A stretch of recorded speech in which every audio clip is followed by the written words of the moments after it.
Order, please. We'll now begin with the daily routine, beginning with presenting and reading of petitions. The Honourable Leader of the Official Opposition. Thank you, Mr. Speaker. May I make a few brief introductions as I present my petition? Permission granted. Thank you, sir. In the gallery today are a number of individuals from the film and creative industries. I'd like to introduce them to the House. With us today is Corey Gibson from 22 Minutes, Anne Bernier from Vertical Productions, Sean Clark from Lunenburg, who is a media consultant and location scout. I'll be talking to him about the beauties of Spring Hill after the session today. Kaylee McLennan, a filmmaker. Bill Niven, who is the producer of many projects, including the Book of Negroes. Jan Miller, and my old friend from Neptune, Jeremy Webb. And I'd just like them to stand and receive the welcome of the House of Assembly.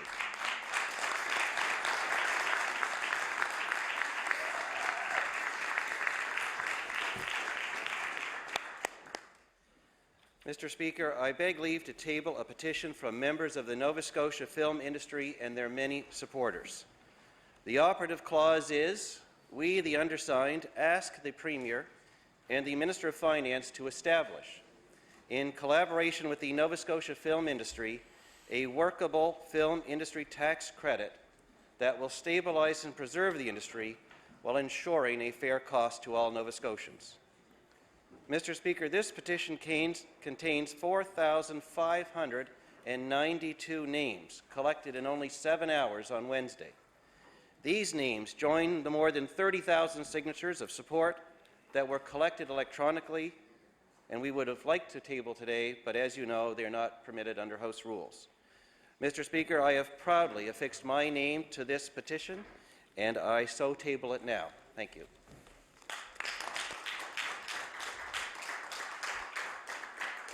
The petition is tabled. Presenting reports of committees. Tabling reports, regulations, and other papers.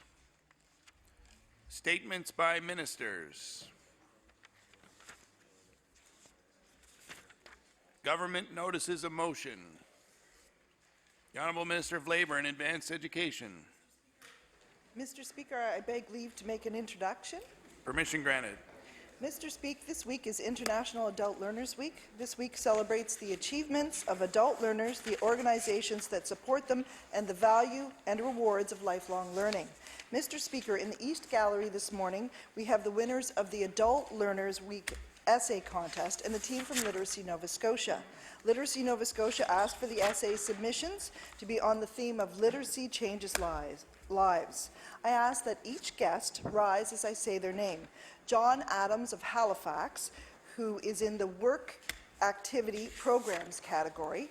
Tiffany Rodenizer of Pictou County in the Community-Based Learning Programs, including ALP Levels 1 and 2 category. Manaz Masawi of Halifax in the English as an Additional Language EAL category. Samantha Lundrigan of Sackville in the Adult High Schools NSCC Community-Based Programs and Workforce category. We are also joined today by Literacy Nova Scotia staff, Jane Hunter, who's the Executive Director, and Heather Lowther, Marie David, and Elaine Frampton. I ask that all members of the House of Assembly give them a warm welcome and congratulate them on their hard work.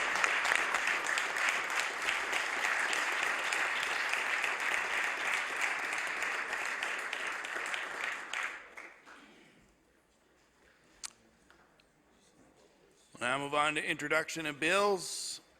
The Honourable Minister of Internal Services. Mr. Speaker, may I make an introduction? Permission granted. Perhaps if our guests would stand as I call out their names. In the Speaker's Gallery this morning, I am pleased to be joined by Chief Andrea Paul of the Pictou Landing First Nation. With Chief Paul is Community Elder Don Francis. They are joined by band councillors Derek Francis, Dominic Denny, Gordy Prosper, Wayne Denny, Crystal Denny, Candace Denny. As well, Mr. Speaker, Michelle Francis Denny, a community member, is here this morning, as is the band's lawyer, Brian Hebert. I ask the members gathered here today to offer our guests a warm welcome to the House of Assembly.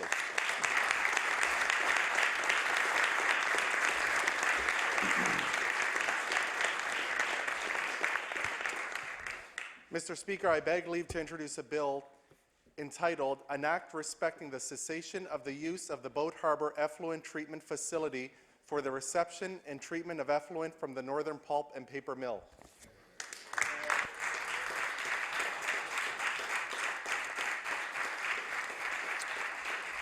The Honourable Minister of Internal Services begs leave to introduce a bill entitled An Act Respecting the Cessation of the Use of Boat Harbor Effluent Treatment Facility for the Reception and Treatment of Effluent from the Northern Pulp Mill. Bill number 89, entitled An Act Respecting the Cessation of the Use of the Boat Harbor Effluent Treatment Facility for the Reception and Treatment of Effluent from the Northern Pulp Mill. Ordered that the bill be read a second time on a future day. The Honourable Minister of Health and Wellness. Thank you, Mr. Speaker. If I could first make an introduction. Permission granted. Thank you.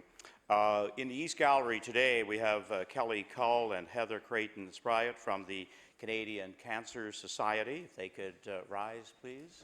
Also, Jen English from the Heart and Stroke Foundation, Nova Scotia Division, and Dr. Rob Strang from the department. I may have been missing one name, so if you would stand as well, please. Today I have a bill, Mr. Speaker. Oh yes, first of all, we need to give them a warm welcome this morning.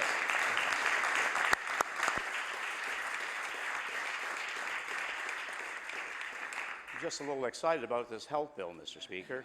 So I beg leave to introduce a bill entitled An Act to Amend Chapter 14 of the Acts of 1993, the Tobacco Access Act.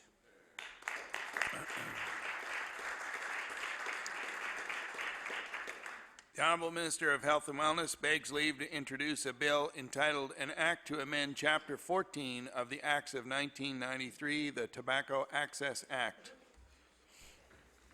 Bill number 90, entitled An Act to Amend Chapter 14 of the Acts of 1993, the Tobacco Access Act. Ordered that the bill be read a second time on a future day. We'll now move on to notices of motion. Statements by members. The Honourable Leader of the Official Opposition. Thank you, Mr. Speaker. Today we mark 3 years since the sudden and very tragic death of Raymond Tavel, a man of great honor. As the years pass, his loved ones remember him fondly. On this day, we would be remiss not to think of the great contributions he made to the LGBT community and the work he did to make our community safer and more inclusive for all Nova Scotians. Even on the night he lost his life, Mr. Tavel was bravely trying to help another person. If his death teaches us anything, it is that we still have important work to do to build an inclusive, open society. We still have a ways to go. To his friends and family, Mr. Tavel was an inspiration and hope, and we ask that we take a moment today and remember him fondly. Thank you. The Honourable Member for Halifax Needham. Thank you very much, Mr. Speaker. Mr. Speaker, Raymond Tavel was a respected community activist and a man of deep faith who believed in social justice, in human rights, and he worked extraordinarily hard to protect the rights of gay, lesbian, and transgendered Nova Scotians. Mr. Speaker, Raymond was tragically taken from us 2 years ago today, and I ask that all members of the Nova Scotia House of Assembly take a moment today to reflect on Raymond Tavel's life, contributions he made to our community, and resolve to work in the spirit of Raymond Tavel to make our province a better and more inclusive place, Mr. Speaker.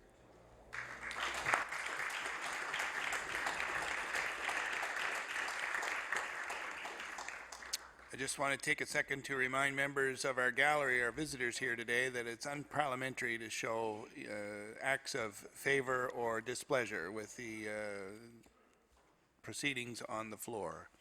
The Honourable Member for Cole Harbour, Portland Valley. Thank you, Mr. Speaker. As some members might know, Cole Harbour has a significant hockey community. The Cole Harbour Bel Air Minor Hockey Association has had an excuse me. has had an exceptional season with 2 different teams becoming provincial champions.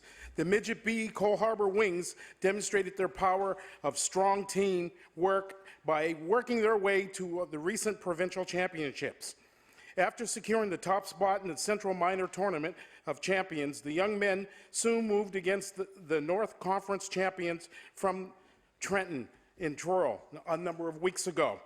Not only were the Midget B champions, the Midget B champions and the AA champions in Cole Harbour have both shown their excellent talents and their abilities to move forward and win the championships in the provincials. Thank you. The honourable member for Kings North. Mr. Speaker, Sarah Miskov is a 29-year-old from New York City who is working as an animator here in Halifax. In New York, the job market is abysmal for animators. Sarah struggled to make a decent living and finally found a job here in Halifax. Sarah has told friends back in New York they should come to Halifax because there is a thriving young community of creative people. Then last week, her company told her that the tax credit that helps them hire the young, talented people was in jeopardy. And when that goes, so will many jobs. Without the tax credit, it will be just like New York, spotty jobs and living hand-to-mouth at best. Sarah adds her voice to the thousands asking the McNeil Liberals to reconsider the cuts to the film tax credit. The honourable member for Queen Shelburne. Mr. Speaker, what do land registry offices, courthouses, community service offices, visitor information centres, in ERs have in common? You might say dedicated staff, which would be true, Mr. Speaker. But the other answer is they are all things that are closing or being closed in many rural communities thanks to this Liberal government. Now the McNeil government has turned their sights to picking the pockets of rural ferry users and picking fights with doctors and creative industry. Order, please. I want to remind the honourable member for Queen Shelburne that the phrase "picking the pockets" is an unparliamentary phrase. The honourable member for Queen Shelburne. Thank you very much, Mr. Speaker, for your wisdom. Mr. Speaker, nobody knows what the mandate of the Department of Business is, but I think I've just figured it out, Mr. Speaker. They are going to be mass-producing out-of-business signs for rural communities, courtesy of the Liberal government. Thank you. The honourable member for Clare Digby. Thank you, Mr. Speaker. Mr. Speaker, I'm pleased to rise to commend the performance of the young athlete, Nicole Theriault, of Metegan River in the Canada Games. Excuse me. These were Miss Theriault's 3rd Canada Games. She competed in the division of compound bow archery. It is admirable when a young person sets a laudable goal and then works so diligently towards achieving that goal. Mrs. Theriault would even spend her noon hours training. These efforts were rewarded. She made the team and competed at the Games.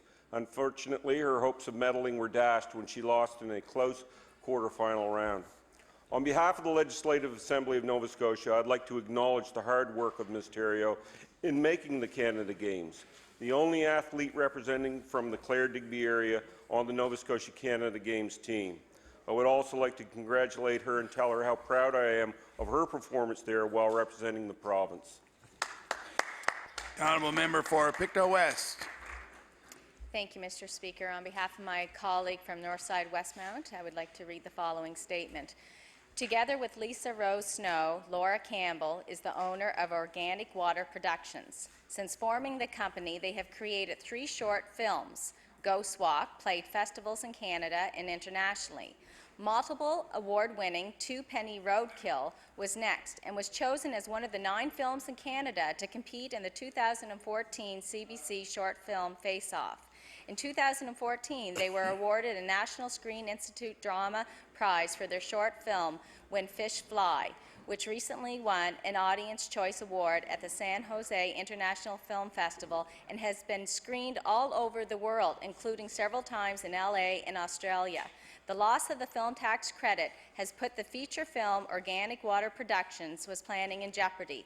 Laura believes she will have to leave Nova Scotia to pursue her career, another casualty of the McNeil Liberals. The honourable member for Chester St. Margaret's. Mr. Speaker, in 2012, the Minister of Finance told this House that she believed the film tax credit is an essential part of this industry's success here in Nova Scotia. At Economic Development Committee a few months ago, the member for Cole Harbour Eastern Passage said that the film crews were in her community. Quote, quite a bit, and our community really enjoys seeing it all and all the activity and stuff it brings. It's really nice. What has changed, Mr. Speaker? It appears this decision was made directly by the Premier, who has no time for the opinions of his ministers or nor his backbenchers. The honourable member for Timberley Prospect. Thank you, Mr. Speaker. I would like to recognize the sheer determination and commitment of Claire Paroche, Dorth Willier, and Annette Armitage, President of the Animal Rescue Coalition, amongst others, who were key in the successful rescue and adoption of Bullet the dog. Bullet became the poster dog for the lobby to strengthen legislation around rules for tethering of animals last year. The unwavering support and love for Bullet, demonstrated over years by these selfless and loyal animal lovers, finally resulted in Bullet being liberated and adopted by a caring, animal-friendly family. Bullet is now welcome in the family home and is indeed now a fully fledged family member himself. Amazingly, the years he spent outdoors, chained and lonely, have not affected his warm and friendly personality. I would like the members of this Nova Scotia House of Assembly to join me in thanking Claire, Dorth, Annette, and ARC for their dogged determination and congratulate them on their successful rescue. Thank you, Mr. Speaker. The honourable member for Kings North. Thank you, Mr. Speaker. Mr. Speaker, Abby Duell is a 22-year-old animator who has just moved to Halifax from the United States to pursue her dream and profession in Nova Scotia's creative industry. Canada provides wonderful opportunities for young professionals and experienced professionals alike to make their way in the world of film and animation. The film community is what drew Abby here and is what she lives for. To hear about changes to the tax credit is scary. The industry in Nova Scotia is a new beginning for Abby, and she is terrified it may end so quickly. Thank you, Mr. Speaker. The honourable member for Halifax Needham. Thank you very much, Mr. Speaker. Well, Mr. Speaker, if Stephen Colbert was watching the Premier's media interviews and question period performance over the past week, he would probably say the Premier was being truthy. Mr. Speaker, truthy is a condition where the message bears no resemblance to the facts. Mr. Speaker, the Premier has said that the film tax credit still exists, it hasn't been cut, and it won't have much of an impact on the film industry. Mr. Speaker, I would recommend to the Premier that he stick to the facts and forget about being truthy. I'm going to take that member's statement under advisement and review the word truthy, and I'll come back to the House.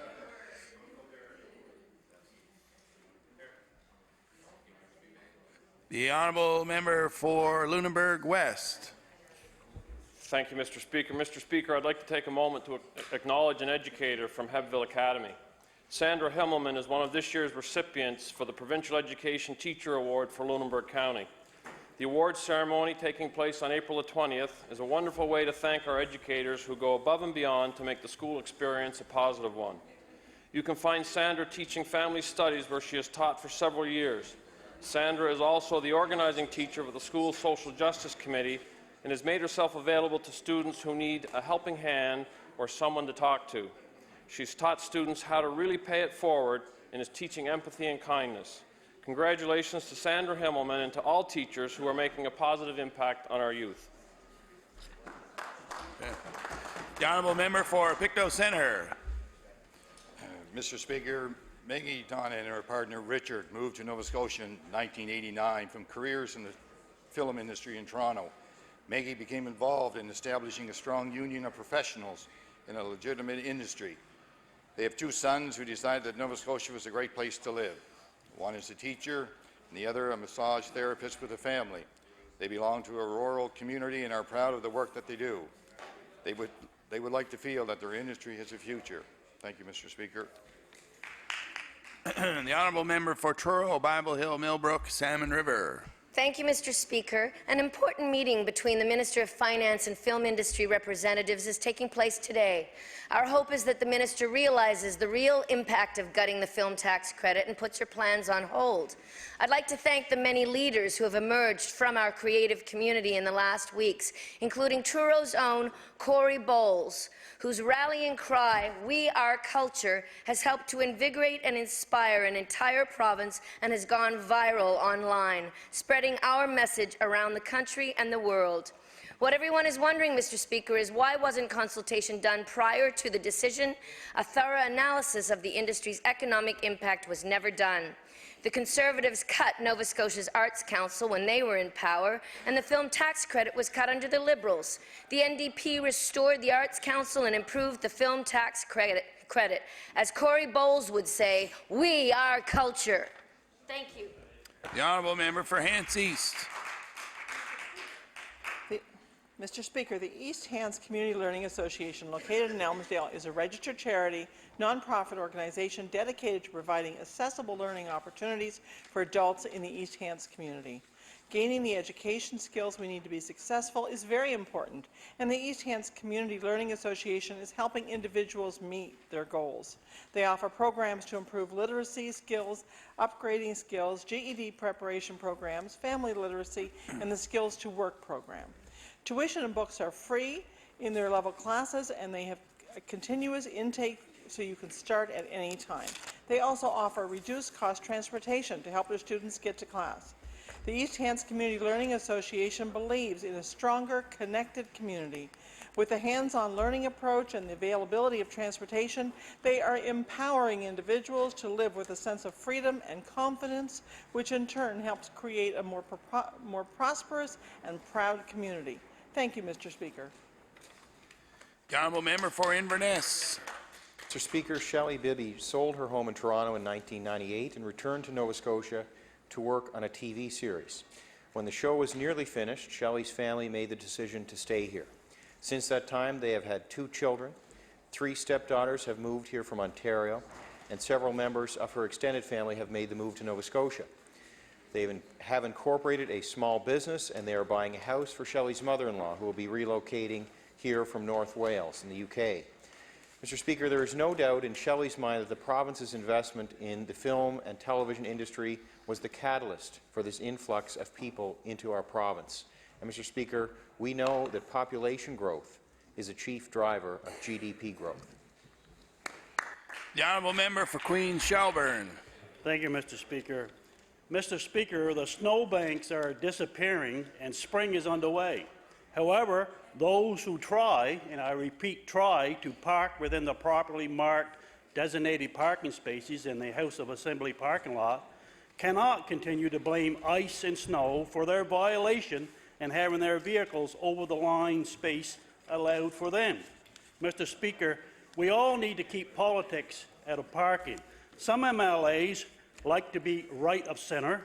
Some may like to be left of centre.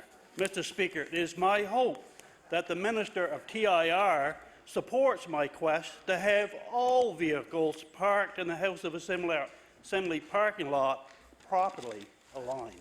Thank you. I'll remind the honourable member for Queen Shelburne that the parking lot falls under the jurisdiction of the Speaker, and I'd be glad to look into it for you. The honourable member for Halifax Atlantic.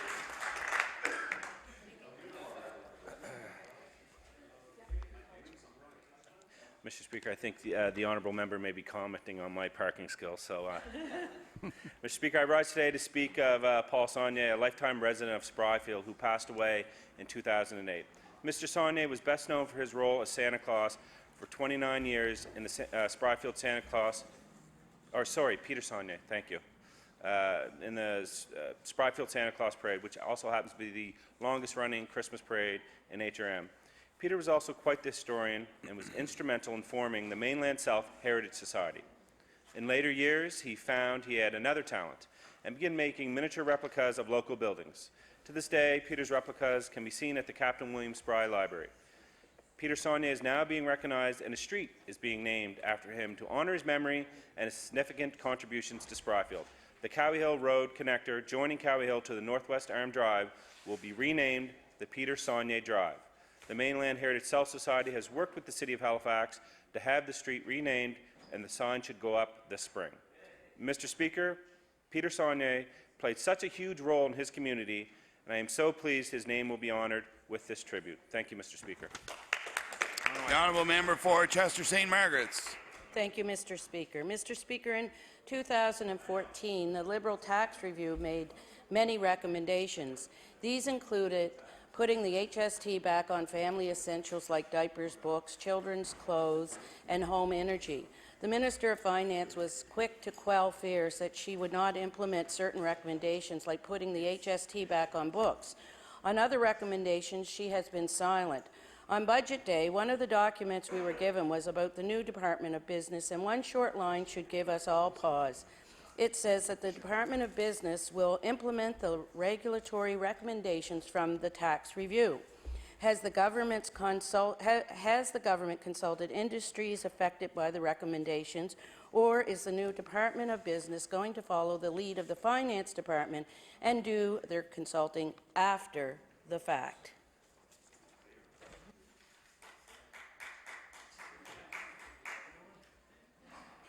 The honourable member for Lunenburg West. Thank you, Mr. Speaker. Mr. Speaker, I'd like to take the opportunity to speak about the Petite Palette. This past September was the 3rd annual Petite Palette Art Show, which spanned 9 venues and 60 different artists and organized by the Petite Riviere Art and Crafts Society. During a 3-day period in September, art lovers were able to move within the participating venues to find art that may not otherwise be found in a gallery. This gives much-needed exposure to many of the artists, opening up possibilities and giving art lovers a chance to discover some amazing up-and-coming artists.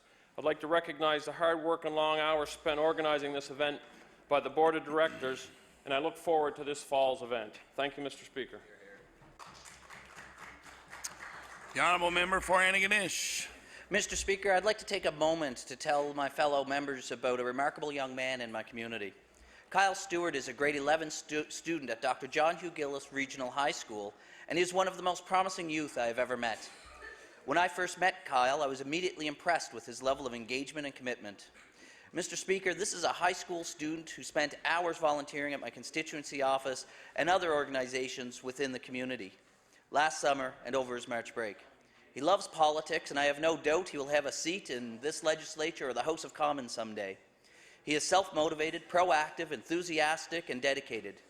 He runs the student newspaper at his school, has volunteered with organizations like the Canadian Red Cross, has been nominated for the Lieutenant Governor's Education Medal this year, has traveled to Ottawa with the Forum for Young Canadians program, and is hoping to spend 1 month this summer in Quebec as part of a French learning program. While he is only 17 years old, Kyle is an inspiration, and I hope other youth follow his amazing example. Thank you, Mr. Speaker. The honourable member for Chester St. Margaret's. Mr. Speaker, may I make an introduction, please? Permission granted. Thank you, Mr. Speaker. I would like to make an introduction to those people who have worked on a variety of film and television shows across Nova Scotia, and if they would stand when I read their name. Melina Wood, producer; Kevin Fraser, cinematographer; Shannon McDougall; Kaylin O'Neill, assistant director; Jan Miller; Dan Stewart, producer and sound recordist; Kaylee McKellen, director and editor; Josh De Niro, camera assistant; Alora Shaw, production coordinator; Nicole Ferenchek, fourth assistant director; Xander Rossborough, sound recordist and stunt performer; Jessica Tate, production assistant; Kristen Arison, transport coordinator; Corey Bowles, director, writer, actor; Jeremy Webb, actor; Mark Teratro, and I apologize if I read anybody's name wrong, producer; Ann Berner, producer; Josh McDonald, actor, writer; Angie Bateman, costumer; Mary Collum Chisholm, actor; Sean Clark, locations manager; Andrew Sheridan, locations manager. You can see we have many people in the industry, and I'd like to welcome him here today.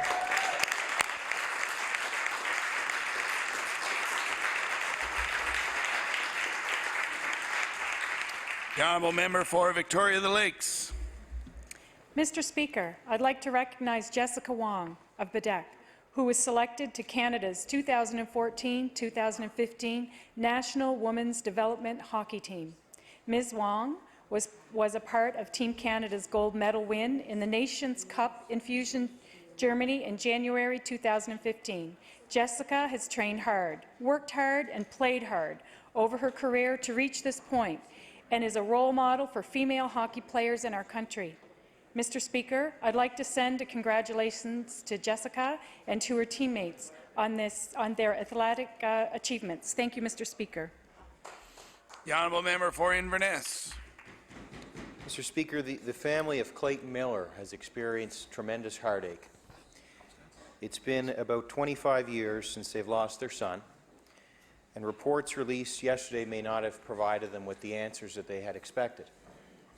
But, Mr. Speaker, may they find peace, and may we keep them in our thoughts and prayers this weekend, and may Clayton rest in peace.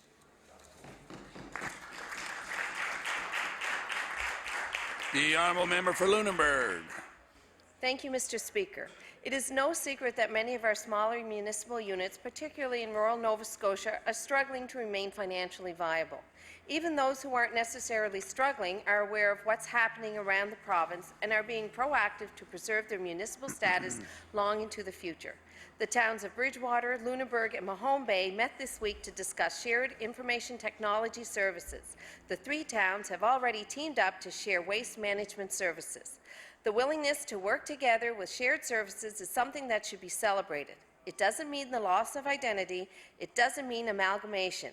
What it means is that these towns are serious about offering the best available services to their residents, and that they are serious about moving forward.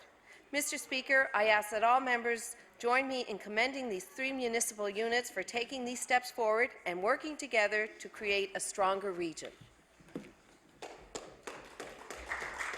The honourable member for Cole Harbour Eastern Passage. Thank you, Mr. Speaker. On Sunday, April 12th, the communities of Eastern Passage, South Woodside, Cole Harbour and Cow Bay came together for a great event that got families out and active. A free skate with hot chocolate and cookies was the perfect addition to a sunny Sunday. After a long winter, it was nice to have so many community members come out and enjoy a skate and have some fun. The turnout was huge, and it was wonderful to see people come together, smiling, laughing, and enjoying one another. The honourable member for Glace Bay. Thank you, Mr. Speaker. May I make an introduction, please? Permission granted. Thank you. I'd like to draw the House's attention to the East Gallery, where we have my CA all the way from Glace Bay, Miss Sarah Horwath. Sarah's done exceptional work as my CA. She works really hard. She's a great teammate with Dorothy Smith, who have done incredible work on behalf of the constituents of Glace Bay and the people in my community. So Sarah's been a tremendous addition to the team, and I know that she can make all Nova Scotians proud by the work she's doing to help people get to a better place. So again, I want to ask Sarah to rise and receive the very warm welcome of the House. Thank you, Sarah. The honourable member for Sackville Beaverbank. Mr. Speaker, Terry Fox was an 18-year-old first-year kinesiology student at Simon Fraser University in 1977 when he was diagnosed with bone cancer that resulted in the amputation of his right leg. Terry began his Marathon of Hope in St. John's, Newfoundland on April the 12th, 1980, after running 26 miles per day, 7 days a week, on pavement and also on an artificial limb. Terry was forced to stop his cross-country run at Thunder Bay, Ontario on September the 1st of that year. The physical enormity of what he did is almost beyond comprehension. Every year on the second Sunday following Labor Day, teams from around the world run the Terry Fox Marathon, and to date they have raised over $650 million, with 84 cents of every dollar going directly to cancer research. Terry Fox, the youngest person ever named to the Order of Canada, is an inspiration to millions of people today. May his legacy live on. Thank you, Mr. Speaker. The honourable member for King South. Thank you, Mr. Speaker. Mr. Speaker, I rise today to congratulate the Horton High School girls Griffins hockey team on winning the Nova Scotia School Athletic Federation D2 girls provincial banner on March 29th in Kingston. The 2014-15 team is the first Horton team to win the high school provincial hockey championships, and as the team captain Mariah Carey said, it was the girls who did it first. Carey and her assistant captain Regan Hiltz attribute Horton's success to the great chemistry built over the last 2 years the team played together. On behalf of the Nova Scotia House of Assembly, I would like to congratulate Mariah Carey, Regan Hiltz, and the players, coaches, volunteers, and parents of the Horton Griffins for their dedication and teamwork and for making Horton hockey history at the 2015 D2 Provincial Championships. Thank you, Mr. Speaker. The honourable member for Guysborough Eastern Shore, Tracadie. Thank you, Mr. Speaker. Mr. Speaker, the National Volunteer Week 2015 theme is Volunteers are part of the ripple effect. A volunteer action is like a stone thrown in a lake. Its effect has a direct impact. At the same time, like ripples, volunteer efforts reach out far and wide to improve communities. Undeniably, Mr. Speaker, volunteers rock. Now it's in its 73rd year, National Volunteer Week is all about volunteer recognition. Volunteers make a tremendous contribution to our communities, province, country, and across the globe. Today, volunteers are involved in more ways than ever. Volunteers help in so many ways. They govern organizations as board members, sign and share petitions to encourage change. They lead rescue efforts when disaster strikes, organize benefits when individuals or families are in crisis. These are just a few ways people so generously give of their time to help their friends and their neighbours and their families each day. It's the commitment of all our great volunteers that continue to give freely of their time and talents that make our communities strong and our province vibrant. Volunteers are the cornerstone of our province and continue to make a tremendous difference in the lives of so many. Thank you to each and every one of you. Thank you, Mr. Speaker. The honourable member for Timberley Prospect. Thank you, Mr. Speaker. I would like to recognize the Prospect Row Business Association, which serves small businesses from Goodwood to Peggy's Cove along the Prospect Road. The area is made up of a number of small, rural, and coastal villages, which together form a thriving community with many residents who own their own business or are self-employed. The Prospect Row Business Association determined that there is a need to increase awareness of what local businesses have to offer, both to our area and to HRM as a whole. While some of these local businesses have storefronts, the majority of businesses may not have their own building, and many are home-based businesses selling goods or services and are only known through word of mouth. I would like the members of this Nova Scotia House of Assembly to join me in congratulating the Prospect Road Business Association on their initiative and thank the dedicated volunteers supporting and promoting local businesses in the area. Thank you, Mr. Speaker.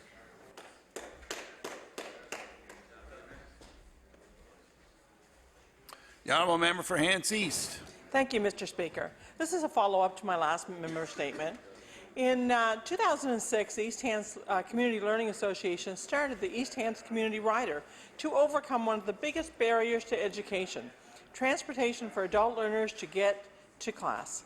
Over the years, the service has grown to help the East Hants residents of all ages get to medical appointments, job interviews, classes and skills training, grocery shopping, personal errands, sporting and after-school activities.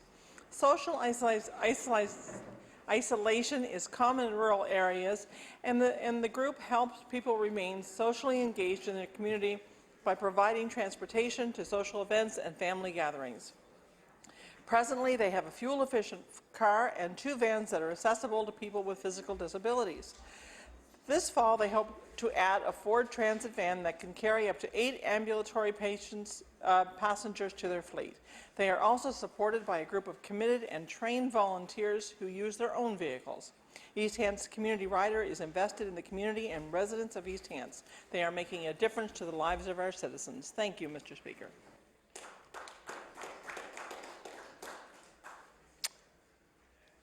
The honourable member for Sackville-Beaverbank. Mr. Speaker, the Sackville Seniors Advisory Council was formed in 1987 and is managed by a board of directors made up of 15 volunteer members. The main project of the council is to oversee the operation of the Silver and Gold Drop-In Centre, which boasts a membership of over 400.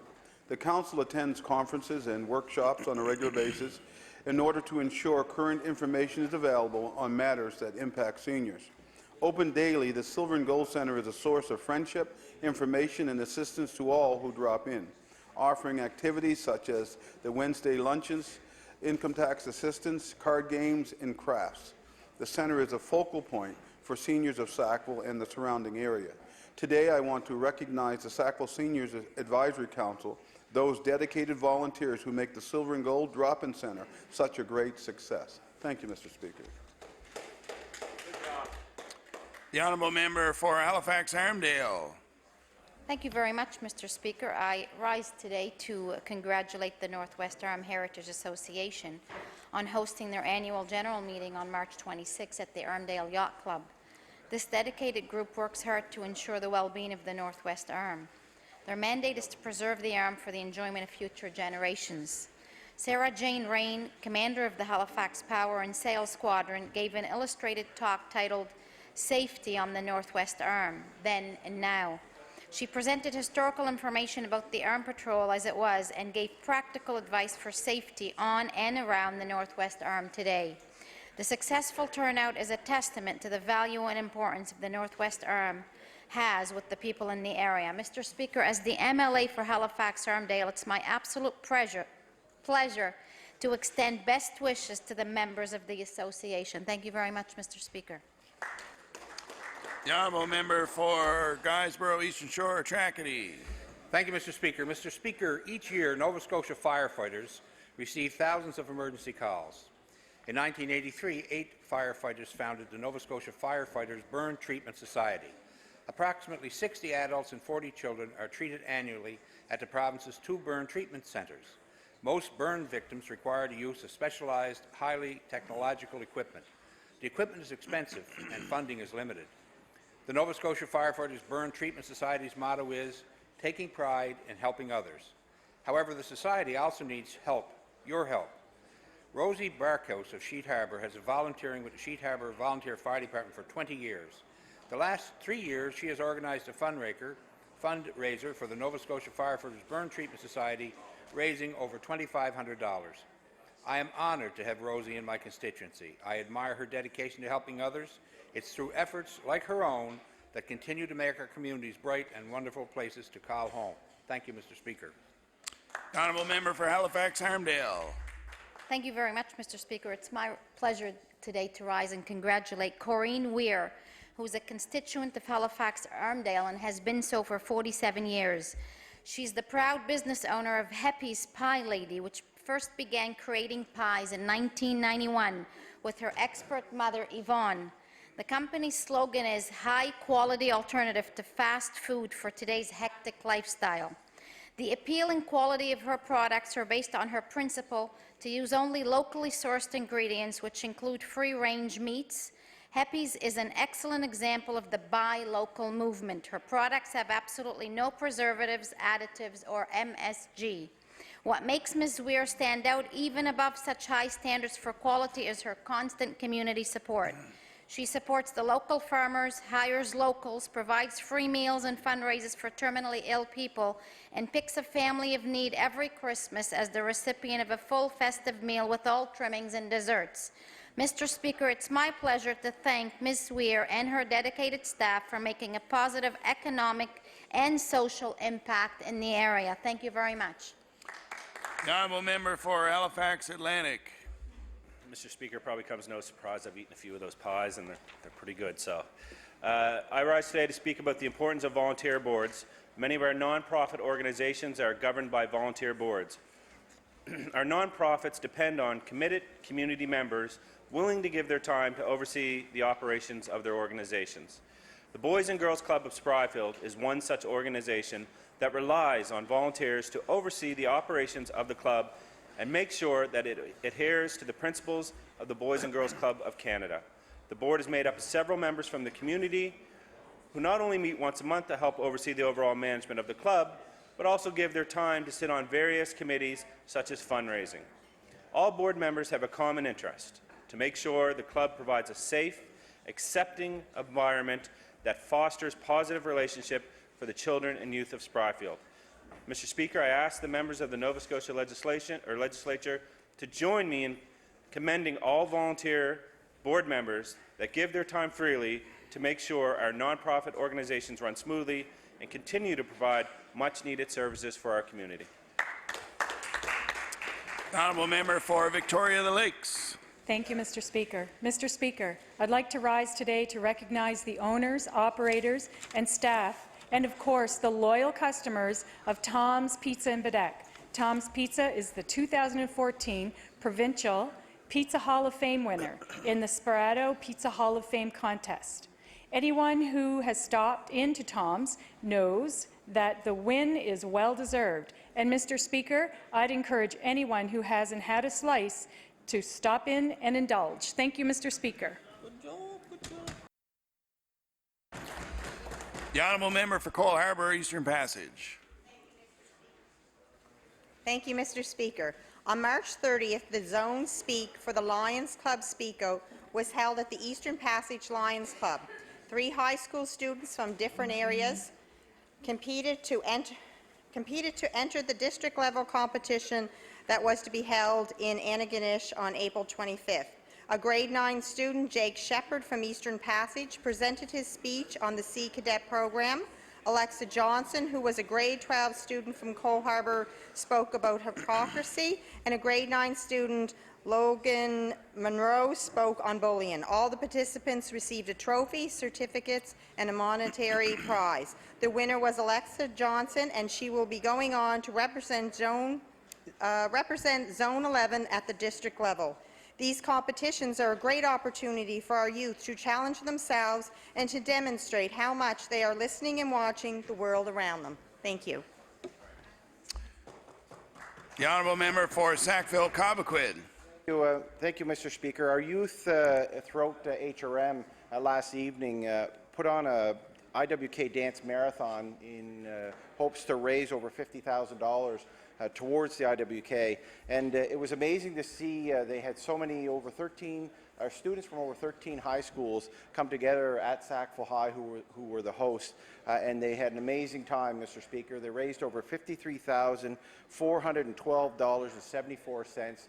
They exceeded their goal. I believe last year they raised just over $21,000. So I'd like to thank the students at Sackville High, the staff, and all the volunteers, but also the other high school in Sackville, the Millwood students who supported those at Sackville High, and the other 11 high schools that sent students to Sackville High to raise these funds for the important cause, and that's, of course, the IWK. Thank you, Mr. Speaker.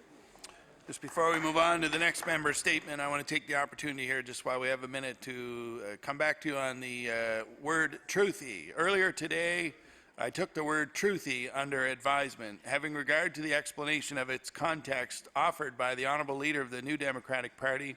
I'm ruling that its use was in fact unparliamentary. Any suggestion that another member is not being truthful is unparliamentary.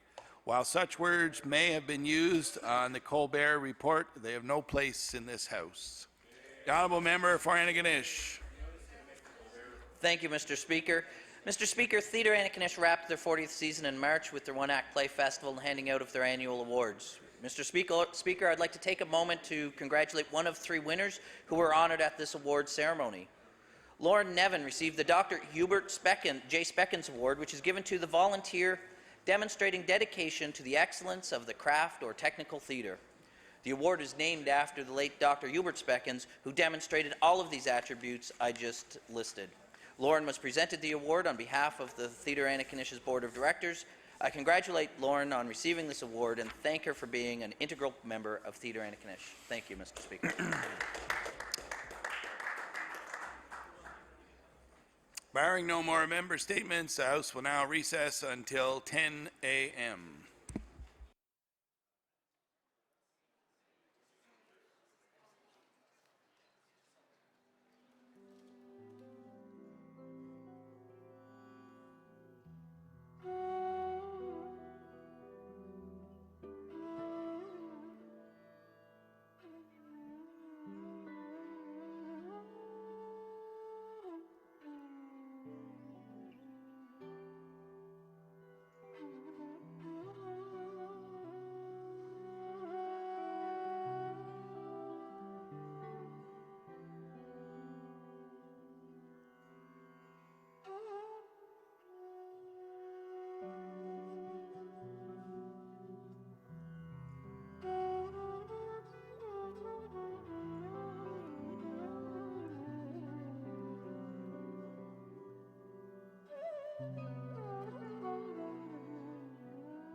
Order, please. We'll now move on to oral questions put by members to ministers. The official leader of the leader of the official opposition.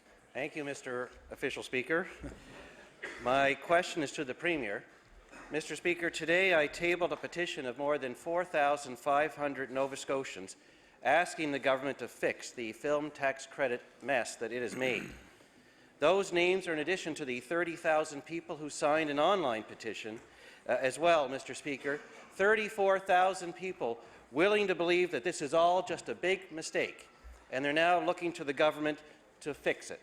Mr. Speaker, I will simply ask the Premier, will he assure these 34,000 Nova Scotians that want a film industry, a vibrant film industry to remain in our province, that this mess will be fixed later today? The Honourable Premier. Speaker, I can assure all members of this House and all Nova Scotians, Mr. Speaker, that the government has laid a proposal out around the film tax credit. The industry has told us that that will not work for them. I'm very pleased with the collaboration that they've shown over the last number of days. There's a meeting today. Whether or not there will be a resolution today, I'm not certain, but I do know that both sides are working to find a common ground that will work for taxpayers and for the industry. The Honourable Leader of the Official Opposition on his first supplementary.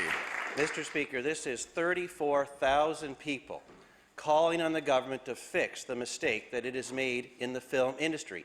That is 70 times more than the 500 people that will be helped by the $20 million that the government gave in a rebate to the Royal Bank.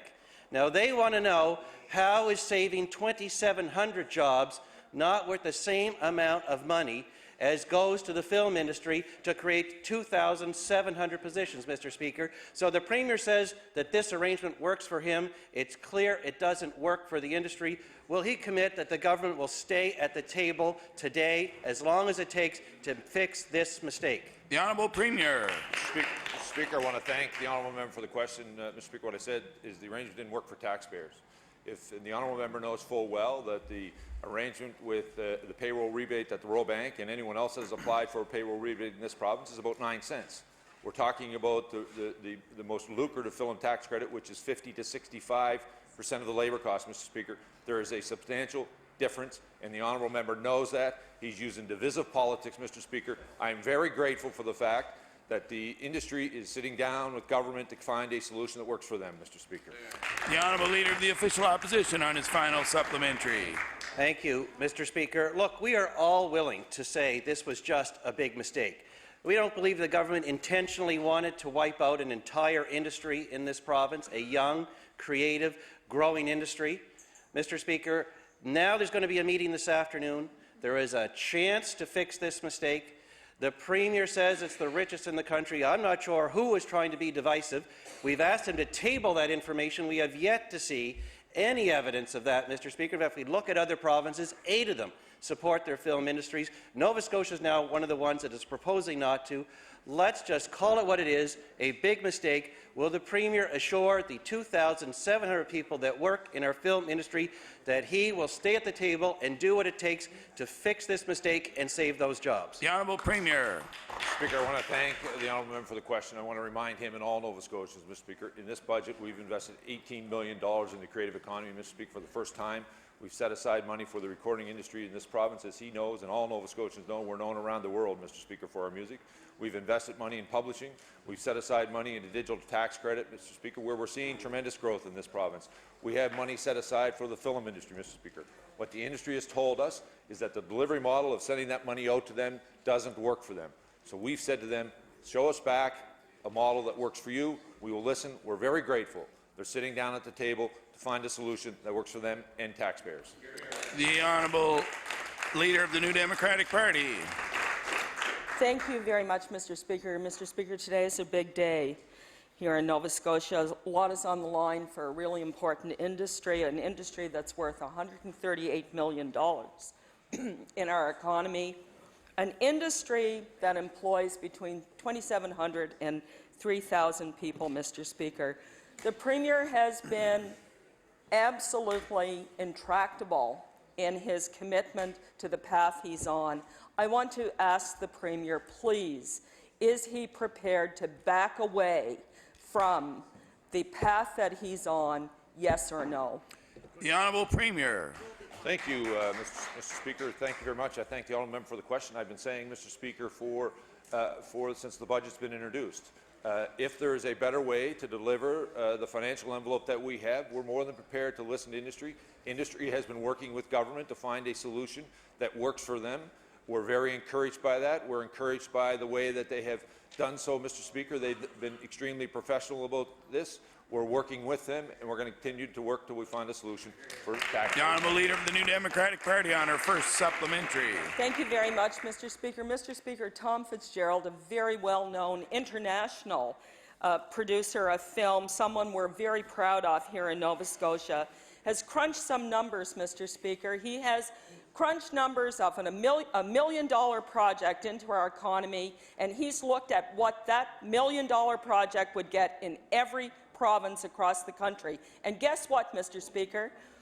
The project would get $81,000 in Nova Scotia under the new regime that this government is recommending, compared to $300 million in Manitoba, Mr. Speaker. So I want to ask the Premier, Mr. Speaker, does the Premier seriously want Nova Scotia's film industry to be the same size as the film industry in Nunavut, Mr. Speaker? The Honourable Premier. Okay.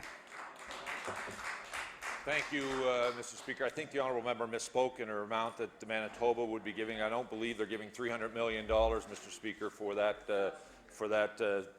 production, but I take her point. Mr. Speaker, the reality of it is this province is in tough financial challenges. We have laid out, Mr. Speaker, we've laid out a proposal to the industry that, Mr. Speaker, that works for taxpayers.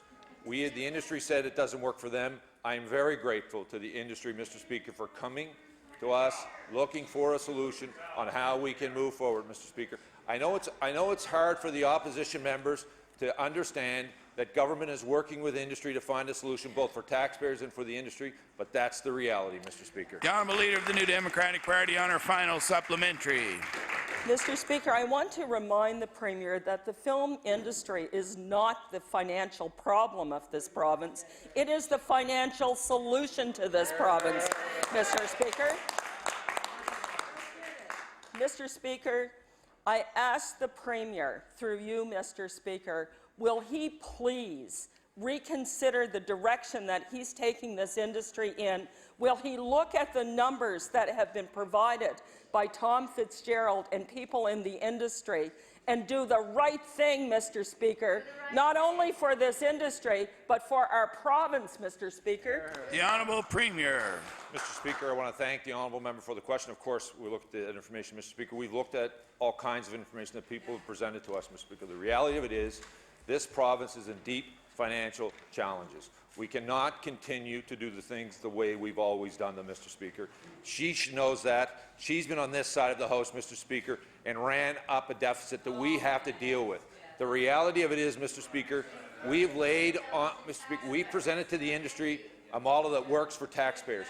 The industry has told us it doesn't work for them. We're listening to the industry to work towards to find a solution, Mr. Speaker, that will work for taxpayers and the industry. The Honourable Leader of the Official Opposition. Thank you, Mr. Speaker. Mr. Speaker, the Premier is saying that he wants to work with industry now on a solution to a mess of his own government's making. Well, Mr. Speaker, there were thousands of members of the film industry outside our doors just 2 days ago, but the Premier didn't see fit to go out and see them then, or we could have been much further along today on finding a solution. But there is a meeting today, Mr. Speaker. There is a meeting. And if this is important to the Premier, I will ask him, does he plan to attend the meeting that's going to fix this mess? The Honourable Premier. Mr. Speaker, if I was outside, Mr. Speaker, I would have been like the Leader of the Opposition looking for a camera every time to jump in front of a grandstand, Mr. Speaker. The reality is, Mr. Speaker, the reality of the industry was very respectful, Mr. Speaker. Nova Scotians were very respectful here this week, showing a demonstration of their support for the film industry. We listen to them, Mr. Speaker. The industry is sitting down with government, to find a solution, Mr. Speaker. We're prepared to work with the industry to find common ground that works for the taxpayers and works for the industry. The Honourable Leader of the Official Opposition. Mr. Speaker, unlike the Premier, I was out there listening to what the film industry had to say. Unlike the Premier, who drove by in a big van to go up to CBC and tell Tom Murphy, as he drove by 3,000 people wanting to talk to him, that he wants to listen. I asked him if the meeting is important enough. That he would attend. I guess the answer is no, because he didn't answer the question. I'll redirect to the Minister of Finance. It's her department, Mr. Speaker, that is responsible for the credit. The Minister of Finance said yesterday, we're willing to listen. I want to ask the Finance Minister a very direct question. Will she be at the meeting this afternoon, yes or no? The Honourable Minister of Finance. Thank you very much, Mr. Speaker. And as the member opposite knows, I attended the full 2-hour meeting on Tuesday that was held this week, along with officials from 3 departments and the deputies and ministers from 3 departments. I will be there to meet the people today, but I'm not intending to stay for the whole meeting because I think that it's much better to allow them to sit down and let's start working on the big solutions. Thank you. The Honourable Leader of the New Democratic Party. Thank you very much, Mr. Speaker. Mr. Speaker, the McNeil government has certainly created a lot of stress and chaos in the film industry, Mr. Speaker, and it's only going to get worse. Film professionals are particularly worried about the dismantling of film and creative industries Nova Scotia. Andrew Sheridan, a local manager, says there is nowhere to go for potential employers of film crews to get important information. Mr. Speaker, the new entity that the Premier likes to talk about is not even coming until 2016-17, Mr. Speaker. So I want to ask the Premier, what is his plan to provide support and transition to the industry after he dissolved Film and Creative Industries Nova Scotia? The Honourable Premier. Thank you, Mr. Speaker. I want to thank the honourable member for the question. I want to tell her, Mr. Speaker, that in this budget there is $18 million for the creative economy, Mr. Speaker. There's $6 million that is in NSBI that she would know full well that is there for recording industry, for publishing, for the film industry. There's an additional $6 million that have been administered as a digital tax credit. Mr. Speaker, there is also an additional $6 million that is there for the film industry. We're working with them today, Mr. Speaker, and we'll continue to work with them to find a solution that works for them. I'm very grateful for the collaborative approach they've shown, Mr. Speaker, and we'll continue to move forward. The Honourable Leader of the New Democratic Party on her final supplementary. Thank you very much, Mr. Speaker. Mr. Speaker, I don't think the Premier understands. He may have these programs in place, but, Mr. Speaker, there's no one there to administer them. When you call, all you get is an answering machine, Mr. Speaker. People in the industry with projects underway can't even get a person on the phone to answer important questions. So I want to ask the Premier, why didn't he make sure that there were qualified people ready to answer the many calls from people in the industry who are very concerned about the chaos that's been created? The Honourable Premier. I want to thank the honourable member for the question, Mr. Speaker. Again, I want to remind her we're working with the industry today to look for a resolution to the challenges that's facing the industry.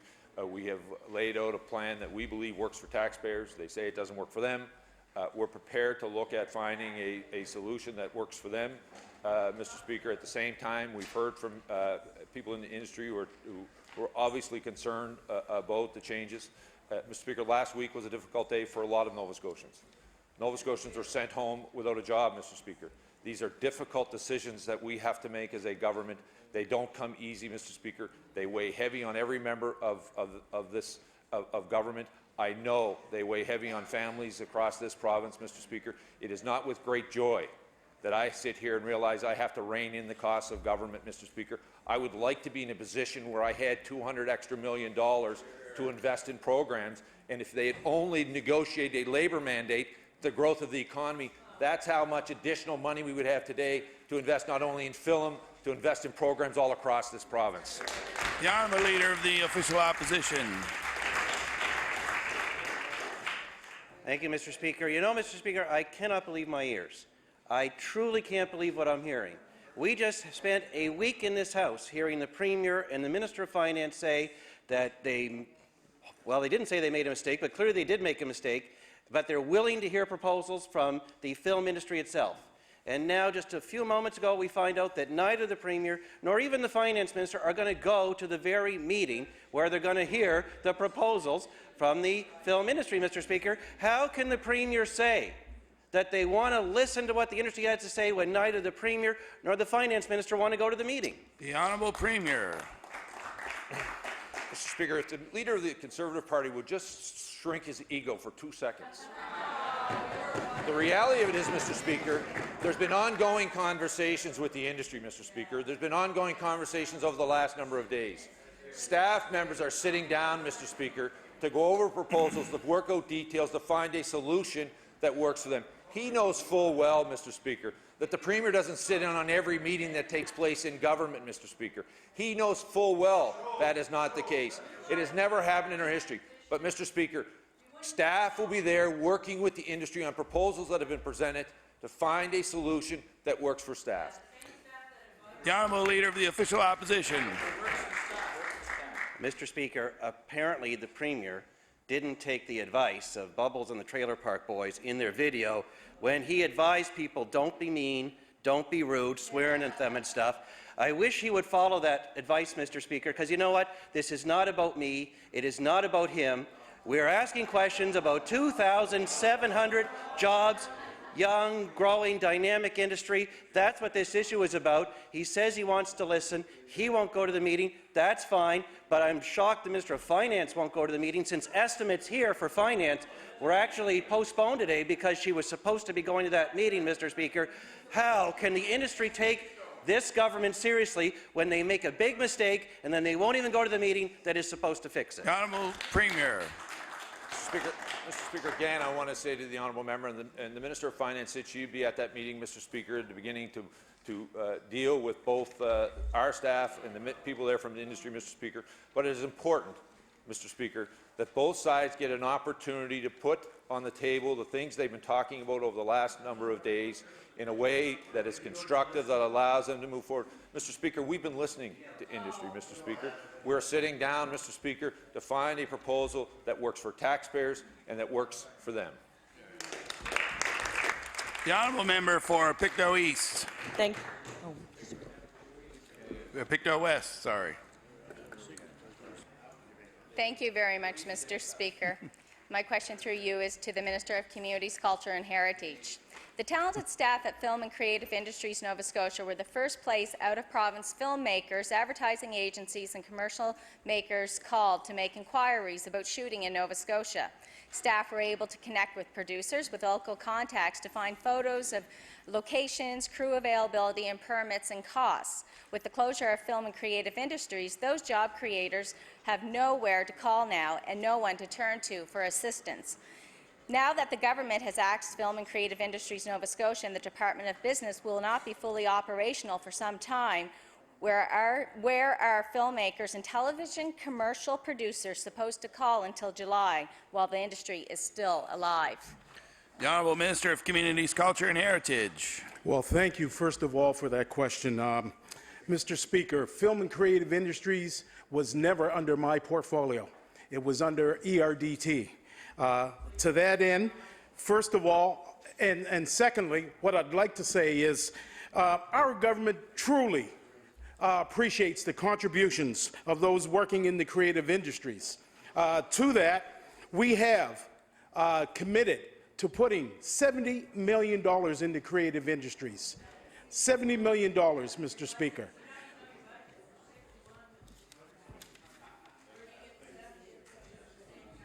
Mr. Speaker, if the honourable member is sitting on this side of the House and knows the numbers, she should stand up and talk about them. Thank you. The Honourable Member for Pictou West. Thank you very much, Mr. Speaker. And it is in the budget that the actual total budget is $61 million, not 70. I wish there was a $70 million investment. TV Works brings about $1.5 million into our province each year. That is work that is not able to recover or receive the tax credit, but piggybacks on the existing infrastructure and excellent crews that we have out there. TV inquiries have traditionally gone through Film and Creative Industries. An international fast food giant wants to come to Nova Scotia to shoot a commercial. Luckily, this company has worked with Sean Clark, a Lunenburg location scout, on these other jobs. If the company didn't know Sean, they wouldn't have known who to call in Nova Scotia, and that work and those dollars would have gone somewhere else. When the decision was made to close film and creative industries... Order, please. Time allotted for the member's question has expired. The Honourable Leader of the New Democratic Party. Thank you very much, Mr. Speaker. Mr. Speaker, it's becoming increasingly clear this is a government that doesn't make decisions based on evidence or data. And yesterday I asked the Minister of Finance about the Community Counts statistical division of her department, which has been eliminated, and she said it wasn't a core service, and this is why.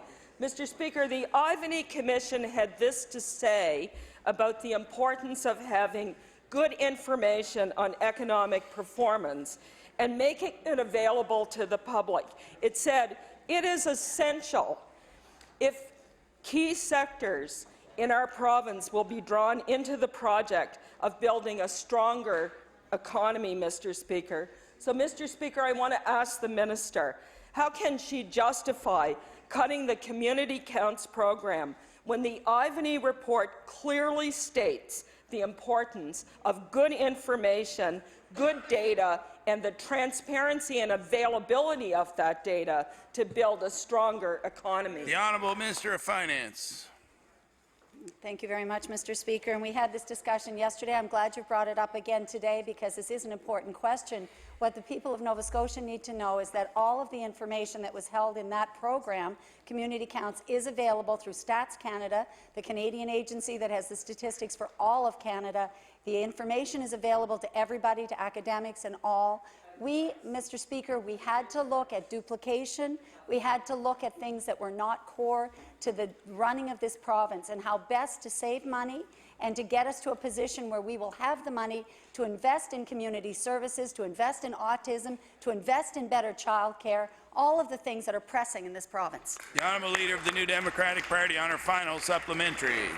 Mr. Speaker, the minister neglects to say that the Stats Canada data costs a large amount of money to get information that can be used in our local economy. The Nova Scotia Commission on Building Our New Economy, the Ivany Commission, actually used Community Counts to prepare recommendations for their report. And additionally, a recommendation of the Commission was to encourage the provincial government to look at other ideas on how to expand data resources. So my question to the minister is this: did she not consider this recommendation in the Ivany report before making the decision to eliminate Community Counts? The Honourable Minister of Finance. Thank you very much, Mr. Speaker. And I think it's well worth mentioning again that last Thursday, a week ago, was a sad day for a lot of people. Every department had job losses. Every department had to look for things that were not absolutely essential for us to do. And that's not easy to do. It meant people, meant their lives. It's difficult. Mr. Speaker, all the information was available and will be available through Stats Canada. But more importantly, the member has asked a question about more data, and I would like to mention that the Government of Nova Scotia is looking at more open data, opening up a lot of our data resources. That's an important thing. The City of Halifax has begun to do it, and we're going to be doing it too. The Honourable Member for Pictou West. Thank you, Mr. Speaker. My question through you is to the Minister of Communities, Culture and Heritage. The Premier has tried to soften the blow of the film tax cut by saying the government is making an investment in musicians. And you know who else used to invest in musicians? Film and creative industries in Nova Scotia. In fact, they offered two programs, the Emerging Music Business Program and the Export Development Program. And I might also add that the Music Industry Development Officer was also employed with this organization. Did the minister understand when he was taking away from the province's music industry that the decision that was being made was to shut down an important asset to Nova Scotia's cultural community? The Honourable Minister of Communities, Culture and Heritage. Thank you for that. I'll punt that question to my honourable colleague Mark Fury, who's in charge of Order, business. please. I'd like to remind the Honourable Minister not to refer to any other member of the House by their proper name. The Honourable Minister of Business. Thank you, Madam Speaker. Mr. Speaker, sorry. I first want to recognize the importance of the creative industry in Nova Scotia, and I think my colleague shares the same concerns. What I would want to share with my colleague, there is a $6 million creative economy fund to meet the very needs that my colleague has identified.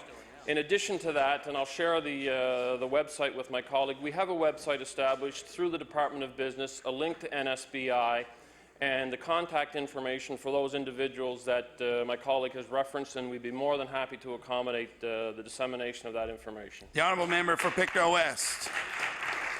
Thank you, Mr. Speaker. The Music Industry Development Officer at Film and Creative Nova Scotia did a lot more than administer the funding programs for Nova Scotia musicians. He managed relationships with music industry organizations and a host of international organizations interested in Nova Scotia's music industry. My question to the Minister of Communities, Culture and Heritage: who will Canadian and international music organizations interested in Nova Scotia's musical talent turn to now that his government has locked the doors at Film and Creative Nova Scotia? The Honourable Minister of Communities, Culture and Heritage. Minister of Business. The Honourable Minister of Business. Thank you, Mr. Speaker. The creative industry remains, Mr. Speaker, and the Creative Economy Fund remains in place to support the music industry. What we've done, Mr. Speaker, is we've transitioned 3 positions from the former department, and we've transferred those positions into NSBI so that they bring with them continuity and subject matter expertise in the area of film, music, and tax. And those resources will be based in NSBI to serve the very purpose that my colleague has identified.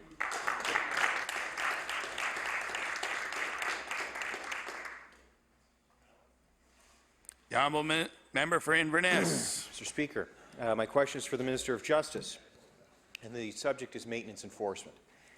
Mr. Speaker, the Department of Justice indicated that a review is underway and will be completed this spring and made public. This past March, Gwen Williams, an advocate for single parents involved in the program, spoke out about the need to make significant changes to hear the voices of the families affected. She also started a letter campaign to raise government awareness on these issues. Mr. Speaker, will the minister consult with Ms. Williams to ensure that views of single parents are reflected in the program changes? The Honourable Minister of Justice. Thank you very much, Mr. Speaker, and thank you very much to my colleague for that very, very important question. We recognize that the Maintenance Enforcement Program plays a vital role in helping parents collect court-ordered payments.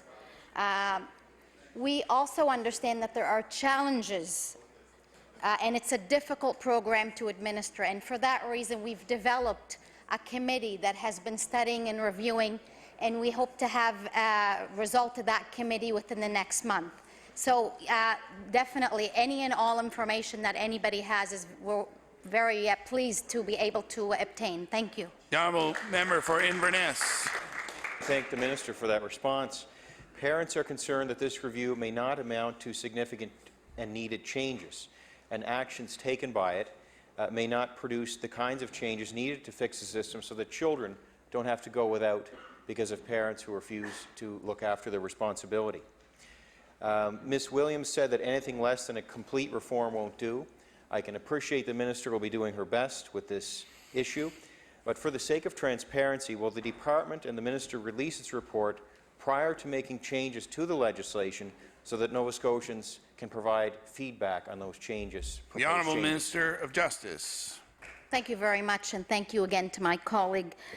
Very, very important question. We recognize the need to make the program as effective and as responsive as possible to all Nova Scotians, particularly to all families that require this very, very much court-ordered support payments.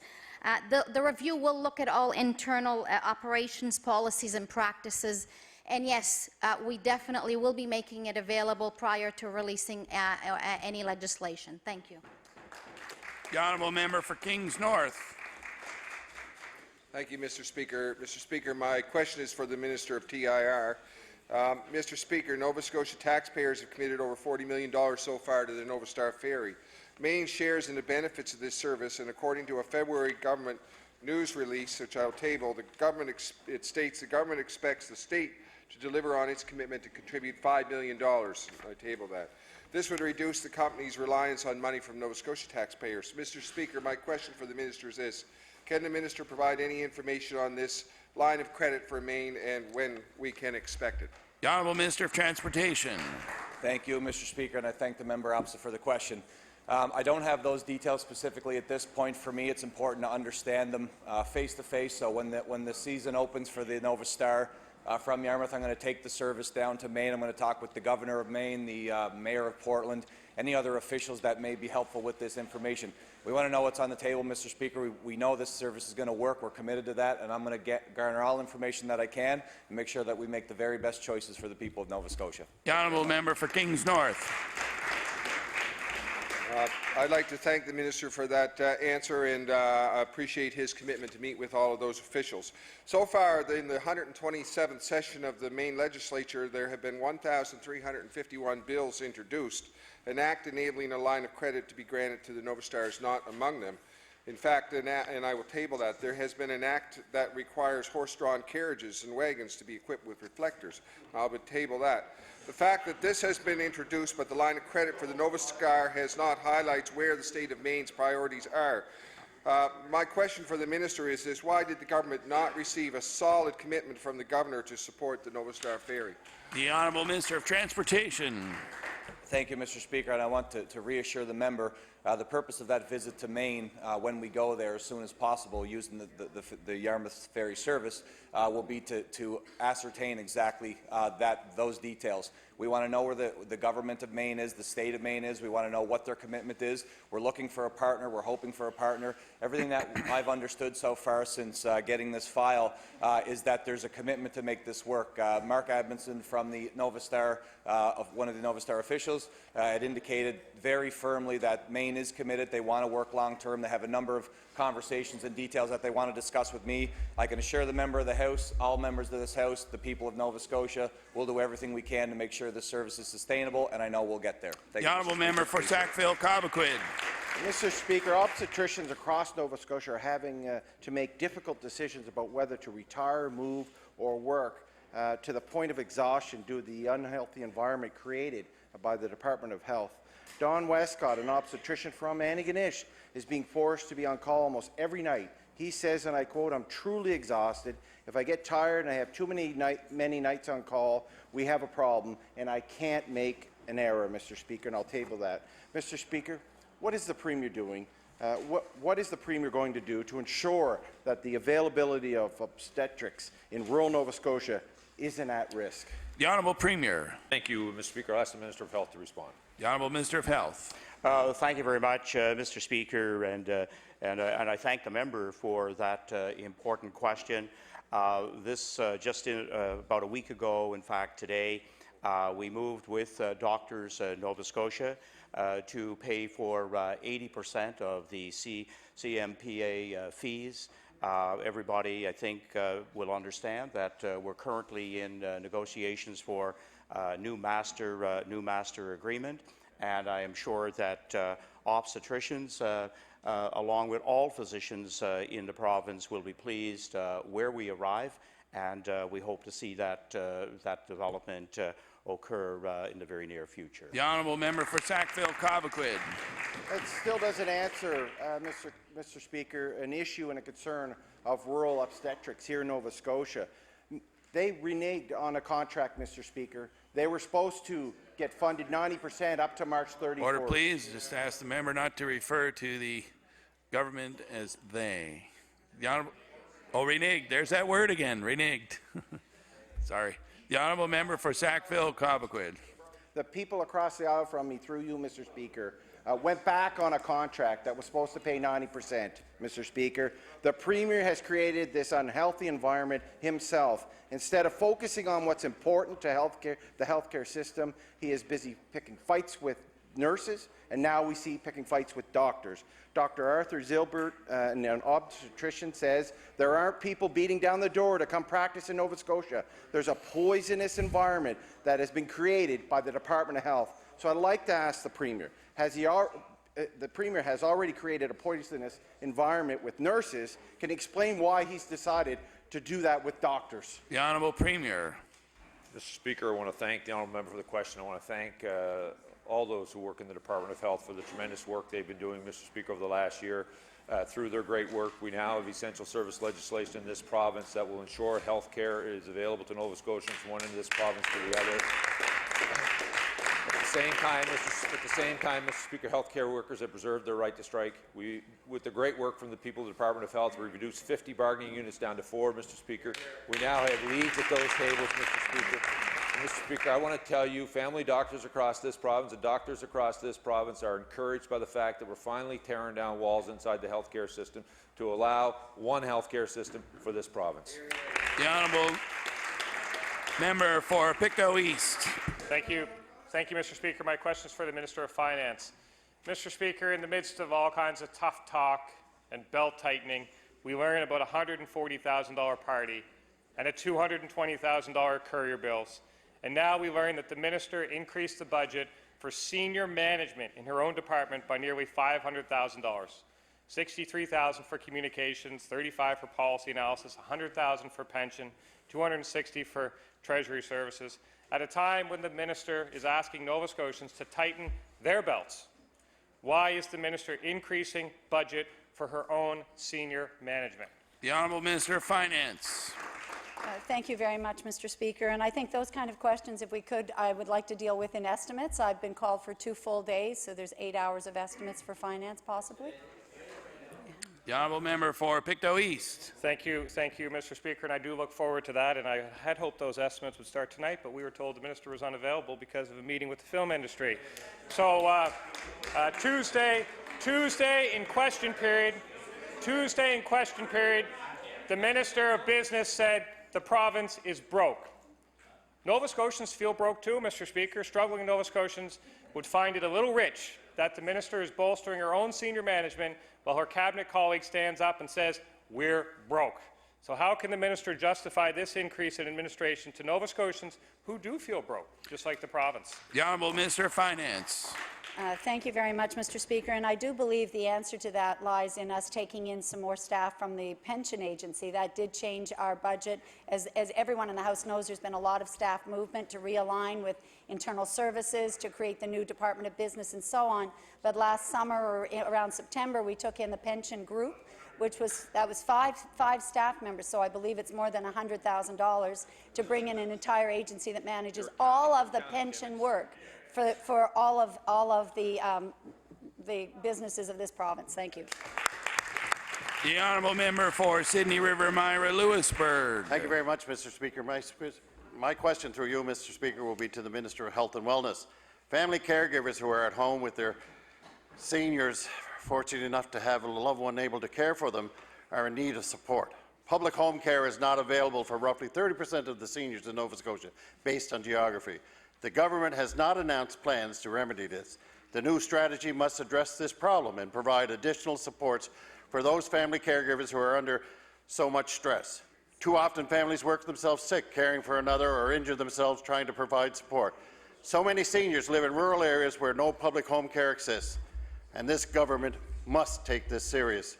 So my question to the minister is, has the minister had any consultations with caregiver support groups and Caregivers Nova Scotia to help with the design of a new continuing care strategy? The Honourable Minister of Health. Thank you very much, Mr. Speaker. And I'm pleased to say that this is an area where, in fact, when we set up our continuing care refresh of a strategy, in fact, it'll pretty well be a new strategy since the 10 years are up in 2016. We actually invited caregivers and families receiving care into the Department of Health to give us firsthand what is working and what needs to be improved over the next decade. So I thank the member very much for that question, and I think we have some very, very real-life experience and examples to take into consideration as we formulate that new policy. Honourable Member for Sydney River Myra Lewisburg. Well, thank you very much, Mr. Speaker. Mr. Speaker, seniors in need of care across Nova Scotia are worried. The family caregivers who make sure that they have support that they need each day, they're worried. These families have yet to hear about the government's plan for advancing the continuing care strategy well over a year beyond the 100 days that was promised, that there would be a commitment made. We expected the budget might provide an idea to what the government planned to do for seniors, but there was no notable investment that showed a clear path of how they were going to be helping seniors. So, Mr. Speaker, the question is, when will the department release the updated continuing care strategy that was promised to be delivered in 100 days? The Honourable Minister of Health. Thank you very much, Mr. Speaker. And just for clarification of the House, and I think the member opposite is well aware of this, but this is also a forum for theatre on many occasions. What we said about the 100 days was that we would start the refresh. We would put those people in place in order for us to formulate what needs to go forward over the next 10 years. And I would have to say that when we get estimates on the budget, I'm sure the good member will ask that question, and we can talk about the additional $1.3 million that we've invested for caregivers in the province. Thank you.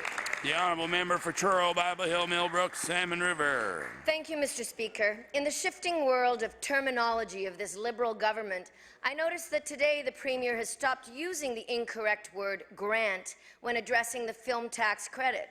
I also noticed that he is suddenly saying that he plans on working with the screen industry. So obviously he's feeling the pressure that we've been mounting both outside and inside Province House. Last month, the Premier sent a letter to members of IATSE saying, quote, "Our local creative economy has established a rich, vibrant industry that allows IATSE Local 849 to contribute to the development of our province. I will table that." And of course, this letter was sent before the province gutted the film tax credit. My question for the Premier is this: what happened to change his mind about the vital importance of the screen industry workers to the development of the province when he signed off on gutting their very lifeline, the tax credit? The Honourable Premier. Mr. Speaker, I want to thank the honourable member for her question. I want to thank her for listening today. What's been happening, we have said all along, Mr. Speaker, since this budget was introduced, we've held a number of meetings with people within the industry. We're very proud of the fact that we've invested in the creative economy. Mr. Speaker, the industry has told us it doesn't work for them. We have said to them, Mr. Speaker, here's the envelope of money that we have. Tell us how we can best deliver that to you. And Mr. Speaker, I want to remind all members of this House, every decision we make affects Nova Scotians. There's pressure mounting on our government on every decision we make. But, Mr. Speaker, we will make the decisions that we believe fundamentally are in the best interest of every taxpayer in this province. Mr. The Honourable Member for Truro, Bible Hill, Millbrook, Salmon River. Well, thank you, Mr. Speaker, and I'm glad to hear the Premier say that he's listening. But I have to say, I stand before you today saying that for 6 years now, I have been talking in this House about the importance of Nova Scotia's screen industries and our growing creative economy. As you know, Mr. Speaker, this is something I am truly passionate about and have worked my whole life for this industry. I truly care about these artists and tradespeople, and they are taxpayers, too, of this province. My question is now for the Minister of Communities, Culture and Heritage. How can this minister support the decision of his government to make life harder for the sector he also represents and was one himself? Is he prepared to step out from the herd and vote against this flawed budget? The Honourable Minister of Communities, Culture and Heritage. Thank you, Mr. Speaker. Mr. Speaker, as was mentioned several times in the room today, that the industry is meeting with the Finance Department, and we are hoping that all parties can come to a common ground after this meeting. Thank you. The Honourable Member for Inverness. Mr. Speaker, my question is for the Minister of Environment.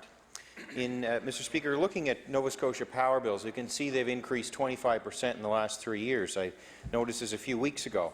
Just looking at historic bills, cost increases were driven with a purpose to reduce emissions. Mr. Speaker, 46% of the emissions in the province are due to Nova Scotia power. If we look at emissions from sulfur dioxide and sulfur dioxide intensity, we can actually see that those emissions are increasing. And I'll table those documents. Those come right from the Nova Scotia Power website. Nova Scotians are paying more for energy because of government policy to protect the environment, but has there actually been a benefit to our environment? Because these numbers do not suggest it. The Honourable Minister of the Environment. Thank you, Mr. Speaker, and I thank the member opposite for the question. In fact, Mr. Speaker, I was at a conference summit in Quebec earlier this week on this very topic, Mr. Speaker, that is concerned around climate change and air emissions, greenhouse gas emissions, Mr. Speaker. And I assure you, the member opposite and all the members of this House and the public in Nova Scotia, that in fact Nova Scotia is one of the only provinces in the country of Canada that is on target to meet its greenhouse gas emission commitments, which is to reduce our 1990 levels by 10% by 2020. Thank you, Mr. Speaker. The Honourable Member for Inverness. Mr. Speaker, I appreciate the minister's words, but when I see numbers like this, it troubles me. In January 2009, a climate change action plan laid out targets. Those targets were doubled a few years later. People are paying hundreds of dollars more each year for their electric heat and power. These numbers suggest that the pollution is actually going up. Will the minister table information to prove these past energy policy decisions have actually reduced emissions and emission intensity? The Honourable Minister of the Environment. Mr. Speaker, as I mentioned earlier, there's a number of reports out recently that are reconfirming the information that I just provided to the member opposite and to the House, Mr. Speaker, that in fact our emissions and our targets, we are meeting both our renewable energy targets and also our greenhouse gas emission targets, Mr. Speaker. We are one of the examples of a province here, Mr. Speaker, that is actually on target, Mr. Speaker, and I'd be happy to table information to demonstrate that. Thank you. The Honourable Member for Pictou East. Thank you, Mr. Speaker. My question is for the Minister of Finance. We learned today that the Premier won't attend the meeting with the film industry. And we also learned that the Minister is going to drop in, but that she won't stay. So my question for the Minister is, who has the Premier and the Minister delegated responsibility to fixing this mess to? The Honourable Minister of Finance. Thank you very much, Mr. Speaker, and that's a very good question. Of course, our top civil servants, our deputy ministers, will be at that meeting. Thank you. The Honourable Member for Pictou East. Thank you, Mr. Speaker. And I'm sure the concern that I have, and I'm sure the industry shares, is that these may very well be the same people that scripted this cut to begin with. So my question to the minister is a simple one. How can the people in the film industry who take this issue so seriously take comfort in the fact that the minister and the premier doesn't even rank this on their agenda for a Friday afternoon? Thank you very much. The Honourable Minister of Finance. Thank you very much, Mr. Speaker. And I think the members of the House know this has been a top priority for me all week. Absolutely. You know that. and the Honourable Member for Kings. More importantly, Mr. Speaker, the industry representatives from Screen Nova Scotia know that. And we met on Tuesday and we sat for 2 hours and had a very productive meeting. And they know that I care about the future of the industry, and they told me they want to stay and they want to continue to produce movies here in Nova Scotia. So we have already established a level of, I think, respect and understanding, and there's now time to move forward on looking for that common ground. The Honourable Member for Kings North.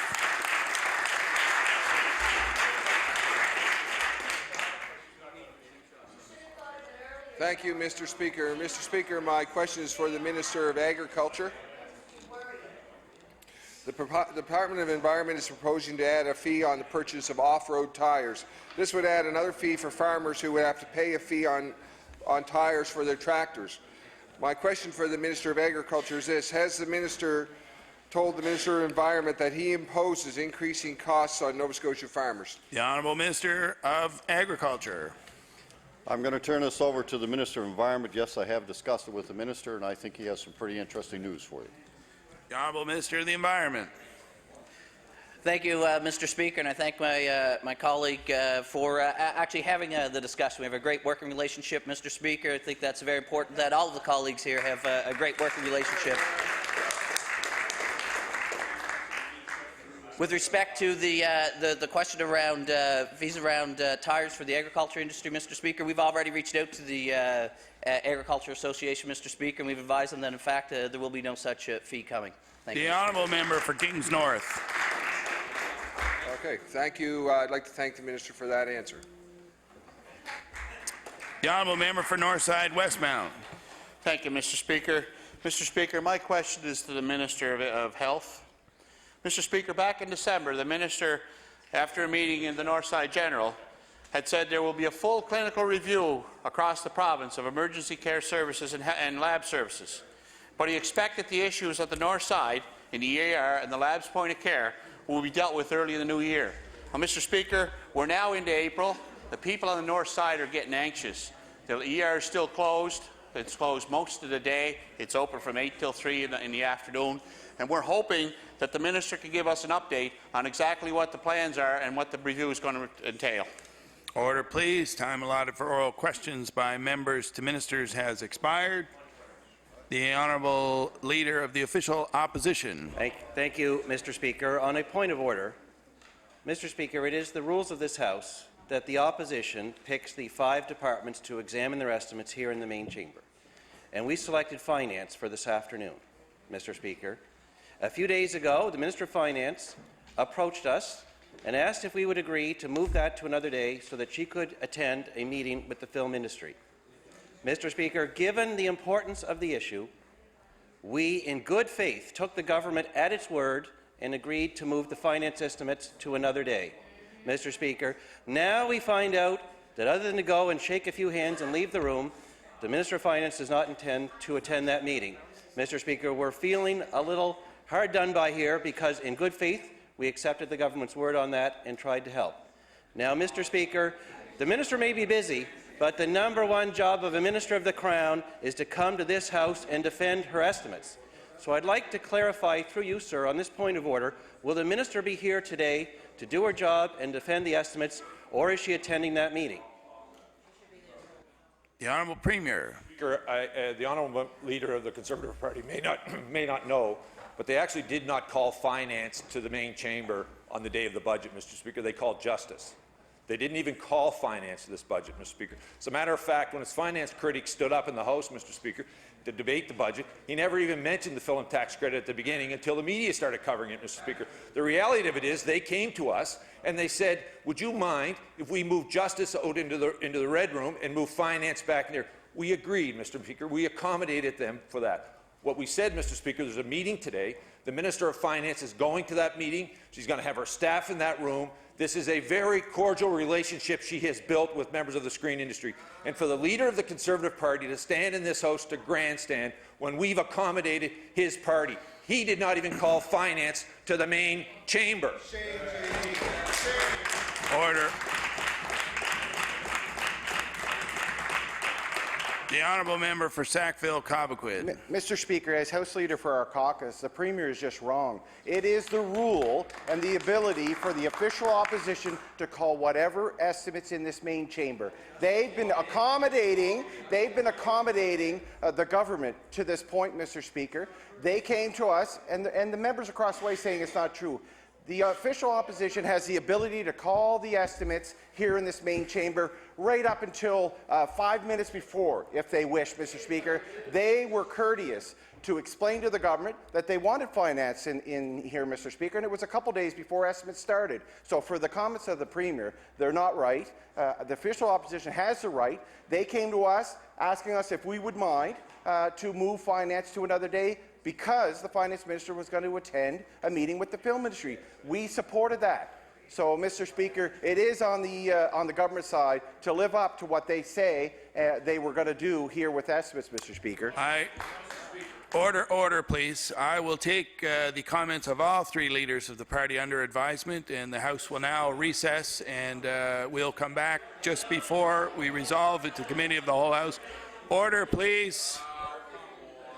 The House will now stand in recess, and we'll consult with the clerks, and we'll come back before we resolve in the Committee of the Whole House on supply.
Order, please.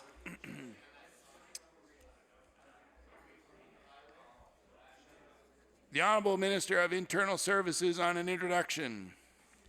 Thank you, Mr. Speaker. If I could gather everyone's attention to the West Gallery. Today we are joined by the grade 8 class from Armbray Academy, as well as their teachers, Jamie Langell and advisor Catherine McKellar. Please give them a warm welcome to the House.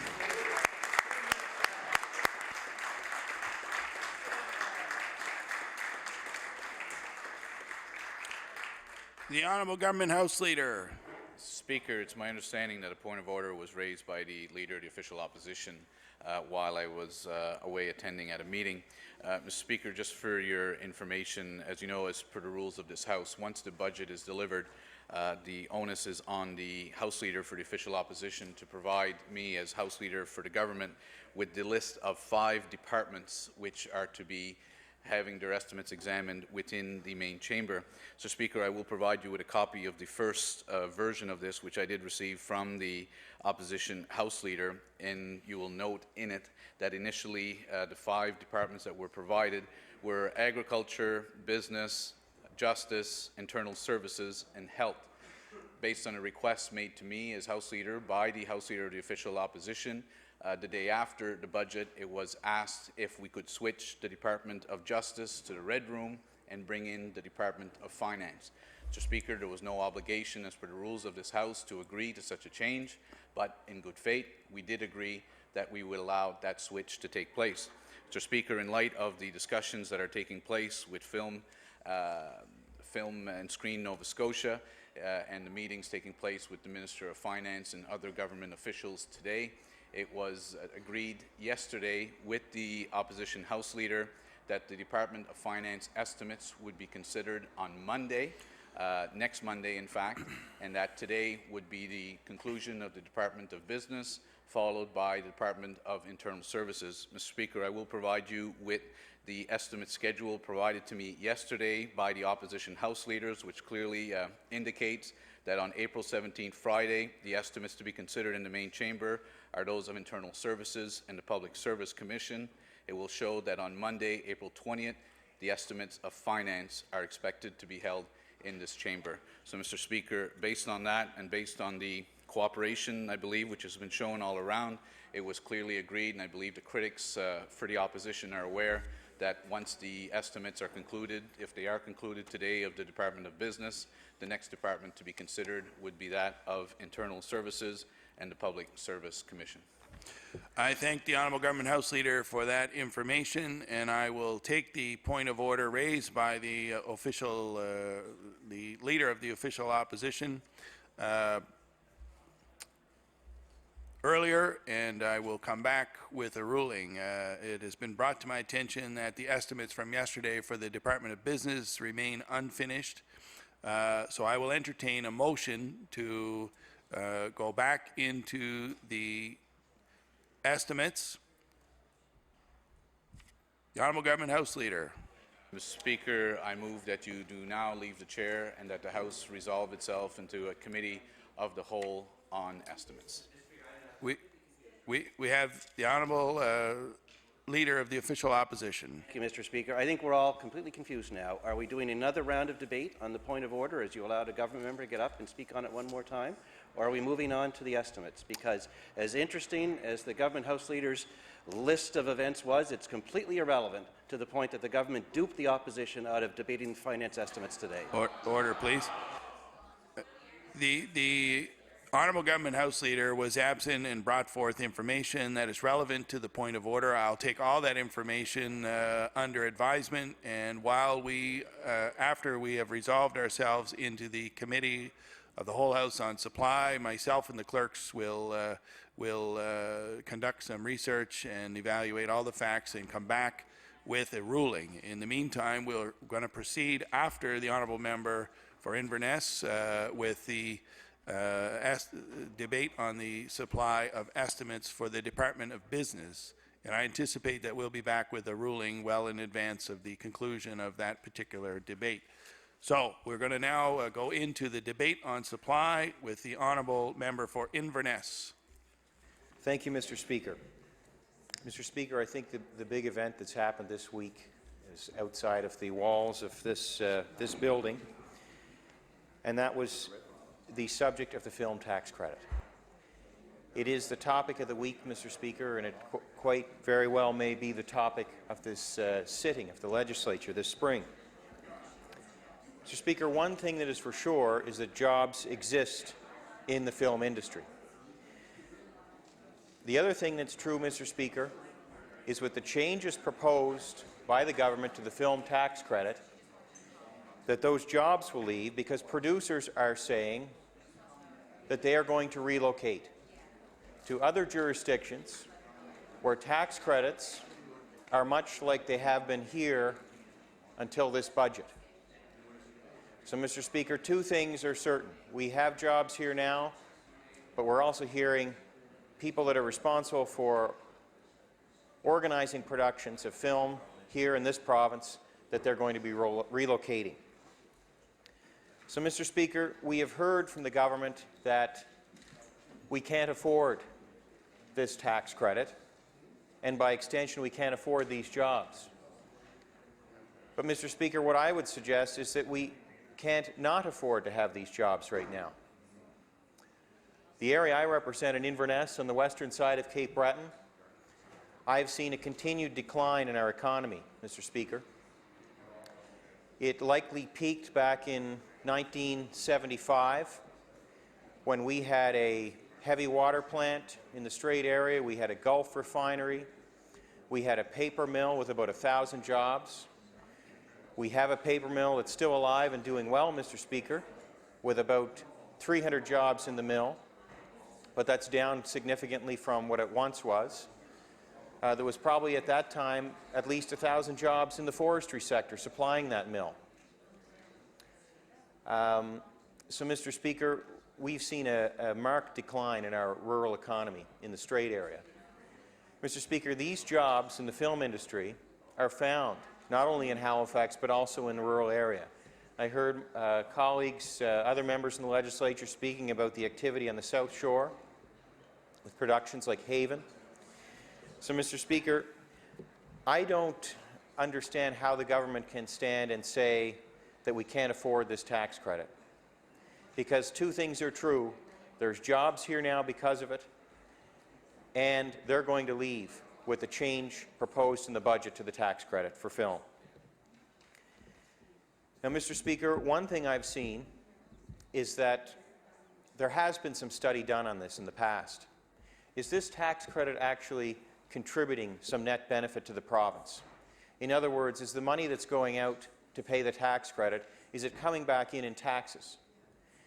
And, Mr. Speaker, there's not a real clear answer on that because no research was done by the government before they made this decision. However, I've read through the media that there was a study done a number of years ago, and at that time there was a very small net benefit to the province. It may have only been even 1%. But, Mr. Speaker, let's just assume for a minute that this is a zero-sum game, that whatever money is put out in the tax credit, only that much comes back to government. One could say, why subsidize any activity that's going to do that? Well, Mr. Speaker, I think the business we're talking about here, the film business, the very nature of it, it's short-term, it comes and it goes. It's project-based, it's film-based. That being the case, if it's a zero-sum game, I think it's okay. Because while it's here, whether it's here for a half a year or 2 years or 3 years, could be multiple years if there's production for television, Mr. Speaker, for a series. While it's here, it's creating work for people. That's important. So if it's a zero-sum back to government, I'm not too concerned about that because it's creating benefit. It's creating work for people. And, Mr. Speaker, we all know how many jobs have left the province, even the last 5 years.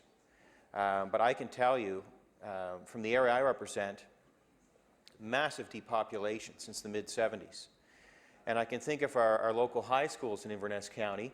Even in the last 20 years, there's been a 50% decrease in the number of students attending the school. That's a real problem, Mr. Speaker. I guess what it means for students is they've got longer bus rides to school. They have fewer opportunities to find jobs when they graduate. And I know, Mr. Speaker, my own class that I graduated from in Judic, the school is no longer there. Very few people, very few of my classmates are still living in the area because there's no work. So why would government in this budget make a decision that's going to have an impact on the amount of work out there for people, Mr. Speaker? We need to be moving in the other direction. So, Mr. Speaker, I say with this tax credit, if people are working, even if it is a zero-sum game back to government, what's so bad about that?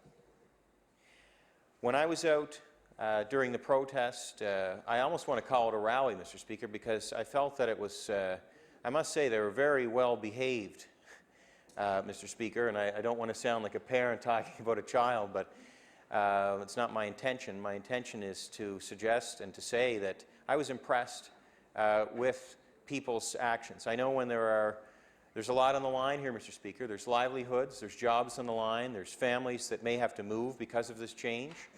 Mr. Speaker, people kept their emotions in check, and they were here to deliver a message, and I thought they delivered it very respectfully. So, Mr. Speaker, one of the people when I was outside had told me about Pirates of the Caribbean 5. I believe it's the 5th one. I know my nieces would know that right quick, but Mr. Speaker, I was told that Australia, Queensland, Australia, had offered the producers $70 million.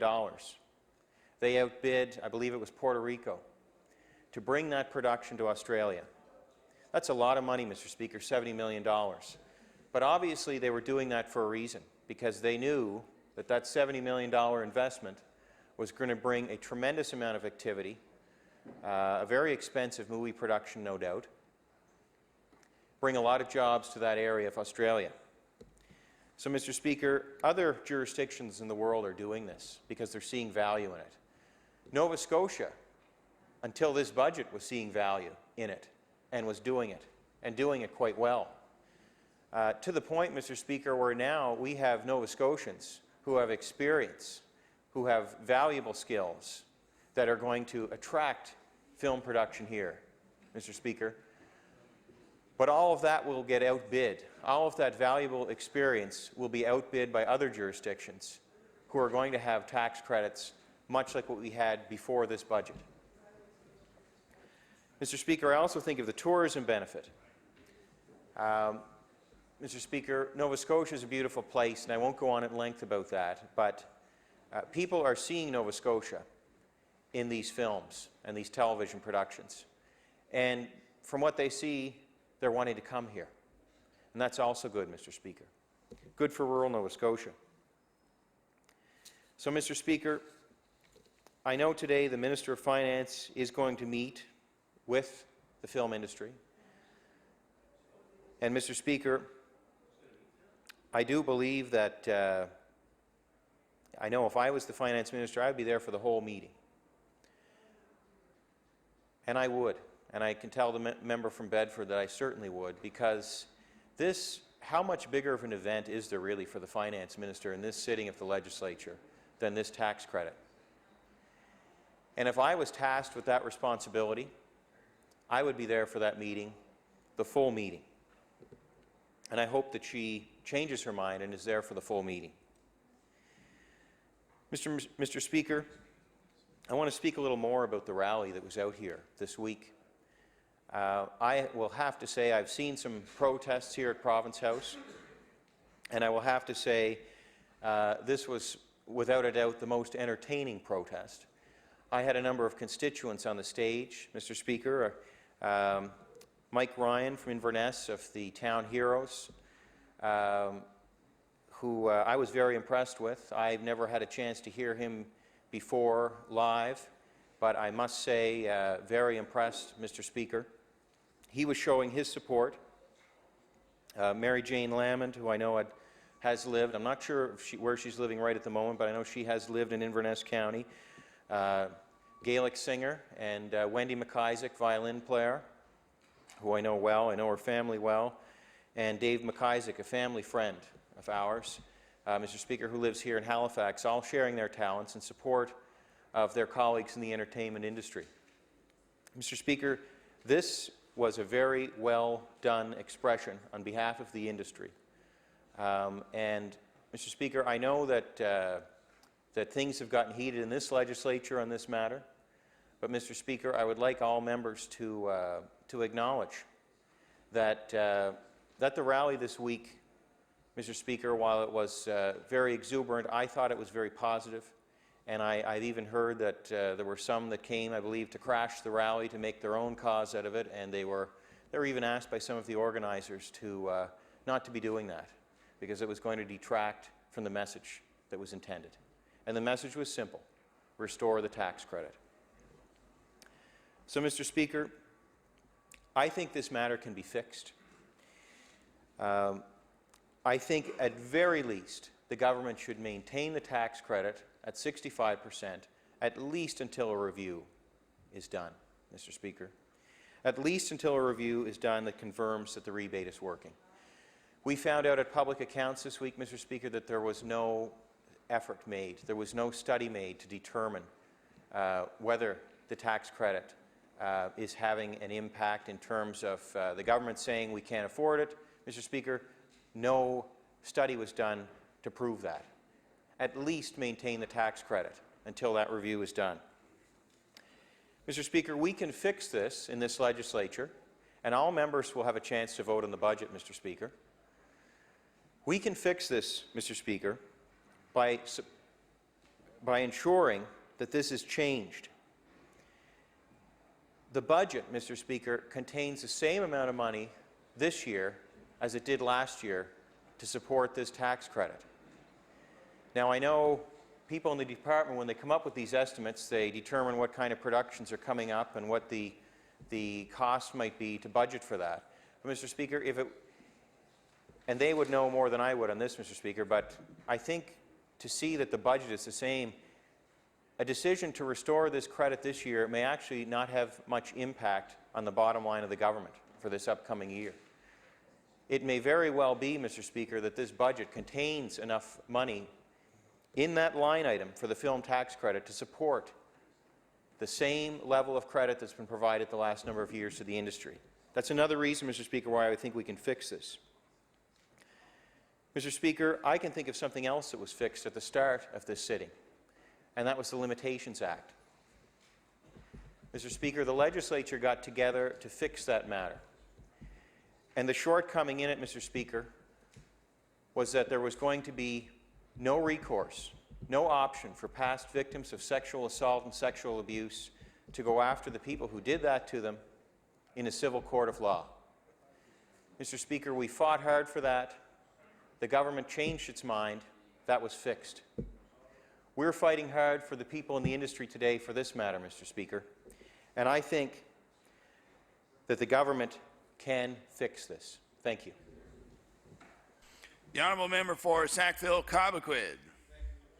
Thank you, Mr. Speaker, and it's a pleasure to have a few minutes to stand on address in reply to the budget. Over the last week or so, we've been hearing in our caucus, and I've been hearing from many Nova Scotians, and of course, over the last week or so, many of those are Nova Scotians who work within the film and television and creative industry.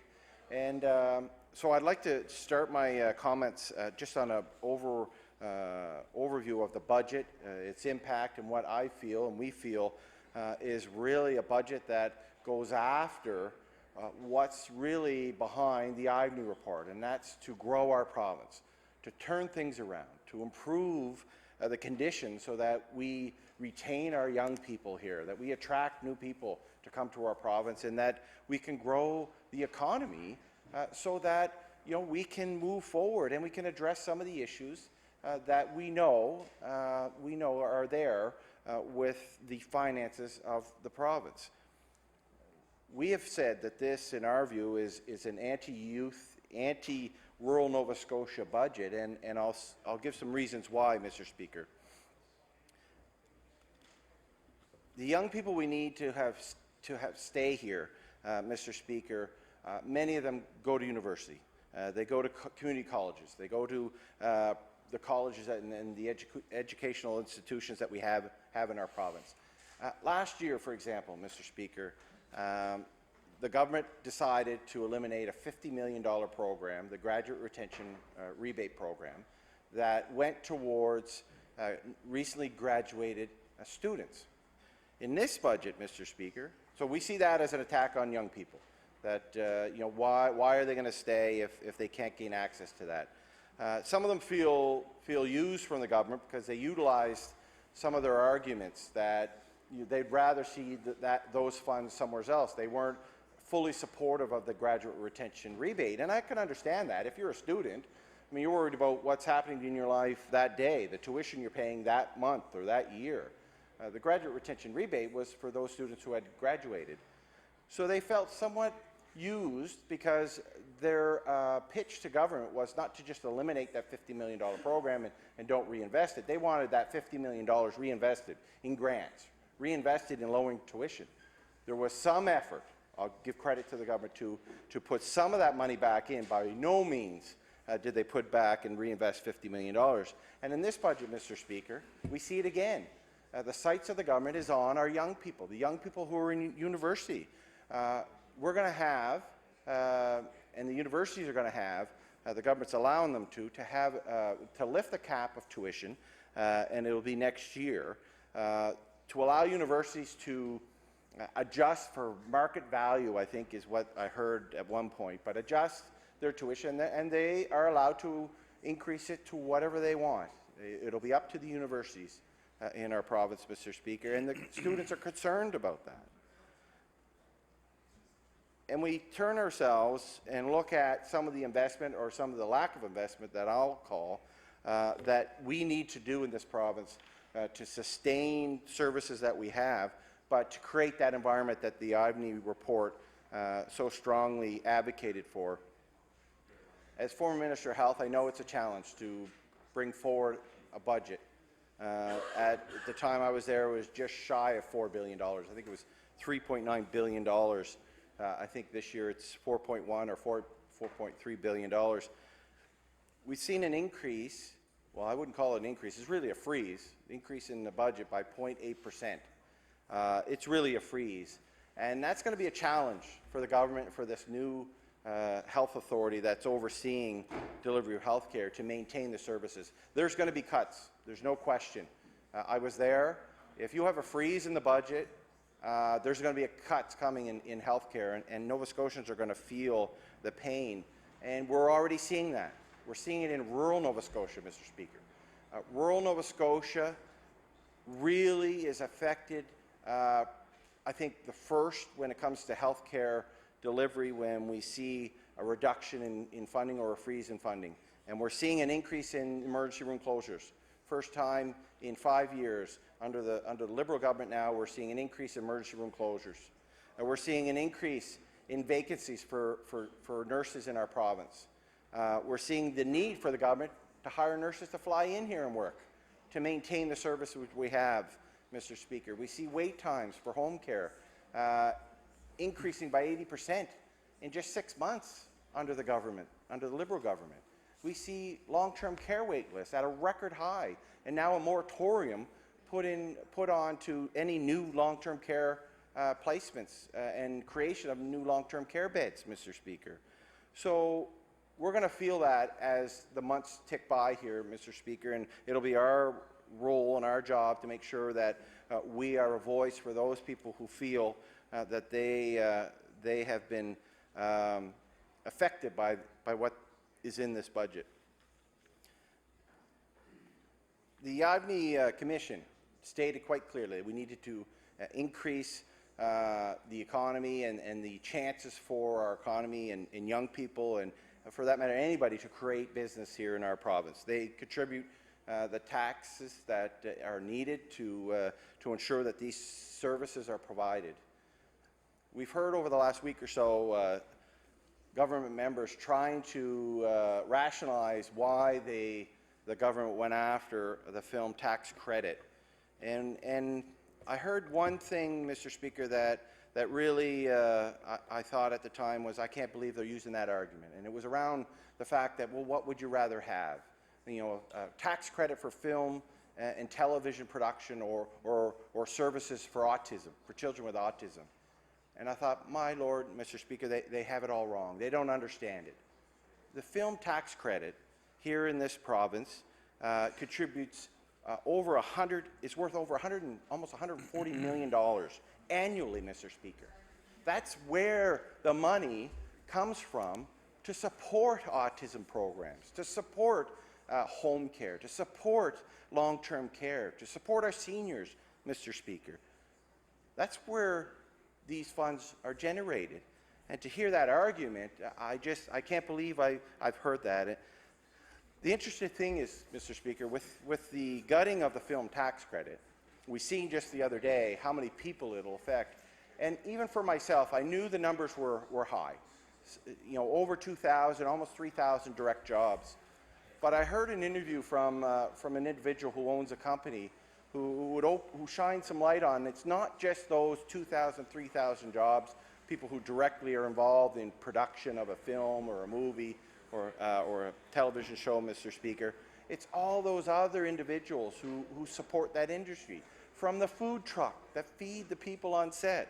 But the other day I heard this interview, and it was from a lady who owns a company that provides extras for movies and televisions and commercials. And in her company alone, she has over 13,000 Nova Scotians who she calls on to work in the film industry as extras.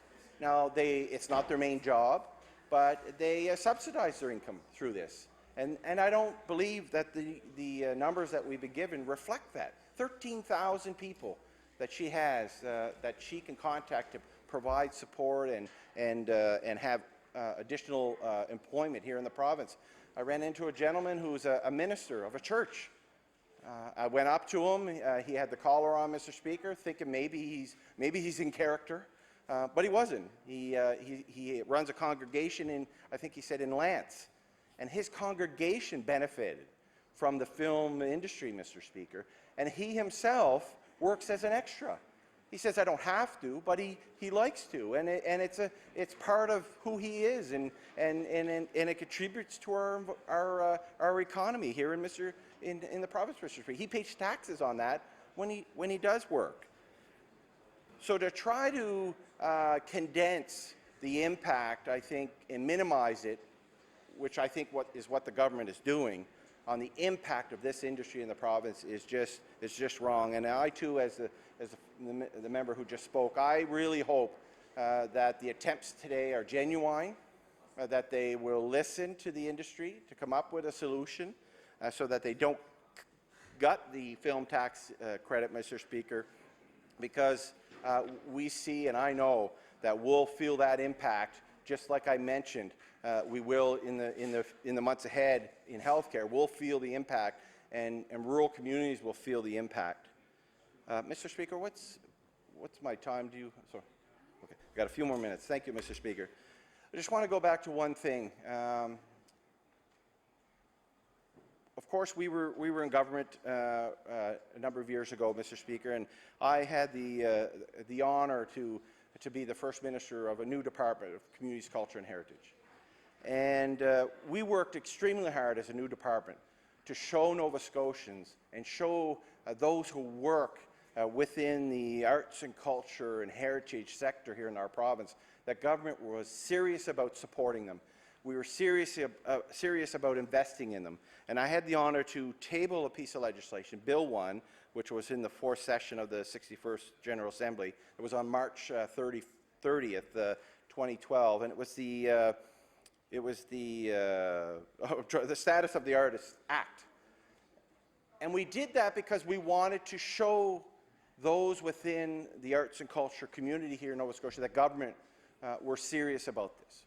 And no matter what government came after us, and no matter what government continues to govern into the future, they have to respect the laws that are in place. They have to respect the acts that are in place from previous governments. And in Bill 1, Mr. Speaker, under Section 7, it says the government undertakes, so far as it considers reasonable and appropriate to, and under D, work with artists and artist association to guide and inform the government on matters relating to arts and culture.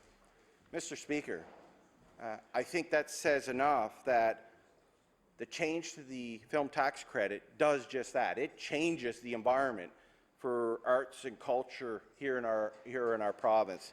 And under legislation, it says the government should consult with them. And that was the main thing I heard the other day, was that these decisions came about with no consultation with the industry. I know they've attempted to do that over the last few days, but they were forced to do that. Government was forced to do that. They weren't going to consult, Mr. Speaker. So we have a piece of legislation on the books from a number of years ago which states the government should consult when major changes to this sector happens, and that didn't happen. And I guess the Liberal government will have to answer for that. And you know, it's a shame, Mr. Speaker, that we're here today to see that. Our leader tried to indicate to the Premier today the impact. If $1 million investment was made in the province, how much that will be different now, the rebate that program will get, and it showed it across the country. So if $1 million was invested in a project here and across every province and territory, we're pretty much at the bottom. So out of that $1 million, that production may get up to $81,250. New Brunswick, Northwest Territory, PEI, Saskatchewan, they wouldn't get anything, but then it's us. At the top is Manitoba, and under that $1 million investment into the community or into that project, those production will get about $300,000 back. So that just shows, and then the rest of the province are there. Quebec, they would get back about $280,000. Nunavut would get about $270,000. BC, $267,000.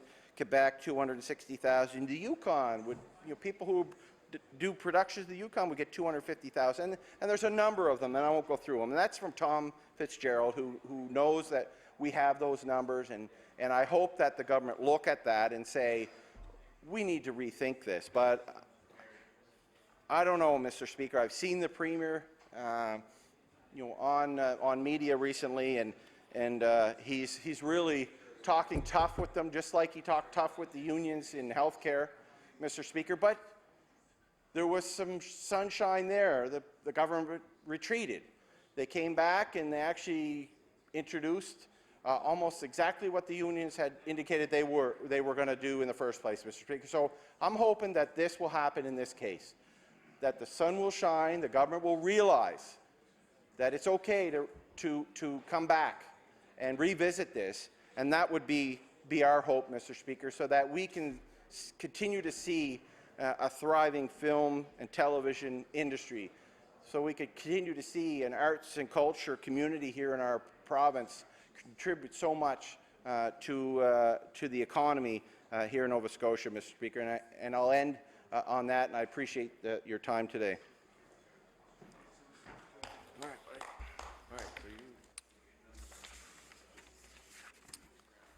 Thank you. In the absence of no more speakers for the debate going into supply, I'll take the opportunity to deliver my ruling on the point of order raised earlier by the Leader of the Official Opposition. The point of order raised earlier by the Honourable Leader of the Official Opposition was based on the proposition that the estimates of the Minister of Finance had been scheduled for the Chamber today. Rule 62D.1 of our Rules and Forms of Procedures state, the House Leader of the Official Opposition or his designate, in consultation with the Minister leading the House at the time, shall determine which 5 Ministers of Government's estimates are considered by the Committee of the Whole on Supply in the order in which they are to be considered. The Honourable Government House Leader advised the House of the various consultations of the House Leader for the Official Opposition had with him, and provided with me the most recent schedule for the main chamber, which shows the estimate for the Minister of Finance having been moved to Monday and Tuesday, with the estimate for the Minister of Internal Services and the Public Service Commission being set for today. Accordingly, I find there is no point of order. The House will now recess while we resolve ourselves into the Committee of Whole House on Supply.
Committee of the Whole on Supply will come to order. I recognize the Honourable Government House Leader.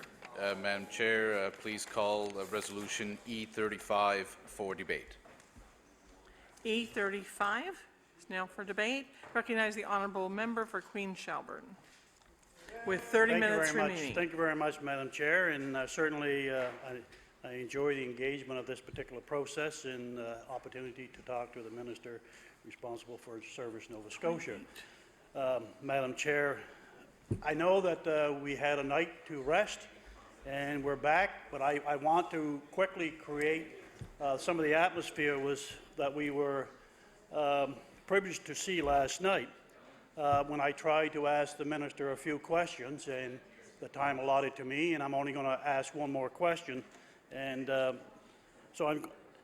my concern as I reflect over this several questions that I was asking the Minister, one of the words or combination of words I felt that the Minister had some sensitivity around, so I'm going to try to bring the Minister back to where we were last night in that atmosphere. And Madam Chair, through you, the two words that I was really made note of was, several words actually, was the word of a cumulative effect. And also in my speech I talked about rural Nova Scotia is in the crosshairs of this McNeil government. And it was interesting to note when the Minister took the floor, he talked about visiting his community, and the Minister talked about the social event that he participated in, and he was encouraged. These are his words. He was encouraged by the message he got from that social event. And the message was, and I quote, to maintain the course. That's his message. I'm not disputing that. I'm just suggesting that was what he heard from his social event. Madam Chair, very respectfully through you, I'm suggesting that this government is off course and that it needs to alter its direction is going in, because there is an accumulative effect that is happening with the closures, and I think this probably be the sensitivity that the Minister was concerned about. And to me, when I go back into my communities, and I'm going to give 3 or 4 testimonies here in the next few minutes, this is the message that I'm hearing from my community. So this is the parliamentary process that we're in. we have an opportunity to bring those concerns to this floor. And with all due respect, Madam Chair, that's exactly what I intend to do. People are concerned about closures at the community services. They're concerned about land registration offices being shut down. They're concerned about provincial parks having a R2-D2 now as the ambassador in their provincial parks. They're concerned about 7 courtrooms being closed throughout rural Nova Scotia. They're concerned about the film tax credit. They're concerned about ER closures in rural Nova Scotia. That is a cumulative effect. And I have suggested that in my speech last night. And I also noted that the minister suggests that this member, and I heard it here today, when we are given a task to bring that message here, that we are grandstanding. Now, you can call it what you want. The minister may call it grandstanding, but I call it standing up. Standing up for your community in rural Nova Scotia when that accumulative effect has such a negative effect on your community. And they elected us as opposition, and this is our duty to bring that voice to this chamber. And exactly what we're going to do, Madam Chair. This government suggests that it's going to maintain the course. In all due respect, through you, Madam Chair, I suggest that the minister goes back to the Premier's office and gets some new briefing notes, because this government is off course. And I'm going to give you a few testimonies before I get into my last question. And I want to point out that I have been here for 9 years, and I do not know all the rules of this House. But I know one thing. I know when you ask questions, and I asked several of them in the last few minutes, including last night. And I know when those questions are deep and are respectable and demand an answer, and when you get up and the minister starts burning the clock, I take that as a compliment. I don't take it as you did a bad job. I actually am complimented by that whole process. I have been here for 9 years, and I understand the rules. So you take the microphone away from the opposition and you burn the clock. I just want to tell you, Madam Chair, through you, that this member is not being fooled by that. And I want to get into the testimonies here before I get to my last question. And I know, with all due respect, that the minister goes to some social events and he may hear otherwise. I accept that. But I also know that I hear from my community. And this is a little snapshot of what I heard, Madam Chair, through you to the minister just in the last week. The municipal units across Nova Scotia are saying that the government is off course. The mayor of Lunenburg, quote, hopes, this is concerning the film tax credit, hopes that the Premier will reconsider the film tax cut. That's one testimony. The warden from Barrington suggests the loss of the rental fees for the family courthouse in that building is going to have a devastating effect on their budget, somewhere in the vicinity of $40,000. They're requesting a meeting with the Minister of Justice. There's a testimony. Madam Chair, the mayor of Shelburne was interesting to see on CKBW, wrote to the Minister of Finance, and they talked about the benefits of the film productions in the beautiful town of Shelburne. And I can go into great lengths to talk about the beauty of Shelburne, the Scarlet Letter, the Book of Negroes, and most recently we have the Birchtown Museum that's being opened here officially next month. The mayor of Shelburne is deeply concerned about the cumulative effect of these closures. And they want to understand, and it goes on. The mayor of Shelburne talks about the cumulative effect of removing the land registry, talked about community services, child protection services being eliminated, and reducing Island Park to a self-service provincial park. And the mayor asked a question, one question, and I quote, "How are we supposed to survive as a community?" End quote. Now, the testimonies don't end there, Madam Chair.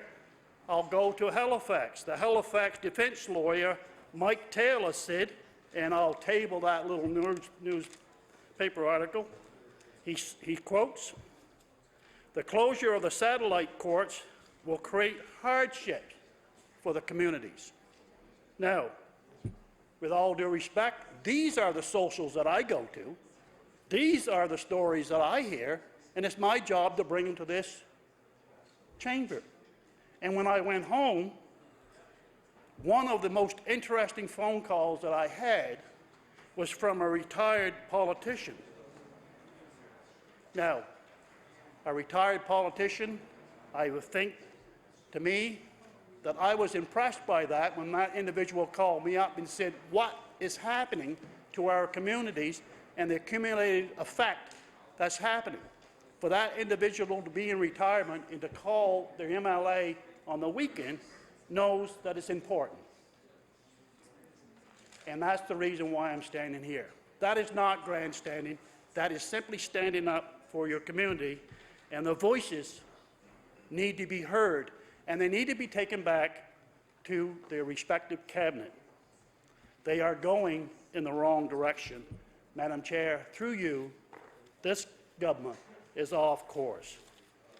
And, Madam Chair, this Wednesday, I had the good fortune of attending a rally out here. The film tax industry was very much involved. I walked out throughout this day-long protest 3 or 4 times. And I spoke to a number of individuals, like my colleagues did, and not once, not one time of all that day of several hours did I hear one individual, and they were all ranges, from youth and baby carriages to seniors. Not one individual said, this government is maintaining, or they want to maintain the course. What I heard, that there was a demand for young families who wanted to stay in Nova Scotia. And they wanted us, as MLAs, to take this message back that the government is going in the wrong direction. And this government is off course. Now, I had time to reflect on this, and I'd always like to bring a little humor to my speeches. And Madam Chair, I think humor is certainly something that we all should have some part of the day.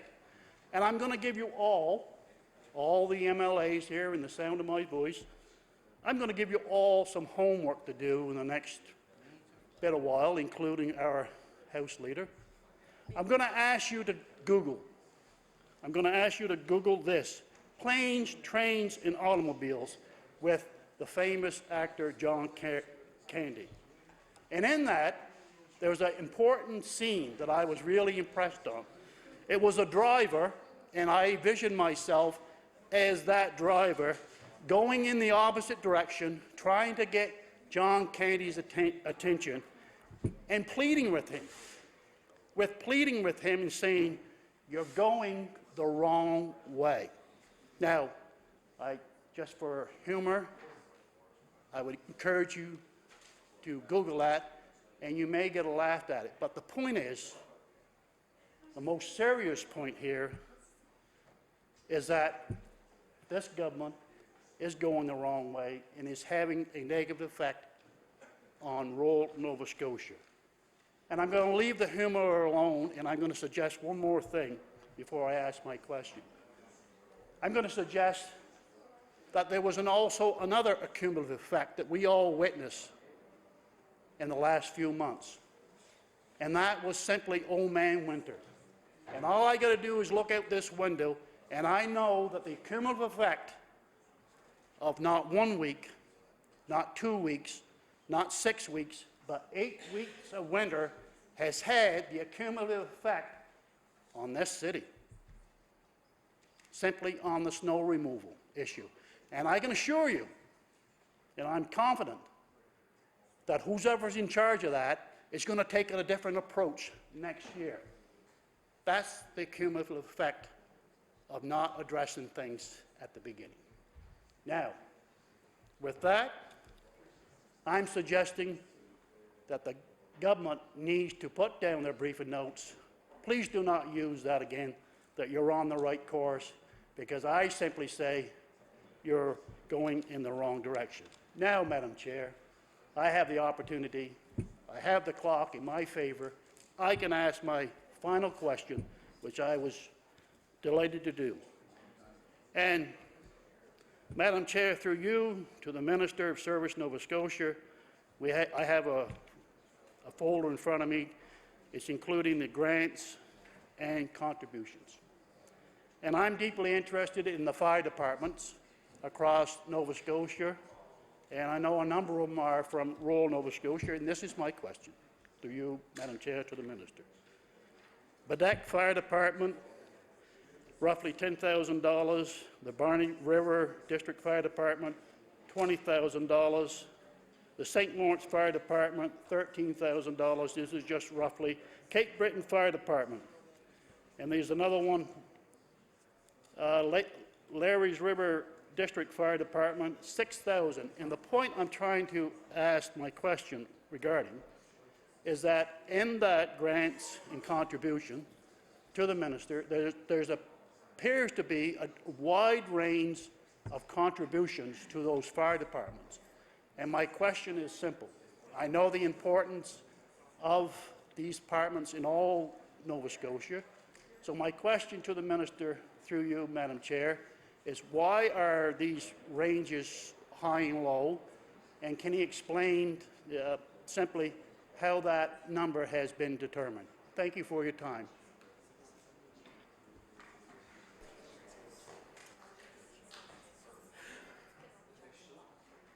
The Honourable Minister of Service, Nova Scotia. Thank you, Madam Speaker, and I'm pleased to rise again and respond to my colleague's comments, and I will conclude with response to his question. And I just want to clarify, for the benefit of those who are listening, whether they're watching legislative television or in what medium they use to access government, because it is critically important, Madam Chair, that Nova Scotians know the challenges we face. And in order to do that, we have to continue to repeat the message. And that message is quite simple. The province is broke. And we can't continue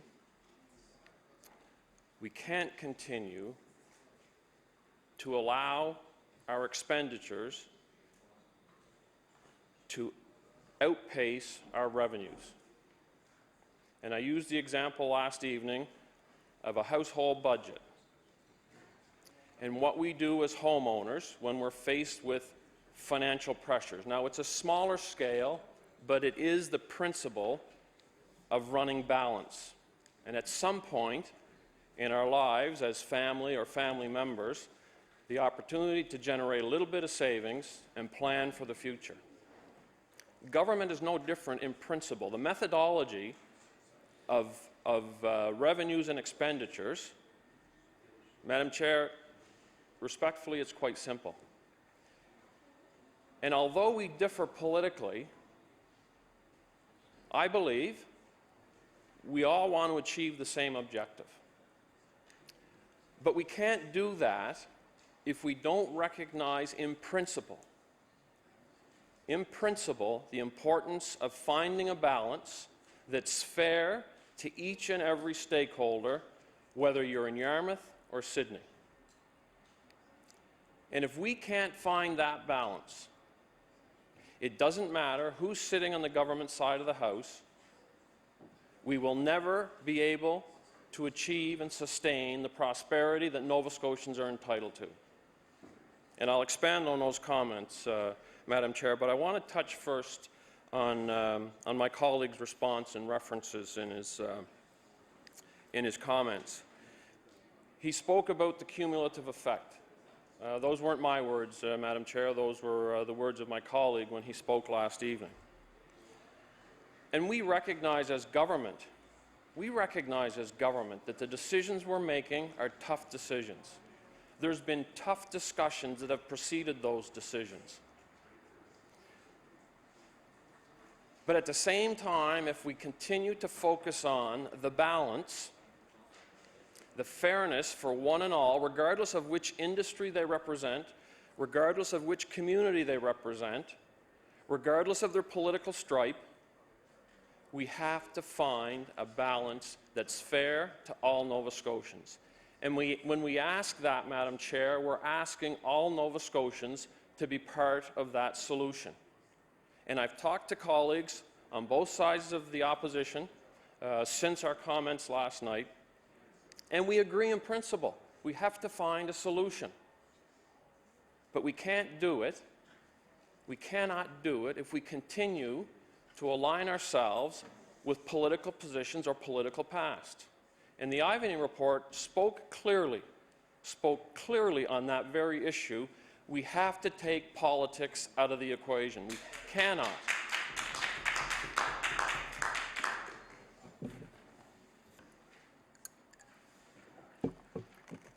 We cannot, Madam Chair, continue to pretend to find a solution for Nova Scotians if we don't work collectively together. Respectful of individual differences, I understand that, I get that.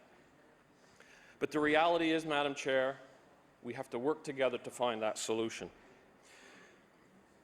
The other reference that my colleague used in his comments today, I guess it is afternoon now, and he referenced the same comments last evening, and they were his words that he presented when he talked about rural Nova Scotia is in the crosshairs of this government. And in making those comments, my colleague was presenting an opinion, his views as an elected representative of this House. I fully respect that.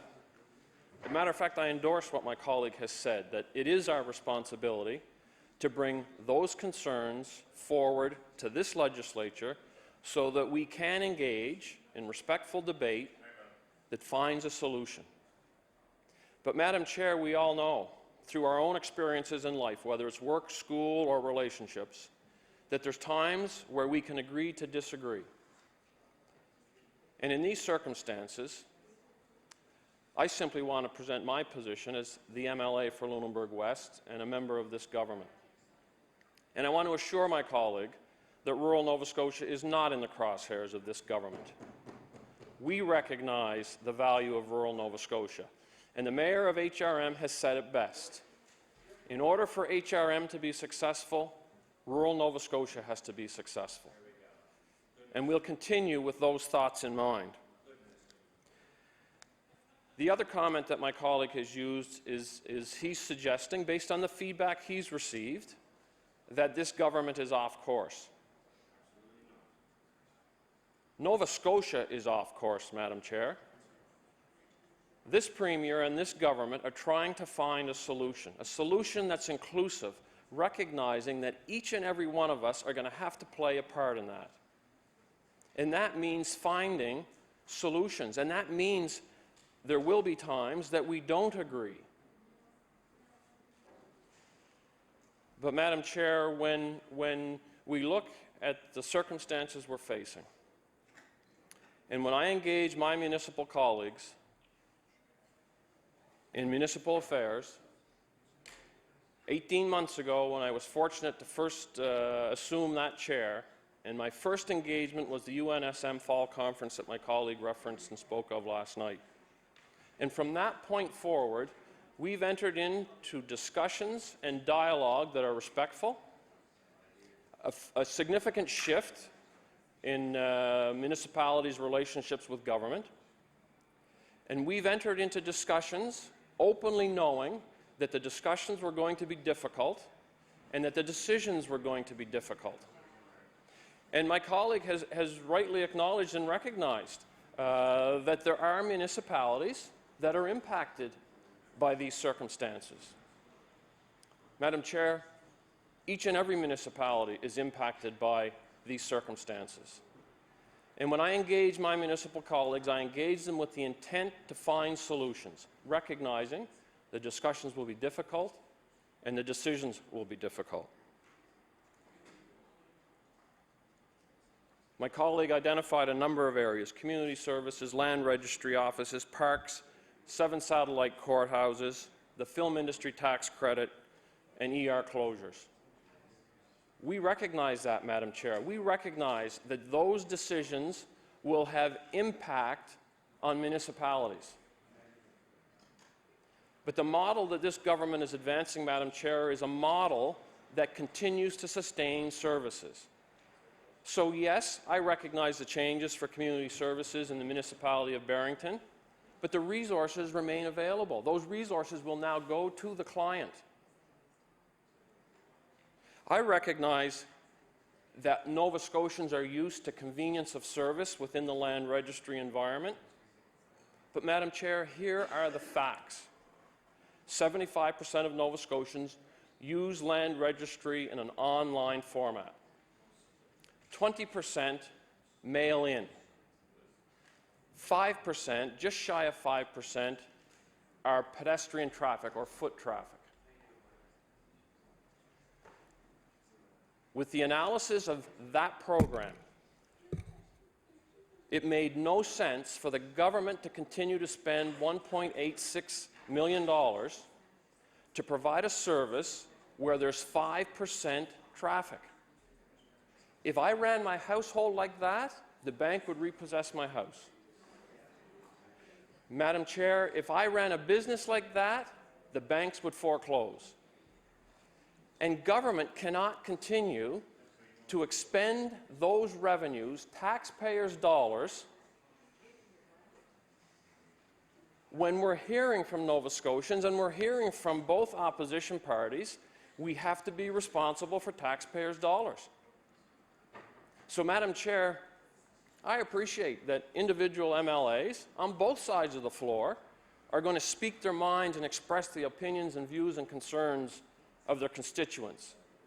And I commend my colleague from Queen Shelburne for doing that. It is appropriate and it's democratic. But, Madam Chair, we have to take emotions out of difficult decisions, as hard as that is. I'm sensitive, Madam Chair, to how it impacts individuals because I hear those stories.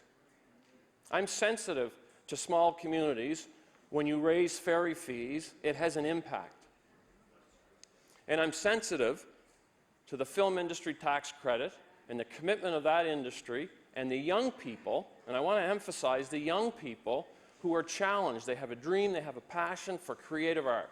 They have a dream and they have a passion for the creative industry. And they pursue education to work in those fields. I understand that. Madam Chair, we have to continue to afford to provide those opportunities. But we can't do it, we cannot do it, Madam Chair, if we continue to write checks. And the objective of this government is simply to find a balance. And I'll speak to that in a moment. The other reference that my colleague spoke of was grandstanding. And if my colleague misunderstood the directions of my comments, I simply want to extend the opportunity to clarify that. I was not talking about the member's responsibilities in this legislature to stand and represent his constituents. I did not make that reference in this House. My references were to the external actions where people are putting politics ahead of people. It serves no purpose to go out and engage any group who feel they've been disadvantaged for the sole purpose of a camera opportunity. The objective in engaging individuals who are disadvantaged is to hear them in a genuine and fair manner, and to have discussions and explain reasons why government does the things they have to do. Last night, I shared with my colleague that on Easter Monday, I attended a protest in the community of La Have over the increased ferry fee in that community and our cable ferry services in the province. But prior to the protest, I reached out to that group and I asked the opportunity to meet with them. And we sat for 2 hours and we had tremendous discussions. It was informative for me. They shared with me it was informative for them because they had not previously understood how the mechanisms of government work. And we're all, every one of us in this legislature, are responsible for that gap, for that shortcoming. So the point of my comments, specific to grandstanding, were not, Madam Chair, directed at my colleague in this legislature. They were specific to external behaviors and activities outside this House. And I want to qualify, Madam Chair, I fully respect the right to peaceful protest. It's embedded in our Constitution. I understand that. And I, too, want to compliment, as one of my colleagues did earlier, the respectful nature of that assembly. Madam Chair, I left the building, walked through that group early on the day of the protest, and we engaged in genuine discussion. It was not confrontational, it was respectful. And I want to commend the group for the presence and the behavior and the professionalism that they demonstrated, peacefully protesting as they are entitled to do, expressing their point of view. No different than the constituents in Lunenburg West and the community of La Have did on Easter Monday.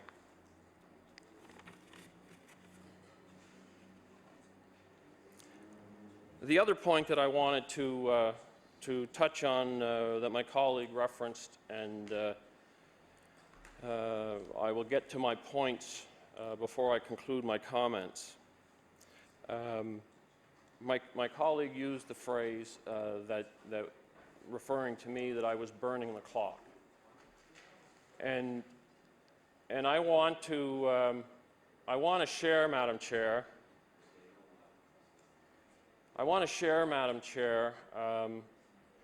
that my intent, no different than I am standing here today, and I guess maybe it's 32 years of policing that comes out in me, and you make extensive notes, and you analyze your notes, and you take the opportunity to present your position specific to those arguments or notes that are shared in discussion. That's no different than any one of my colleagues would choose to do, specific to any other department going through budget estimates or any other discussion where you would want reasonable time to express your opinions, your views, to openly debate those subject matters in the form that we've been afforded and provided to do just that. And I know my colleague referenced a number of communities and municipal leaders around the province, particularly the South Shore and in close proximity to his provincial constituency.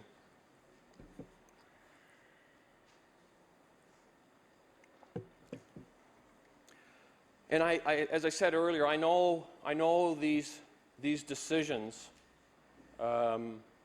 impact these communities. And the mayors and wardens and councillors, they're elected no different than my colleague or I to represent the people who put us in public office. So I respect their right to express their opinion. And I've engaged some of those leaders in one-on-one discussions since they've expressed concerns, and I understand. But I also want to recognize, Madam Chair, that collectively, as a province, specific to municipalities, the advantages for them that we have been able to leverage in this budget. Madam Chair, I want to table a piece of correspondence that speaks to just that point. And there's two articles I want to table that are specific to the challenges municipalities face and the comments of the municipal leadership and the president of the UNSM himself, who is responsible for his membership. In an article in the Chronicle Herald on April the 10th, quote unquote, these were the words of Mr. Keith Hunter, who's the warden of the municipality of Cumberland, but also the president of the UNSM. And he says, quote unquote, from a municipal standpoint, we'd call it a stable budget. We're satisfied with the budget. Where most provincial departments took a hit, the Department of Municipal Affairs didn't. And he identifies that the budget for municipal affairs was increased. Madam Chair, I'll table that article for the benefit of my colleague.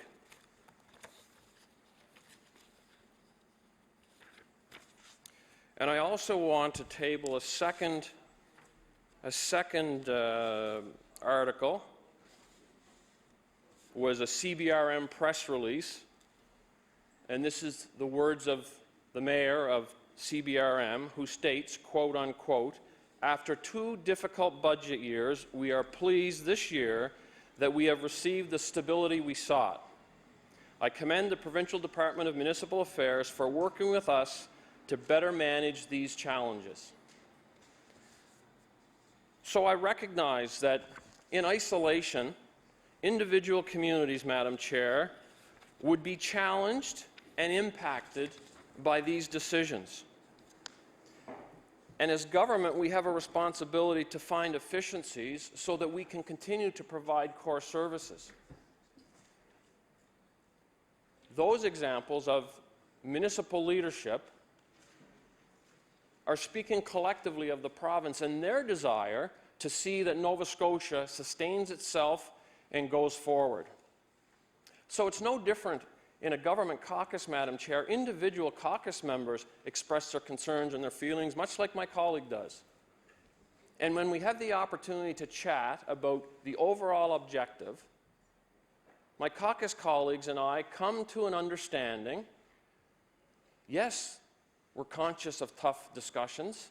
We're now more aware of the need for tough decisions, and collectively, not in isolation, but collectively, as a voice of government, to move a strategy and initiatives that we believe are in the best interests of all Nova Scotia. And we cannot, Madam Chair, I would suggest, start to isolate individual communities.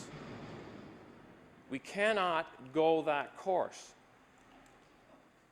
We would never be able to right the ship if that's the avenue we pursued.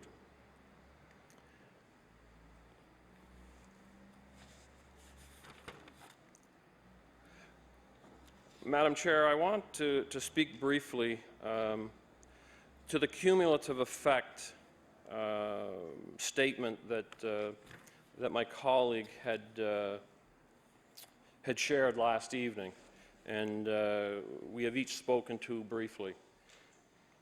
My reference to cumulative effect, recognizing my colleague's position with various services impacted in individual communities. Madam Chair, I want to qualify that those same services were impacted in the constituencies of members of the government caucus.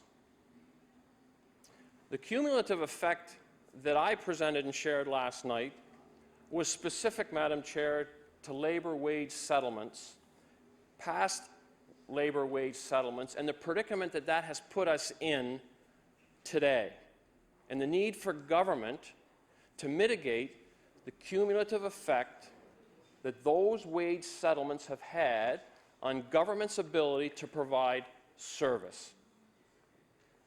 So, Madam Chair, instead of cutting ferry fees, we could retain ferry fees at a previous rate. But if our expenditures continue to outpace our revenues, we have to find those options and opportunities where we can find balance and apply, to the best of our ability, a level of fairness. Last night, Madam Chair, I spoke to the discussions I've had with municipal leaders. And there's a discussion that I recall frequently, and I use it in many of the discussions I have with municipal leaders who are impacted individually, but an opportunity to talk with them, sit down and chat, they understand. And it was the former president of the UNSM who said, we have to be fair. And they recognize that when decisions are made, there will be municipalities that are disadvantaged. But they also recognize that it's a necessary step to find the stability that both the mayor of CBRM and the president of the Union of Nova Scotia Municipalities have referenced in their comments following the budget. So my objective in the departments that I'm responsible for is to include and engage stakeholders. It is to have tough discussions and come to tough decisions, but importantly, do that in a manner where we best demonstrate, to the best of our ability, a level of fairness in those discussions. And I used two examples yesterday. One example was Victoria County, where the satellite course in the Badek village will not continue. But with the change in equalization, specific to NSPI assets, Nova Scotia Power Inc. assets in Victoria County, the municipality of Victoria will generate, as a result of those decisions, more revenue than they had previously, recognizing that there's some level of fairness, at the same time inherent difficult decisions that had had an impact in one area of their community. It's not the objective of this government to present intentional complications or challenges on municipalities. It is about working with them, Madam Chair, and finding solutions. And I believe, as I stated last night, I believe we've achieved that. We've achieved that with municipalities. We've done it, including them in the discussion. We've done it, including my caucus colleagues who've expressed and shared their concerns, but given the opportunity for input and discussion, understand collectively the impact that has on Nova Scotia. It is and will be, Madam Chair, my objective in my new responsibilities in the Department of Business to pursue and try to apply the same methodology with the stakeholders and the partners in Department of Business. We will continue to do that in municipal affairs, and we will continue to do that in Service Nova Scotia. Madam Chair, I want to wrap up. I want to wrap.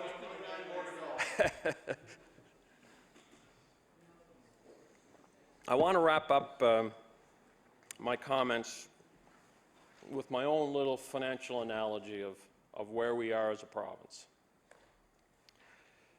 And many of my colleagues have been team players in their own communities, multiple sports teams, some legends in baseball and hockey. But you know, Madam Chair, the most important part of those environments and those experiences is the understanding of a team and how individuals contribute to that team. And I like that. I like that. But here's the reality of team as we apply it to the province, as we apply it, Madam Chair, to the province of Nova Scotia. Everybody has a role on the team, and I'll use the hockey analogy. There's the regular shift, Madam Chair, there's the power play, and there's the penalty kill unit. And Madam Chair, we call on every team member, much like we call on individual municipalities and industry across the province, to provide input to the team objective. Not everybody gets to play on the power play.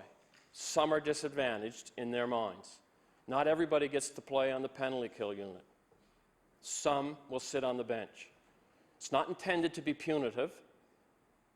The strategy is to find a greater outcome for the team. And as my colleague just mentioned, it is about finding greater solutions collectively. That may sound like a simple analogy, Madam Chair, but that's the reality of where we find ourselves. In this legislature, within this caucus, within this group of elected MLAs, collectively, for the betterment of the province, finding a greater outcome.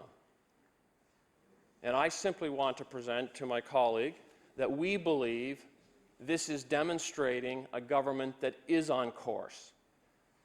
Yes, we're sensitive to the groups that decisions impact. These are necessary, these are tough decisions, and it doesn't matter who sits, which party sits on this side of the House, that government of that day will experience the very same decisions. And I want to use one example, Madam Chair, and give credit to my colleague who was a minister in the previous government, and it is specific to the land registry offices. It was my colleague's party, government at the time, who advanced the strategy around the facility strategy around land registry offices. It was the Minister of Service Nova Scotia and Municipal Affairs at the time, in May of 2011, who advanced that bill to change the landscape of land registries in Nova Scotia. I'm not criticizing my colleague or his party for doing that. It was innovative, it was creative at the time. And staff in that department did unbelievable work to achieve the objectives of that government of the day. A decision was made not to carry that forward. I'm not criticizing my colleagues for that decision. I'm simply identifying that they were thinking at the time. They were recognizing at the time that there were challenges and that governments had to find efficiencies. Madam Chair, I tabled these documents yesterday, and I want to table them again today for the benefit of my colleagues on this side of the House and my colleagues in opposition. And it was Bill 30 in May of 2011 that the former Minister of Service Nova Scotia and Municipal Affairs advanced. But I want to make reference to the comments that the Minister of the day had stated. And it was these words, Madam Chair, quote unquote, "It may make sense in the future for the department to be able to locate offices outside the county boundaries where they are now required by law." So he was rationalizing his decision on behalf of their government to advance that legislative change. The minister also went on, Madam Chair, to say, "It may help us to deliver services more efficiently or to improve customer services. We need the flexibility to do that." Madam Chair, those circumstances are consistent with the strategy that this government applied based on the work of the previous government and the staff within the department. Yes, we recognize it's a tough decision, but it is about finding efficiencies, and the savings that we will realize in that department, recognizing the circumstances that drove that, the low foot traffic, less than 5% that utilize that service. Madam Chair, the objective in that environment is to increase the online service to 95%. The other component of that, and I do again want to acknowledge my colleague's comments when he speaks for the interests of his constituents. One of the decisions in those discussions was to relocate the land registry office and creating that center of excellence from the Pictou community or the Pictou County community, placing it in Amherst. And one of the factors that we considered was the balance and numbers of government services and government employees in those communities, recognizing that Cumberland County just recently experienced the movement of multiple government employee positions to accommodate the needs of the new jail facility in Pictou County. We recognize that that community was impacted by that decision, a decision of the previous government to build that facility in Pictou County. And again, I want to qualify. I'm not being critical. I'm simply identifying that we recognize those circumstances. And to try to find a balance, to try and bring some fairness to the Cumberland community, the Cumberland County community, where we could to relocate a service and government resources in those communities. So in making those decisions, the responsibilities that I have as a minister and my input at both Treasury Board and Cabinet is to find that balance, is to find a level of fairness. And I believe, Madam Chair, with the budget the minister has presented, as difficult as some of those decisions are, it will meet our collective objectives going forward.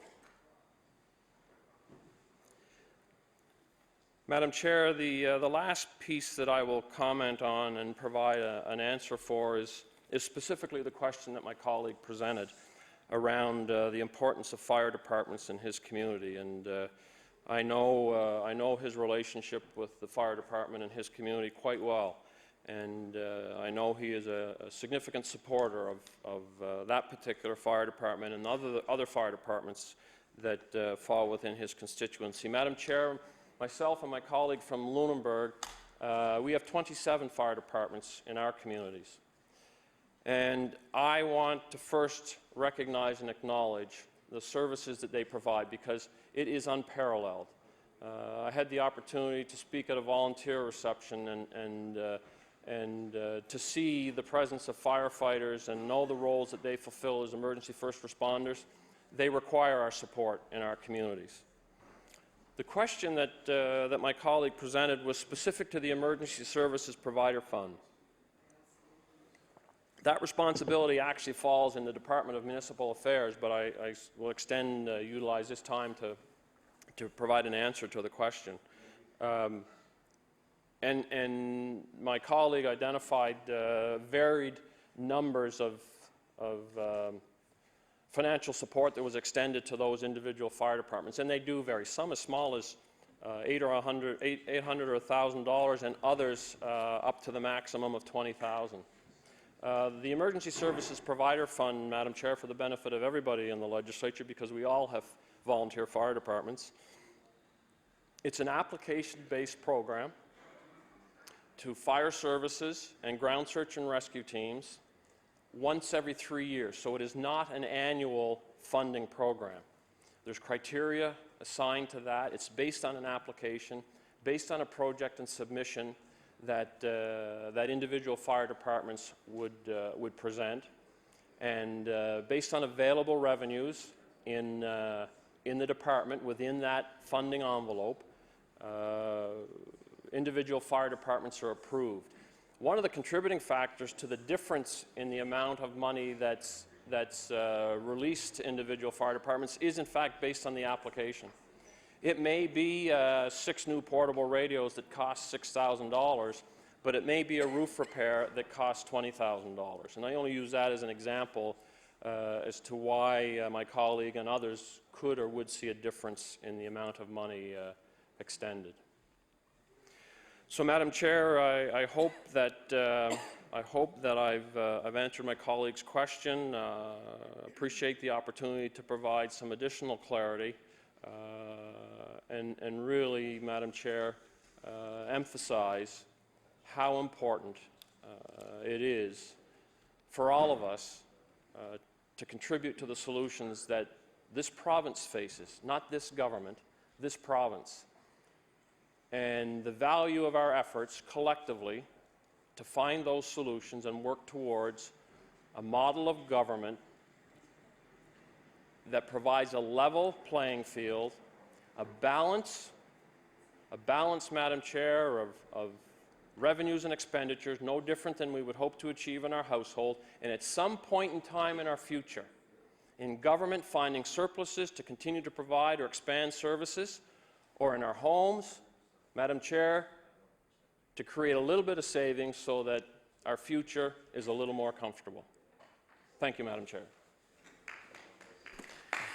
Time has elapsed for the NDP caucus, but do we have any more questions from the House? If there are none, then we'll go back to the NDP caucus for another question from the honourable member for Sackville-Cobequid. Thank you, Madam Chair, and I want to thank the Minister to allow me to have a few moments to ask some questions. It's been brought to my attention today with a concern over the direction of some of the programs that fall under the Minister's jurisdiction. I represent a community that for many, many years had no access to Access Nova Scotia office. The catchment area out in the Sackville area is over 100,000 and growing. And I know that because of the Cobequid Community Health Centre out there and the data that's used to guide what they do, that the surrounding areas that utilize that is over 100,000. So when the previous Conservative government were in, they allowed for an Access Nova Scotia to be built there, and I know that those members of my community that I represent and out to Mount Uniacke and even farther, Fall River, Waverley, Madam Chair, appreciate the opportunity to not have to drive downtown Halifax to go and register, get a new license, register their vehicle and that. So I'd like to ask the Minister, I know he mentioned a model of government that levels the playing field. Does that include, and will the government give us, or will the Minister give us some information around the possibility of a bid that will go out to businesses to take over the registry of motor vehicle? Is that something that the government is looking at? And if so, when will they announce that?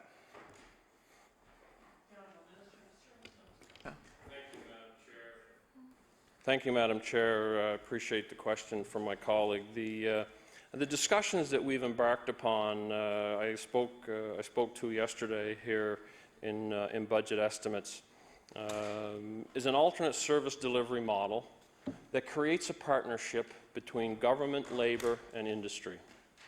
And the discussions and work that we've embarked upon has included a review of those alternate service delivery models that exist in other jurisdictions.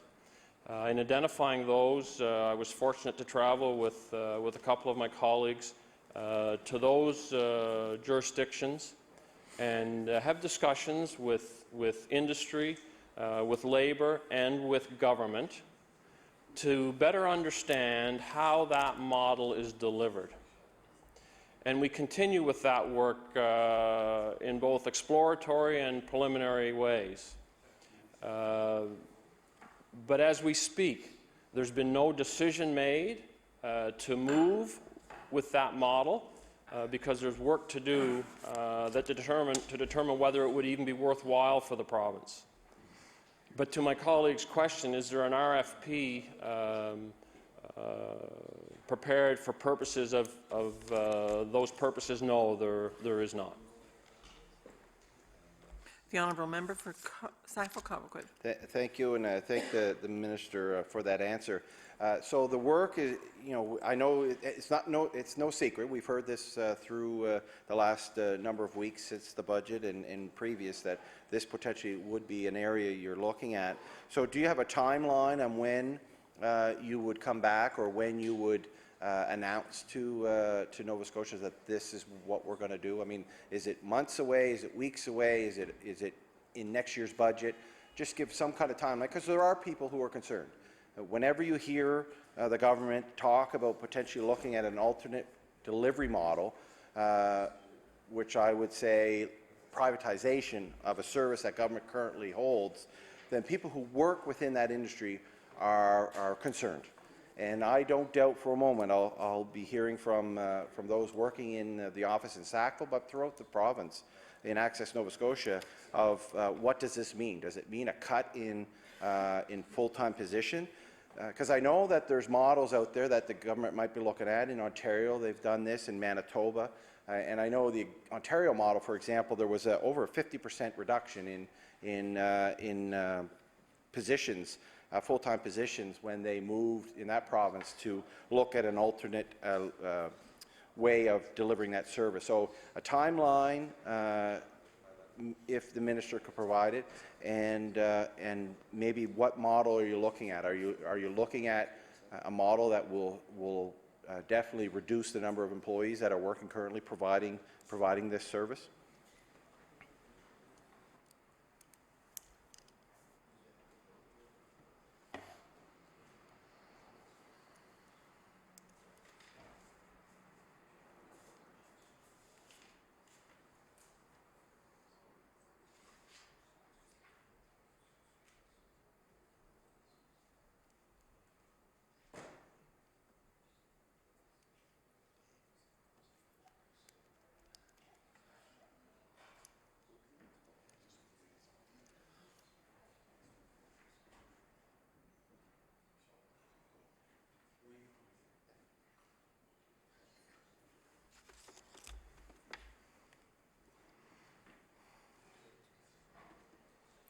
The Honourable Minister of Service, Nova Scotia. Thank you, Madam Chair. The 2 points that my colleague has identified specific to timeline and impact on labour are 2 very important components within the alternate service delivery model. The timeline, and this is based on our experience with, in discussions with other provinces, Ontario, Manitoba, and Saskatchewan, can be an extended period and process. And in the circumstances of Manitoba, which I use more often as the example simply because of the comparables to Nova Scotia, was 24 months, just shy of 24 months. And that's once a decision was made by their government to pursue an alternate service delivery model. We're not there at that decision point yet. There's work to do. I'm hoping by early, mid-June, we may have some idea, some finality to the preliminary work that staff are doing, and certainly in a better position to determine if, in fact, this government will pursue the alternate service delivery model. The second point that my colleague identified was around labour, and he used the Ontario example, and I'll really premise my comments on the Manitoba model. I'm very conscious, Madam Chair, of the rights and privileges that our civil service have embedded in their contracts, and we fully respect those rights and privileges, Madam Chair. This is not about cutting positions. This is about cost avoidance. And the example I used last night, much of government's work in the technology field is challenging because many of our platforms are dated, and there's a need to update those platforms. And specific to land registry, we're looking at an expenditure of somewhere in the area of $5.6 million to upgrade the platform for land registry to continue to function and to enhance that service. And it's those types of factors that have objectively due diligence on the part of our civil service and government. And I would suggest, Madam Chair, what Nova Scotians expect of their government is to find options and opportunities that continue to provide the service, respectful of the contracts and bargaining privileges and rights that our civil service have been so fortunate to have. In Manitoba, the transition of their land registry to the partnership arrangement of government, labor, and industry experienced in the area of 97% transition of those public service employees to that environment with a condition that their privileges, rights, and contractual obligations of government in their previous contract within government was retained in a unionized environment in the Manitoba model. And another condition available to the employees was within the first 2 years of that transition, should they choose to revert to government, they had that opportunity.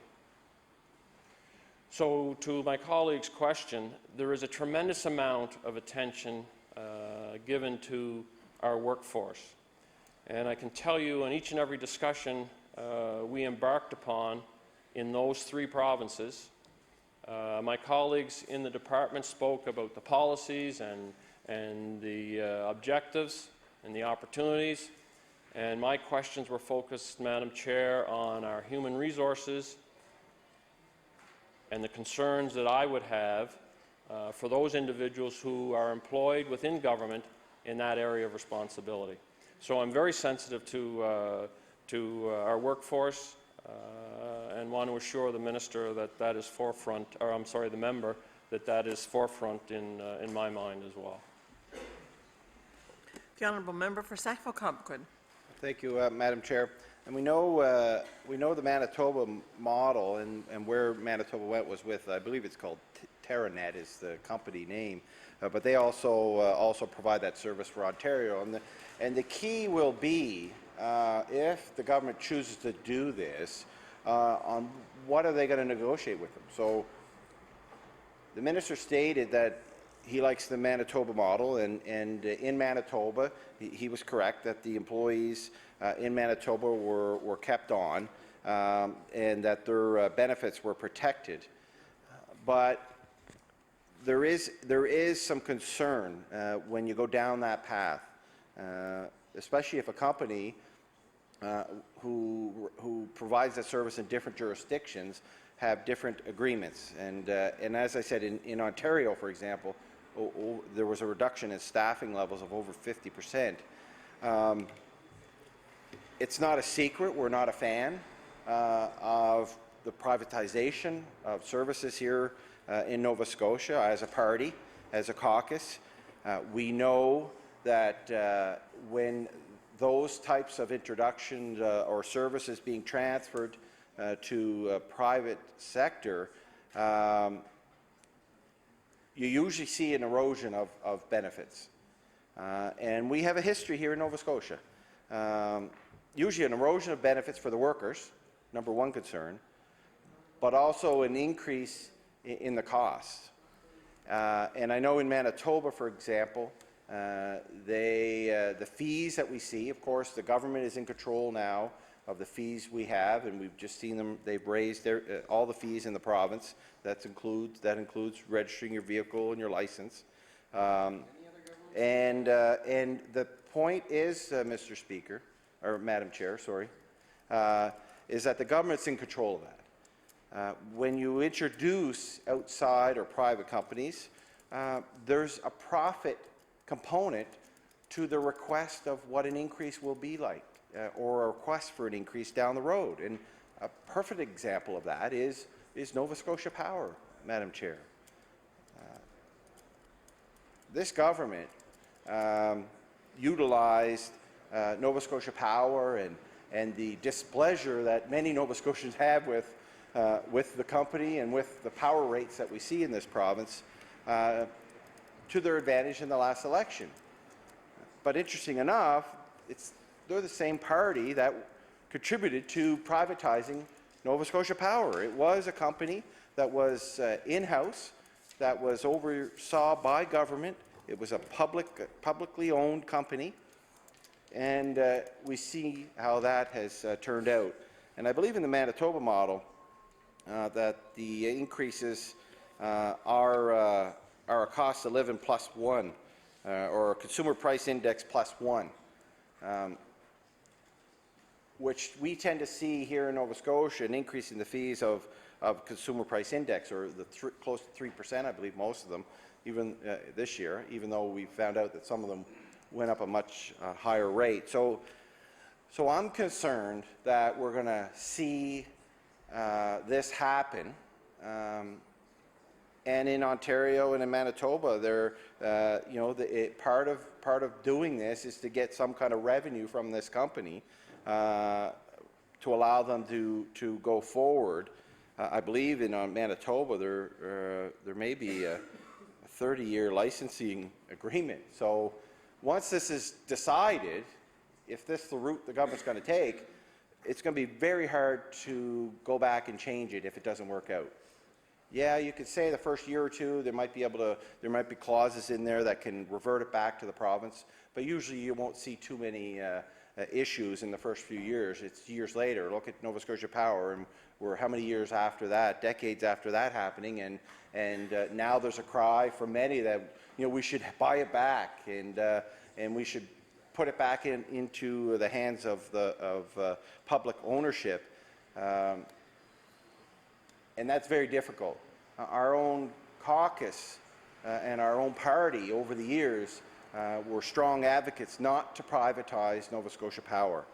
And we're not going to waver from that, Madam Chair, because we know the results. We're living it today. So I hope the minister understands our concerns. I hope that he recognizes that this step jeopardizes, I think, the control government has on those fees and the increases that we're going to see over the years. These fees are not going to go down. It's going to continue to, Nova Scotians are going to continue to see an increase in how much it costs to renew your license and renew your vehicle registration. So I think that's where I'm at with this, Madam Chair, and our caucus, that we're extremely concerned on a number of fronts, as I said. The concern of the employees that currently work in these in this sector across our province, many of them in rural Nova Scotia, and that's the last place. That's the last place we need to see an erosion of good-paying jobs, and it won't happen overnight. I believe that. I don't think if the government decides this that all of a sudden they're going to go and pay these employees minimum wage. There is some protection in there that government could put, but ultimately in the end that will be in the hands of a private company, and we know, Madam Chair, that that tends to lead to lower wages for those employees, and we're concerned about that. Has the minister and his department, have they done some analysis to date? Is there analysis done on the two models that they looked at, or three? I think he mentioned Saskatchewan also. And if so, can he provide that to the members of the House?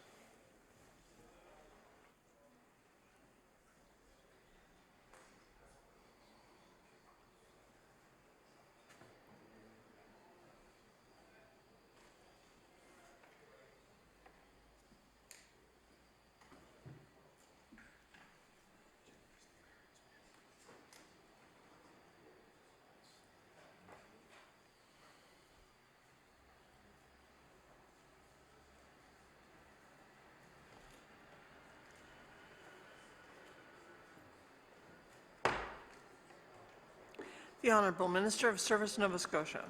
Thank you, Madam Chair. I just, if I may, take a moment to correct a statement that I made earlier when I talked about cost avoidance, and I referenced a project, a platform project that was on hold. I think I said registry of a land registry, when in fact it was registry of joint stock. So I just wanted to correct that for the record. Specific to my colleague's last question, we have not done an analysis of other governments' transition to those partnerships. What we've done is gathered in consultation with industry, government, and labor in the workforce, kind of an overall collective package of the options and opportunities that may present themselves should we decide to pursue an alternate service delivery model or partnership in these particular areas. The Honourable Member for Sackville-Cobequid. So on that, I would like to ask if the minister could provide who in those categories did did the department consult? And more specifically, when he mentioned labor, did the department consult with the unions that represent these employees? And if not, will he be consulting with the unions that represent these workers before any changes? The Honourable Minister of Service, Nova Scotia. Thank you, Madam Chair. Yeah, and I do want to clarify, when I speak about labour, I'm talking about the workforce in those work environments where we travelled. Part of the process going forward, obviously in the partnership, should government decide to pursue alternate service delivery, is to engage labour and industry if the decision is made to advance this service delivery model. The Honourable Member for Sackville-Cobequid. Thank you. I just want one more time, I want to ask, and hopefully you can be specific. When you say labor, that's very broad. What I'm asking is, has the minister consulted with the union? I believe it's the union, not unions. It could be more than one union, but I believe a union that represents these workers who might be affected. If not, will he guarantee today that he will, or his department will, consult directly with the union that represents the workers who might be affected by a possible change in how this is delivered to Nova Scotians?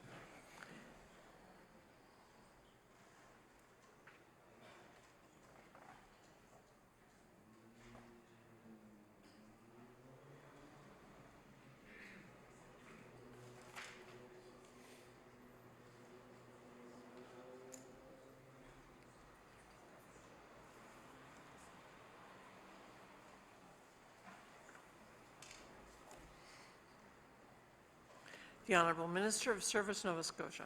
Thank you, Madam Chair. Yeah, I do want to clarify that when I speak of labour, and my colleague is correct, labour is a broad term, I'm talking about discussions that we had with the workforce in those environments that we visited. I did not speak to labour leadership in those circumstances. What I do want to share with my colleague, and I think it will put his mind at ease, if government chooses to pursue the alternate service delivery model, that partnership includes government, labour and industry, and we would be compelled, if we're pursuing a partnership, to engage those stakeholders. The Honourable Member for Sackville-Cobequid. And I know I'm persistent on this, but we've seen in recent days the lack of consultation. That's why I'm concerned. So I'm going to take the minister's word for that labour and the unions that represent those who work within this sector will be consulted prior to any changes. So I hope that's what I heard from the minister. Last couple questions, and I'll give my hat off to the minister to finish up. The first part is, can you give us the breakdown of how many vacancies currently are within Access Nova Scotia? It's not specific to motor vehicle because they do many. So what are the vacancies available now across the province within the sector that provides those services within his department?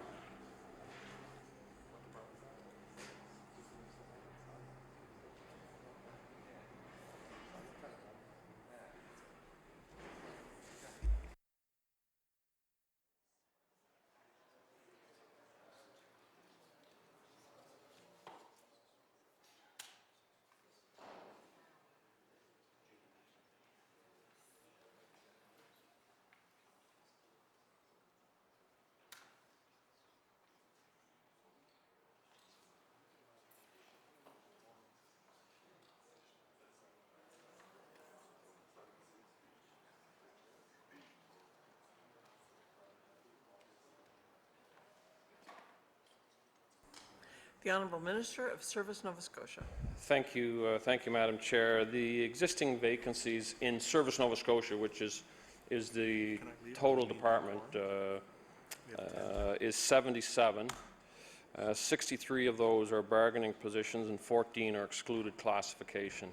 And as my colleague would know, having been a former minister, there's a process within the budgetary process, the human resource process, that creates vacancies for purposes of balancing our ability to provide service, at the same time balancing our ability to manage costs. The honourable member for Sackville-Cobequid. Okay, thank you. And my last piece here on this is I'm wondering if the minister and his department, maybe not today, provide us a breakdown of the vacancies within the Access Nova Scotia offices throughout the province. The last bit is that I hope the minister and the government does not go down this road, but reality states that you have a majority government, or the government has a majority, and if they choose to do this, they do. But it's interesting to note that the two jurisdictions that I referred to today that went down this road, one in Ontario, one in Manitoba, I'm glad that the minister is looking towards the Manitoba model, because what stands out for me in that one is that they agreed not to lay off. They agreed to maintain employee benefits. And that's what I'm most concerned about, are the people that are working today, providing this important service to Nova Scotia, that their jobs are protected. And it's interesting to note that maybe the reason those jobs were protected because it was an NDP government, I think, that brought that through. So I encourage him to do the same, but I hope he can provide me with maybe the vacancies at the Access Nova Scotia offices more specifically. And I want to thank the minister for his time today. Thank you. The Honourable Minister of Service Nova Scotia. Thank you, Madam Chair, and I'll be brief in response to my colleague's final comments. We will certainly source the information specific to those vacancies in the Access Nova Scotia workplace and provide that information to the Minister, and I certainly respect his strong position and concerns around the workforce. And if I can use his words, don't go down that road. He strongly encourages us not to. I talked earlier, Madam Chair, about finding a balance and fairness. And I think we owe it as a government to Nova Scotians to explore all options and opportunities that will contribute to the overall collective objective of righting the ship, positioning government and the province financially in a better place, so that at some point in our future we're able to create surpluses and expand and enhance the services that Nova Scotians deserve. So I believe it's incumbent upon us to explore these opportunities. I know my colleagues on the opposite side of the House understand that need. And as I indicated, Madam Chair, I believe we owe that to Nova Scotians to be fiscally responsible and to find efficiencies that continue to provide the service that Nova Scotians have come to expect. So, Madam Chair, if I may, with a couple of concluding comments prior to presenting the resolution. And I do want to thank my colleagues from both of the opposition parties for the dialogue and the discussion, and my offer to engage my colleagues in their critic roles, to assist them in better understanding the objectives of the departments and the mandates of the departments certainly remain. I hope that I've been able to answer the questions that my colleagues have presented to their satisfaction, and certainly appreciate their interest in Service Nova Scotia. Madam Chair, as I said in my opening remarks, there's no other office of government that interacts on a daily basis with Nova Scotians more than Service Nova Scotia. Each day we have thousands of interactions, citizens, businesses, non-profit organizations, and municipalities through our various client channels, in person, online, or on the phone. To ensure that we're responding to the needs of our clients, our focus this year will be on making client interactions with government easier, reducing red tape and creating regulatory excellence, making the Government of Nova Scotia a digital service leader, building an engaged and motivated workforce, and creating a new corporate culture that is client-centered, collaborative, innovative, and integrated. Madam Chair, we recognize this year will be a busy but a productive one for Service Nova Scotia as we take our mandate and our work to the next level. while ensuring that everything we do aligns with the provincial government's overarching directions and priorities and support that the Nova Scotia public has extended to us. And I want to thank again my colleagues for their questions and their time specific to Service Nova Scotia. With that, Madam Chair, I'd like to present a resolution on estimates.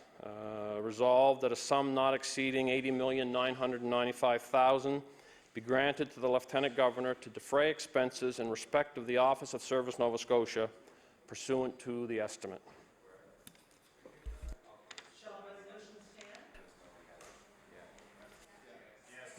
The resolution is stood. We will now take a short recess to allow for a departmental change. Thank you.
Order, please.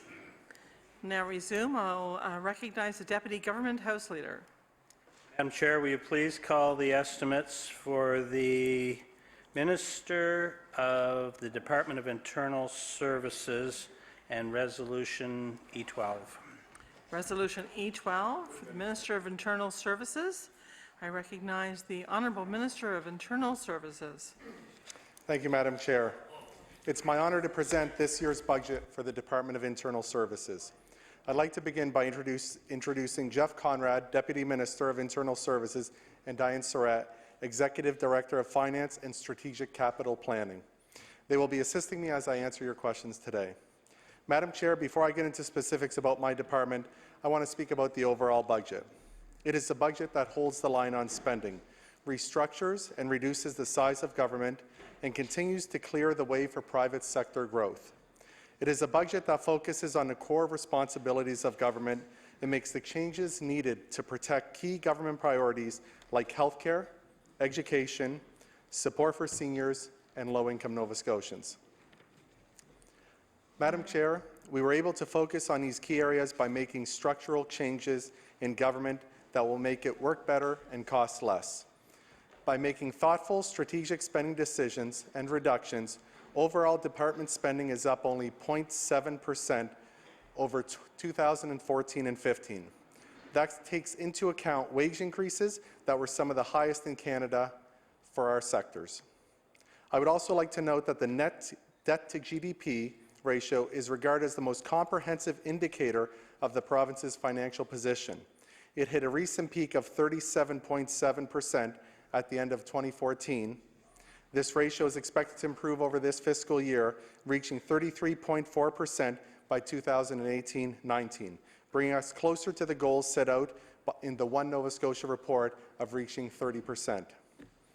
Madam Speaker, let's have a talk about the debt, which is one of the key reasons why this province has been on a track that it has to move off of. In 2009, the net funded debt of the province of Nova Scotia was $12.18 billion. By the following year, it was $13.32 billion, rising the following year to $14.6 billion, and then $14.98 billion. In 2013, it reached $15.35 billion. In 2014, it leveled off to $15.3 billion.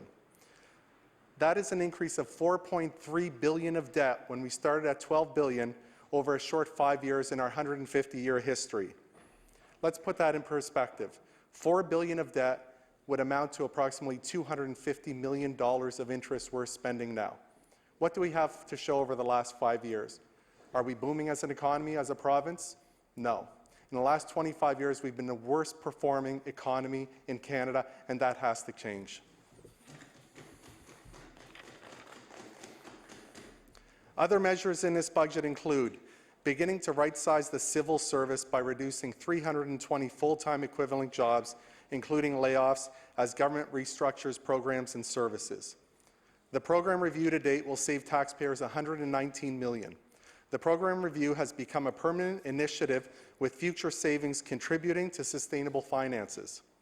Department of Health and Wellness spending will rise in line with inflation, the smallest increase in more than a decade. Procurement savings have helped offset rising costs of health care. Nova Scotia will save $1.2 million on linear accelerators and another $1 million on catheters and stents through joint tendering in the health sector.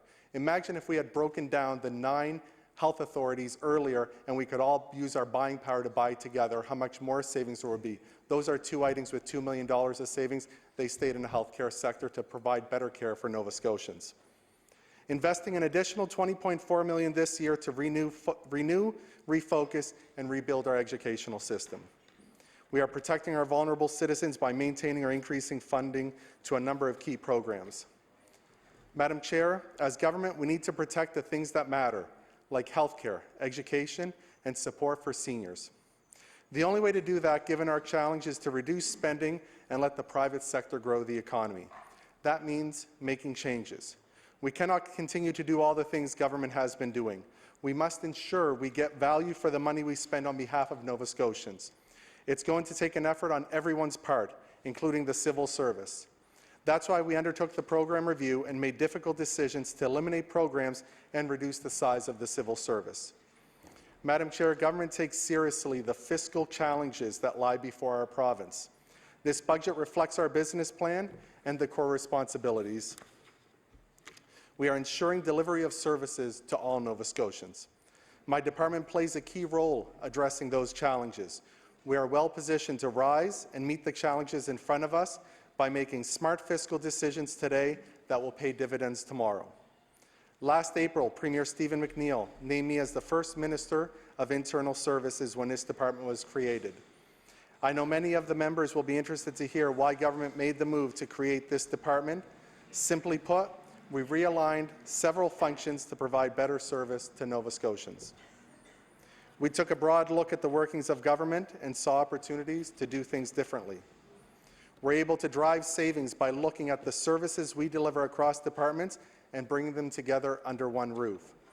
Internal Services combines government's corporate support functions into one department. They include information technology, accounting, payroll, procurement, and properties. This is just to name a few. The realignment is meant to find efficiencies for us and, most important, provide better services for Nova Scotians. Across the province, Internal Services employees manage and maintain public buildings, process 1 million financial transactions each year, meet government space and inventory needs, audit operations, make best use of technology, manage major purchases for the public sector, and help public bodies fulfill requests for records and information. Our mandate is to provide supports that help the public sector deliver programs and services that Nova Scotians rely upon. We are well positioned to meet our goals so that other departments can focus on delivering important programs for Nova Scotia. Madam Chair, because of Internal Services is a new and evolving entity, I want to give the members a brief overview of what we do.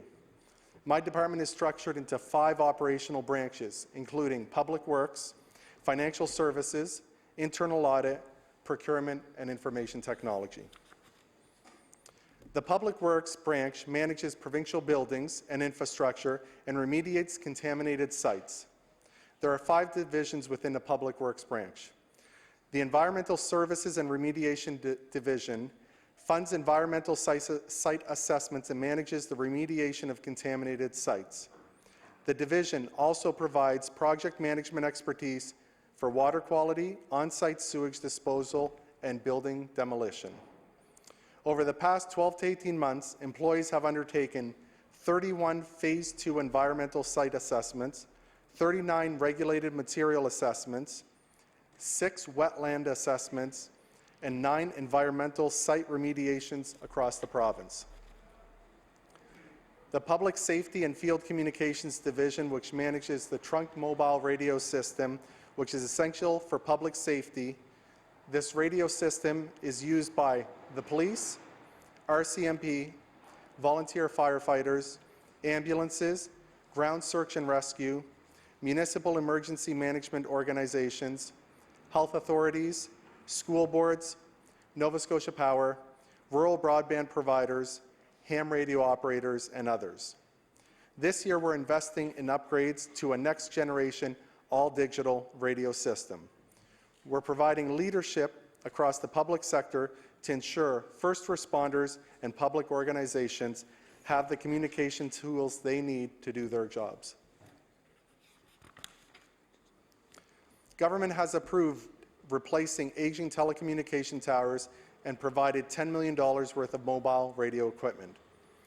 This year, Public Safety and Field Communications Office's budget is increasing to $15.3 million as we look to the Trunk Mobile Radio 2 project, which will replace the mobile radio field communication system.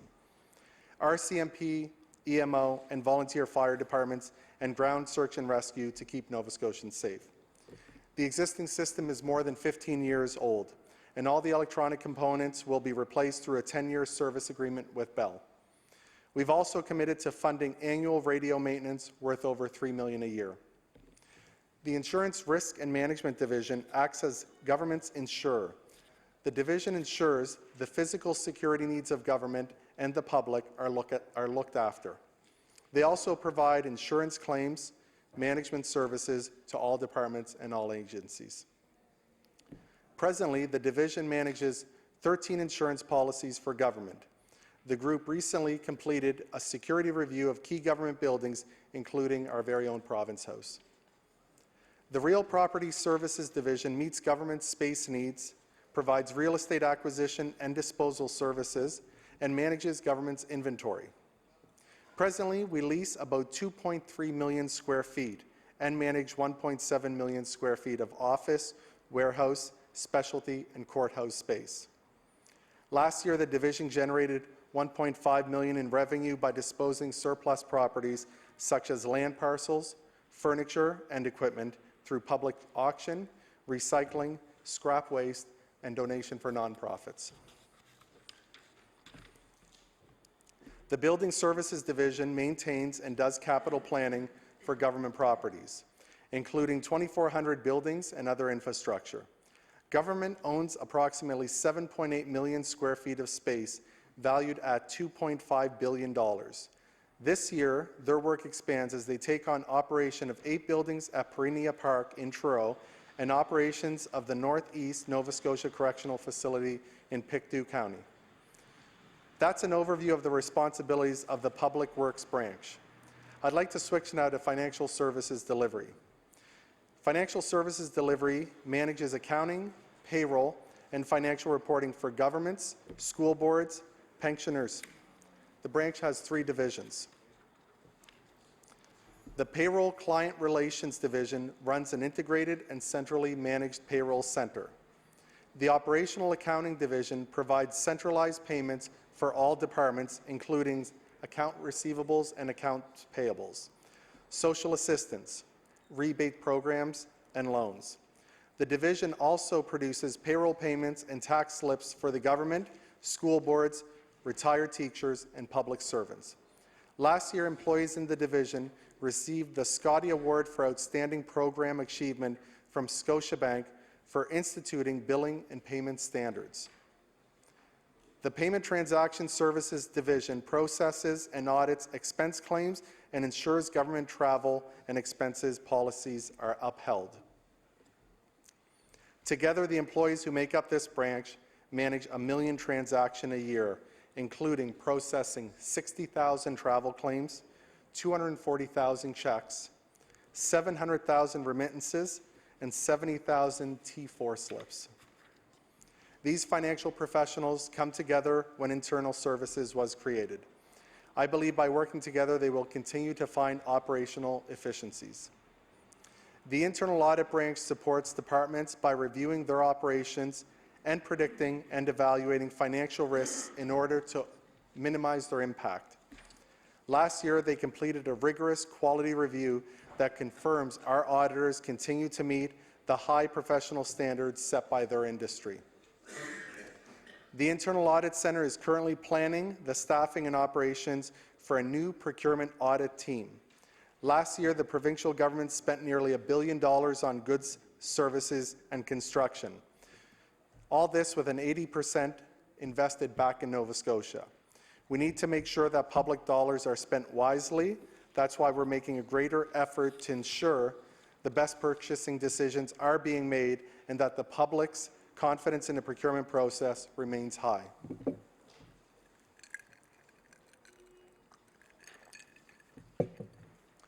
Madam Chair, before I began my career in politics, I worked as a commercial lender and owned various small businesses. I'm also a certified management accountant. Now, as the Minister responsible for public sector procurement, my focus is to provide the most efficient service to Nova Scotians while getting the best value for our dollar. Procurement is the next branch I will speak about. It's made up of 2 divisions. The Procurement Services Division manages major purchases for government, departments, agencies, boards, and commissions, and they do so using fair and open purchasing practices. Nova Scotia was recently honoured with the Achievement in Excellence in Procurement Award for 2014 from the National Procurement Institute. I was very pleased to hear our employees earn this recognition. The Queen's Printer Division supplies, produces, and distributes regular and confidential documents for government departments, boards, commissions, and agencies. The Information, Communications, and Technology Services Branch, which was formerly the Chief Information Office, ensures technology and information management practices align with the plans and strategies of government. The branch is made up of 4 divisions that cover infrastructure management, corporate information strategies, support for SAP, and information access and privacy. In addition to providing daily IT supports to government employees, the branch manages nearly 11,400 desktop computers and laptops, 3,700 mobile and wireless devices, over 1,000 servers, and 600 business applications. They work across public sector, supporting departments, agencies, and other public sector entities, with solutions that enable them to deliver their services to Nova Scotians. They also work closely with the Emergency Management Office to ensure business continuity, allowing government to be prepared to effectively respond to adverse situations and serve Nova Scotians during a disaster. I will speak in more detail about some of the exciting projects coming from this branch later in this speech. The department is also served by a corporate policy branch which guides the design, development, and delivery of our programs and services.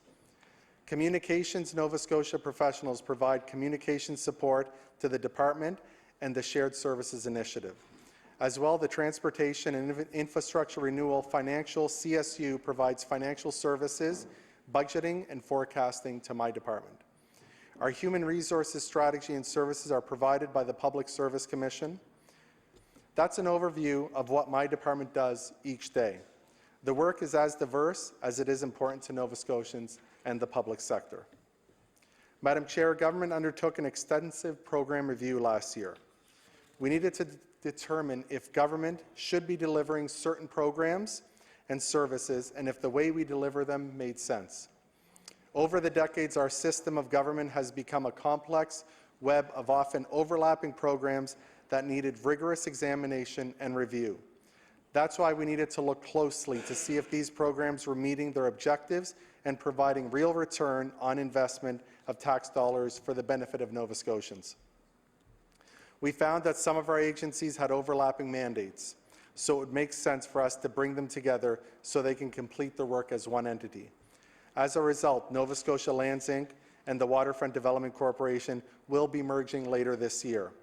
Both organizations are mandated to develop and manage Crown property. This move makes sense. This move eliminates that administrative duplication and supports the important work done by both agencies. Nova Scotia Lands Inc. is managing 2 major environmental projects at the moment: the removal of the MV Minor wreckage and the closure of the Boat Harbour Effluent Treatment Facility. As the honourable members know, the MV Minor was a container ship being towed to a scrapyard when it broke free and ran aground on Scattery Island. This is an island which is provincial wilderness area off of Cape Breton. The provincial government stepped up and cleaned up the site. Working with the community of, I might pronounce this wrong, Manitou, Nova Scotia Lands Inc. established a site office and construction camp at Scattery Island and began the complicated work of removing contaminants from the vessel and beginning the large salvage and cleanup operation. The cleanup was delayed by the discovery of 18,000 litres of diesel and 30 tons of asbestos in the wreckage. We had a brutal winter that has battered the entire province. The end is in sight, though. The majority of the wreckage has been removed, and the rest should be gone by the end of April, in time for lobster season. Nova Scotia Lands Inc. is managing the remediation of Boat Harbour in Pictou County. Government is honouring the commitment it made to the Pictou Landing First Nation last June to make Boat Harbour a place the community can enjoy once again. Earlier this morning, I stood in this chamber and introduced legislation that sets out the timeline for the closure of the Boat Harbour Effluent Treatment Facility. Our planning is well underway. We have a very good understanding of what is in Boat Harbour, and we know what must be done to deal with it. Our government has earmarked more than $50 million for the remediation of Boat Harbour, including an additional $32 million added in 2014-15. This will not be a quick fix. It will take several years to plan and remediate this site, but we are committed to getting the job done. I want to talk now about how we're supporting government's priorities. Madam Chair, we committed to Nova Scotians that we would balance the budget by 2017-18 and achieve an ongoing fiscally sustainable government. Several of our key initiatives support government's fiscal goals. In 2015-16, we will focus on the following key fiscal priorities. The cost of government leased space continues to rise, as does the cost of operating it. All departments, including internal services, must do their part to be fiscally responsible. One of the ways my department will do that is to be strategic in management government space. We want to reduce the footprint, and with it the cost of leasing, owning, and operating. These savings can then be redirected back into programs and services. In partnership with other departments, we're evaluating our space requirements and looking at options where regional or joint locations make sense.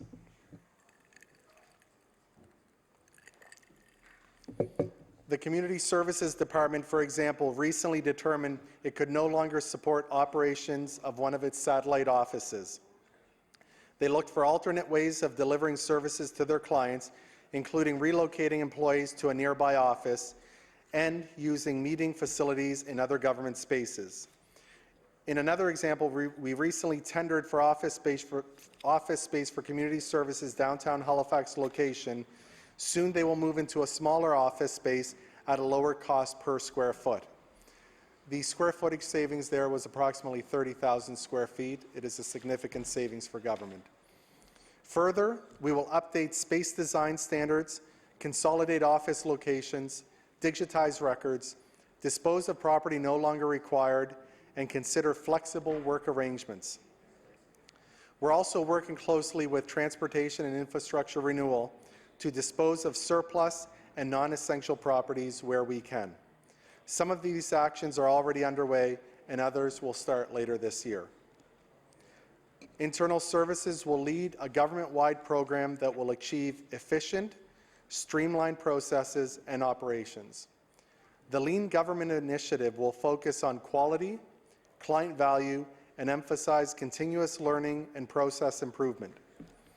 I'm very excited to see the results of the many qualitative studies of service planning and delivery that are underway. I expect those results will translate into improved quality and reduce waste over time. Shared services is the third fiscal priority of Internal Services.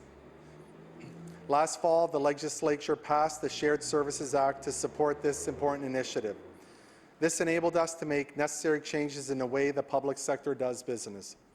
Shared services is the consolidation of some public sector support services such as procurement, information technology, and large construction projects into the provincial government.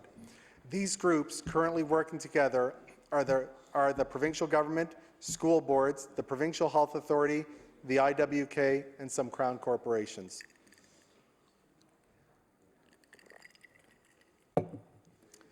The goal is to strategically consolidate resources over time and to standardize our processes, reduce duplication, increase efficiency, and reduce costs across the public sector. Work has been underway on this initiative for some time, but April 1st saw the first phase of this project roll out as procurement, IT, and finance employees from across the provincial government moved to internal services, and all major construction staff moved to Transportation and Infrastructure Renewal.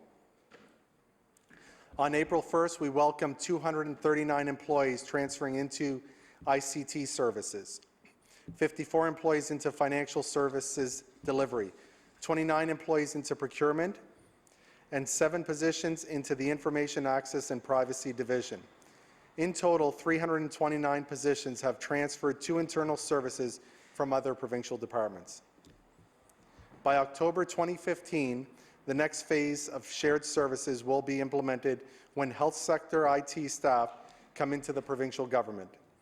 This change will not only apply to employees who look after specialized clinical applications. We're still in early days, but this model is already working. We've already seen substantial savings by working collaboratively with the health sector. Government recently made a joint purchase of server software with the health sector and earned a 59% discount by volume. This will provide cost avoidance savings of $3 million in 3 years and up to $5 million between 4 and 5 years.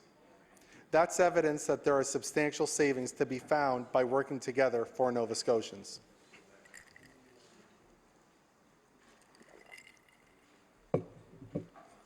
I have a few more examples of savings. The provincial government is saving about $4 million a year in copying and printing costs through a managed print service. Those are just a few of the opportunities we've identified where we can save money by working together. All those savings will go back into the programs and services that are delivered to Nova Scotians. While some changes may happen more quickly than others, full implementation could take up to 5 years to complete. This is an exciting new direction for government and for Nova Scotia as we aim to improve our services to Nova Scotians. Although we welcomed many new employees on April 1st, internal services was still able to meet our FTE reduction target. We reduced our FTE count by 1% or 6 positions and saved $217,000 in salary costs. We saw a further reduction of 3.5 FTEs achieved by the IT shared services stream. The well-being of the economy is government's second core priority we're supporting. We recognize that creating good, sustainable jobs for Nova Scotians is the role of the private sector and social enterprises. Government's role is to create a climate that fosters growth in the private sector. In the coming year, internal services will support this economic priority with the Open Government Initiative. We will establish a portal to publish user-friendly government data so it can be used by individuals, academics, and businesses alike in a way that can stimulate economic growth.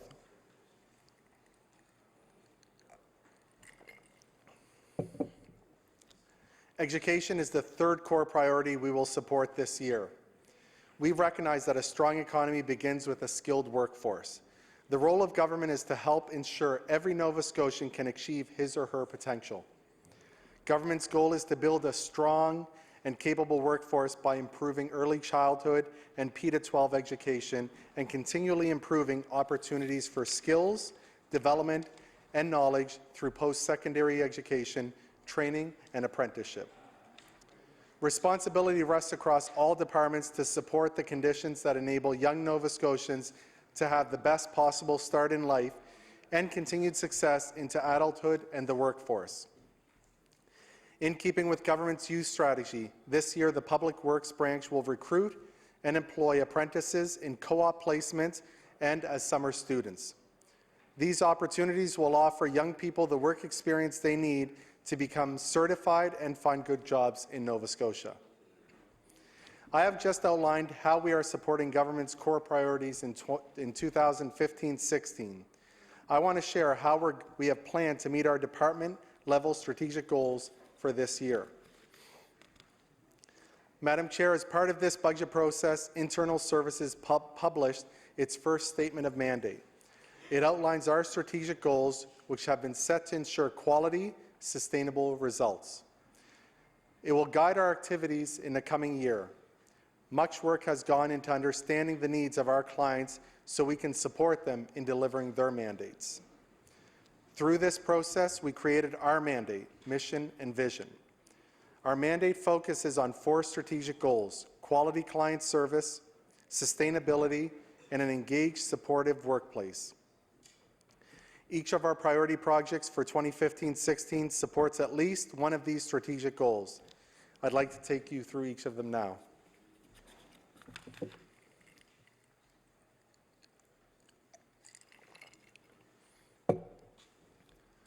Quality will underpin everything we do. It's our first strategic goal. This year, Internal Services will apply to be a partner with Excellence Canada. Excellence Canada is an independent, not-for-profit institute that helps other organizations focus their principles and practices on quality. The criteria for bronze certification aligns with our objectives, and the application process will provide us with additional guidance and establish benchmarks to help measure our progress. Our second strategic goal is client service. In 2015-16, we will focus on continuous improvement in this area with 2 initiatives, each geared towards meeting the needs of Nova Scotians and other clients. First, we are bringing government's information access and privacy resources together under Internal Services to better serve Nova Scotians and the public sector. Government takes its accountability seriously under the FOIPOP Act. Centralization will strengthen our program through greater consistency, capacity, and expertise in responding to requests for information and records. Administrators will work as part of a broader team with expertise in privacy and best practices. Together, they'll be better able to apply the legislation and support privacy assessments, breach investigators, and reviews. The second initiative that supports our client service goal is greater online service delivery. Internal Services is developing an identity access management project so that Nova Scotians can access government services through a single secure entry point. With a personal secure login, individuals and businesses will be able to submit applications, access forms, and complete other transactions. This simplified process will save time, reduce errors, and effectively protect personal information by not requiring users to enter the same data multiple times. Sustainability is our third strategic goal. We aim for our services to be efficient and sustainable over the long term. There are 3 priorities for the coming year. First, Internal Services will identify ways to make government buildings more energy efficient. We'll also continue to review our buildings to ensure they are cost-effective and meeting the needs of clients. Second, government will work with the private sector to design, build, and operate the next-generation mobile radio service for 10 years. Part of this work includes migrating 9,000 users to the Trunk Mobile Radio 2 system. Third, we will update government's purchasing policy to ensure the best use of public funds by maximizing competition and adopting more modern business practices. We will establish a new procurement audit function that will give additional oversight and support our cost-effective, competitive, and fair procurement processes.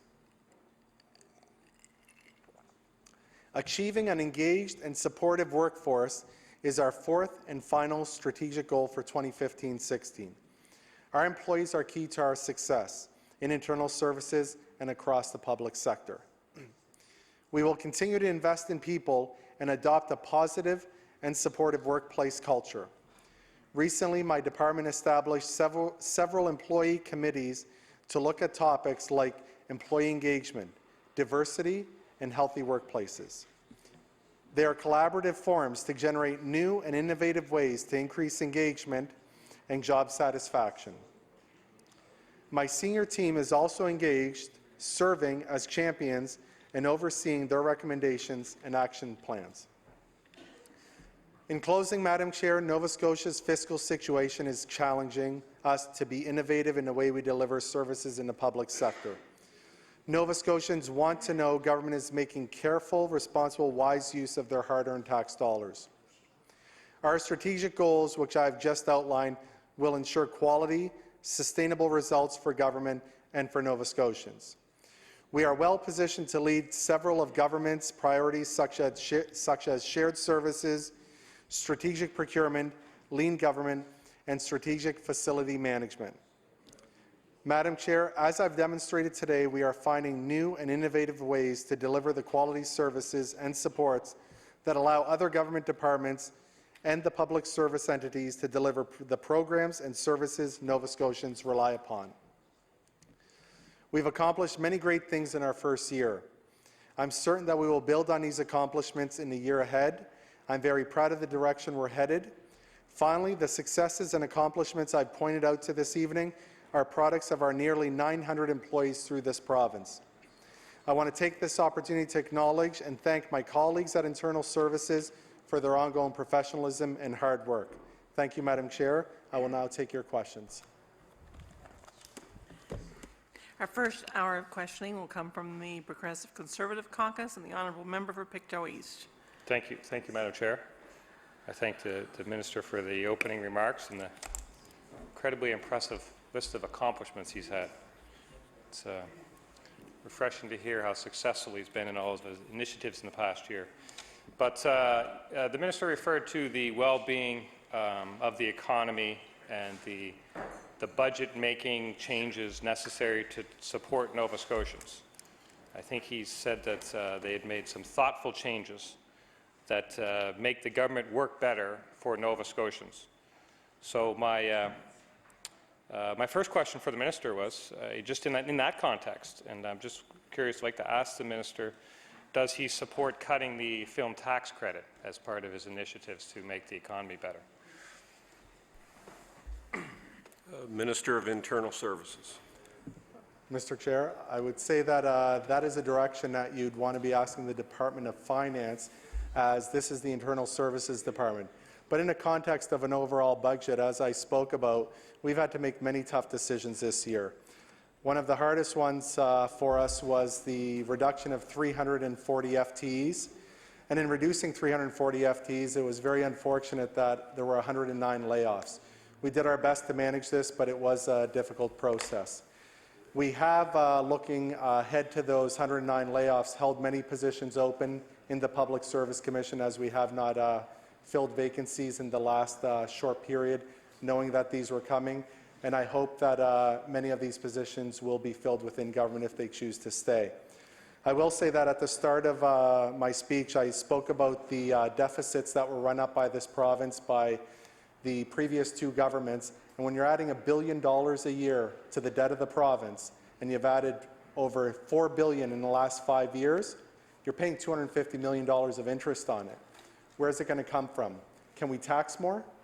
We're already at 15% HST. We have the highest tax in Canada. Where are we going to get it from? Tax more so that we can squeeze industry out of this province? Then there's less taxpayers. We put together a budget that will move this province forward, and I believe that we will see prosperity for Nova Scotia, and I am certain we are not going to be the worst performing economy in the next 25 years in Canada. Thank you. The member for Pictou East. Thank you, Mr. Chair. Yeah, we're all, I think every member of this House is pretty well aware of the financial situation, also probably pretty well aware that there was legislation on the table to repeal some of those tax increases that was taken away as well. But in the context of the government taking steps to grow the economy, I didn't take down the minister's exact words, but he talked about the well-being of the economy being, I think, the second core to his initiatives. And I know in his role as Minister of Internal Services, he works with many departments and is probably finding himself speaking about budgets and changes quite frequently. So I would like to ask again, very specifically, does the minister support cutting the film tax credit? The Minister of Internal Services. Thank you, Mr. Chair. In regards to the film tax credit, our government has put out a plan for the industry. The industry came back, told us that plan did not work for them. There are meetings which are currently being held right now at the Department of Finance. I look forward to a resolution that works for the taxpayer of Nova Scotia and for the film industry. We value the film industry. I look forward to their future prosperity in the province of Nova Scotia. Thank you. The member for Pictou East. Thank you, Mr. Chair. And it was interesting to hear the minister talk about FTEs, because I know the FTEs are real people, and the layoffs are certainly a sad thing for those families. And I was interested to hear him talking a little bit about FTEs, because obviously when I explained FTEs to him last year, I guess maybe by this year he has a bit of an understanding of what FTEs mean.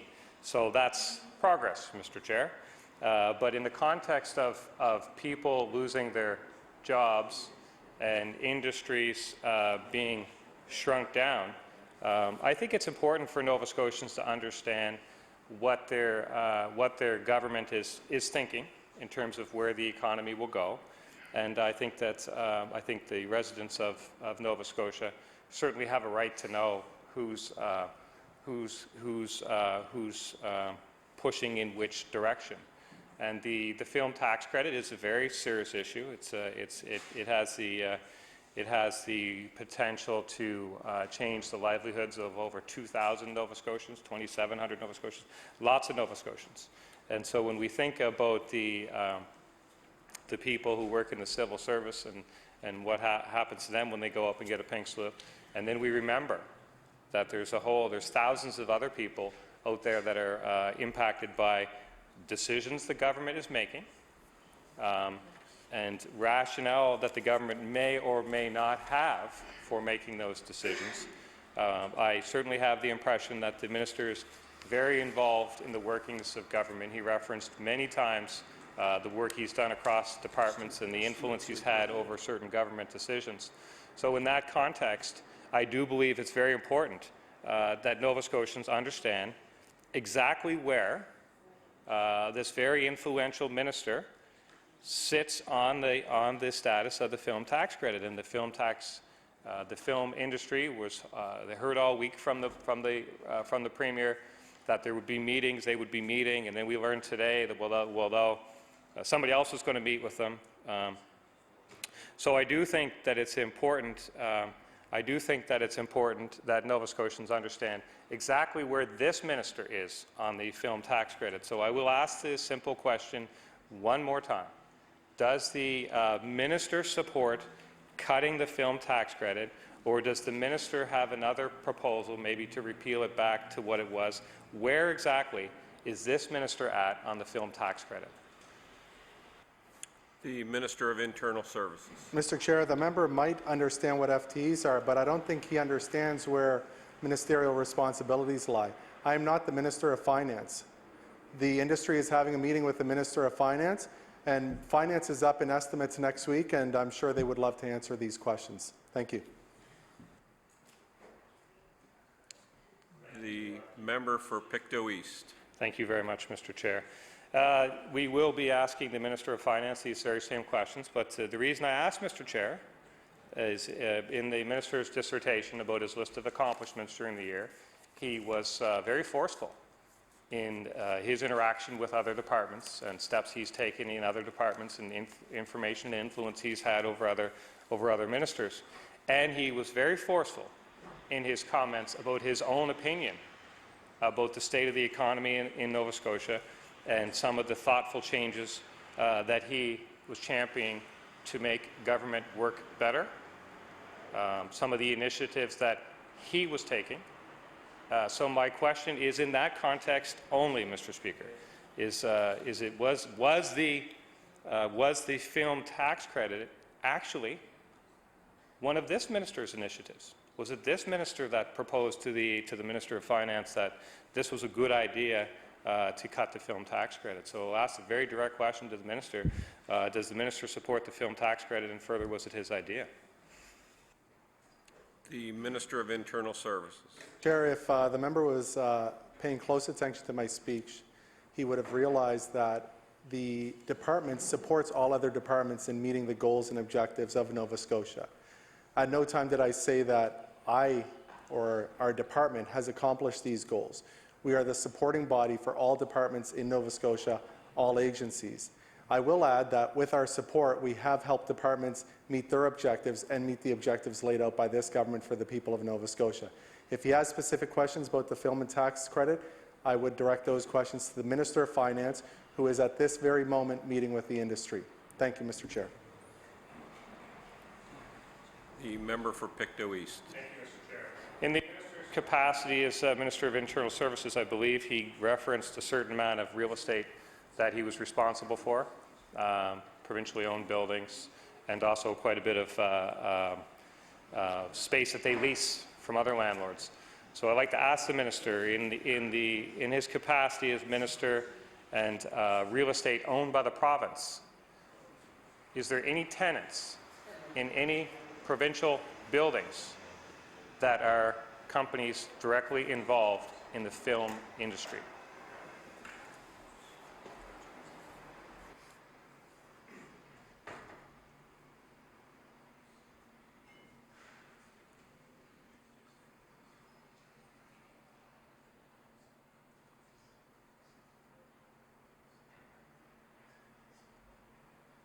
The Minister of Internal Services. Mr. Speaker, I will look to get any specifics, but I can say some of the arts and arts community that is in our buildings would, one example would be right across the street. The Art Gallery of Nova Scotia is in a provincially owned building. If the member is looking for specific organizations that might or not be in a government building, feel free to provide those organizations and we can check and see if they're in provincially leased or owned spaces. Thank you. The member for Pictou East. Thank you, Mr. Chair.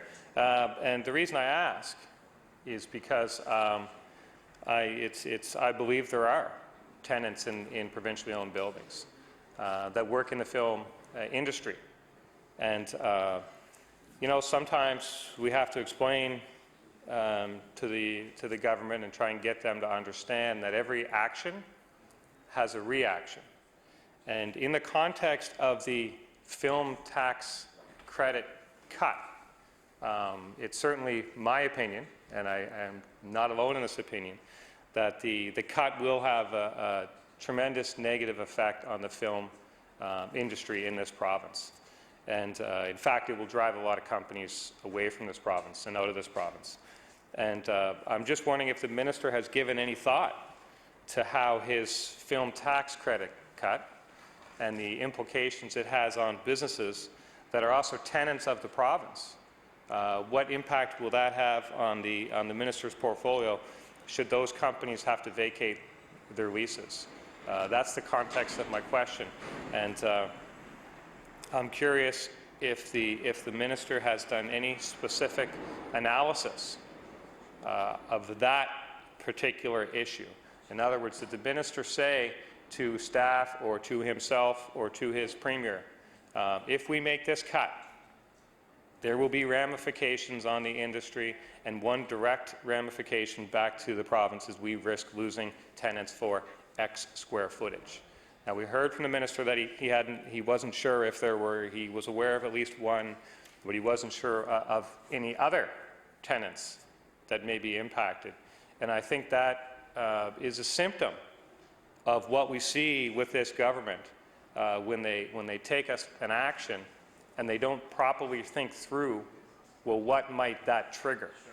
And then, you know, maybe they have to go back and start over again. We've seen it with various legislation.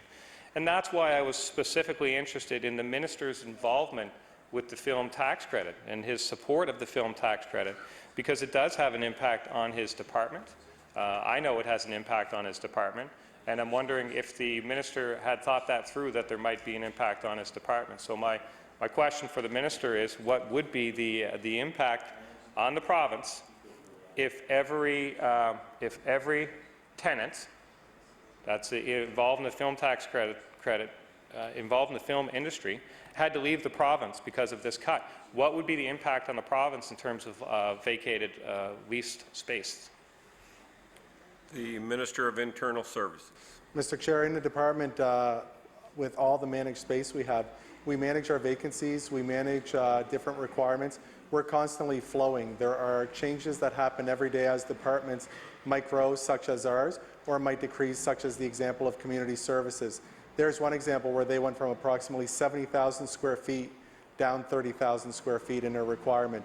We have vacancies that come up in our office space requirements, and what we do is we fill those very quickly, and I've seen the department managing vacancies and filling them within a very short period of time of 2 to 3 months, and moving other departments as their leases and their space requirements change into those properties. Thank you. The member for Pictou East. So thank you, Mr. Chair. So the minister hadn't considered what the impact might be on his department. He's talking in general terms, but He didn't think about what might be the impact on his department when he supported the film tax credit cut.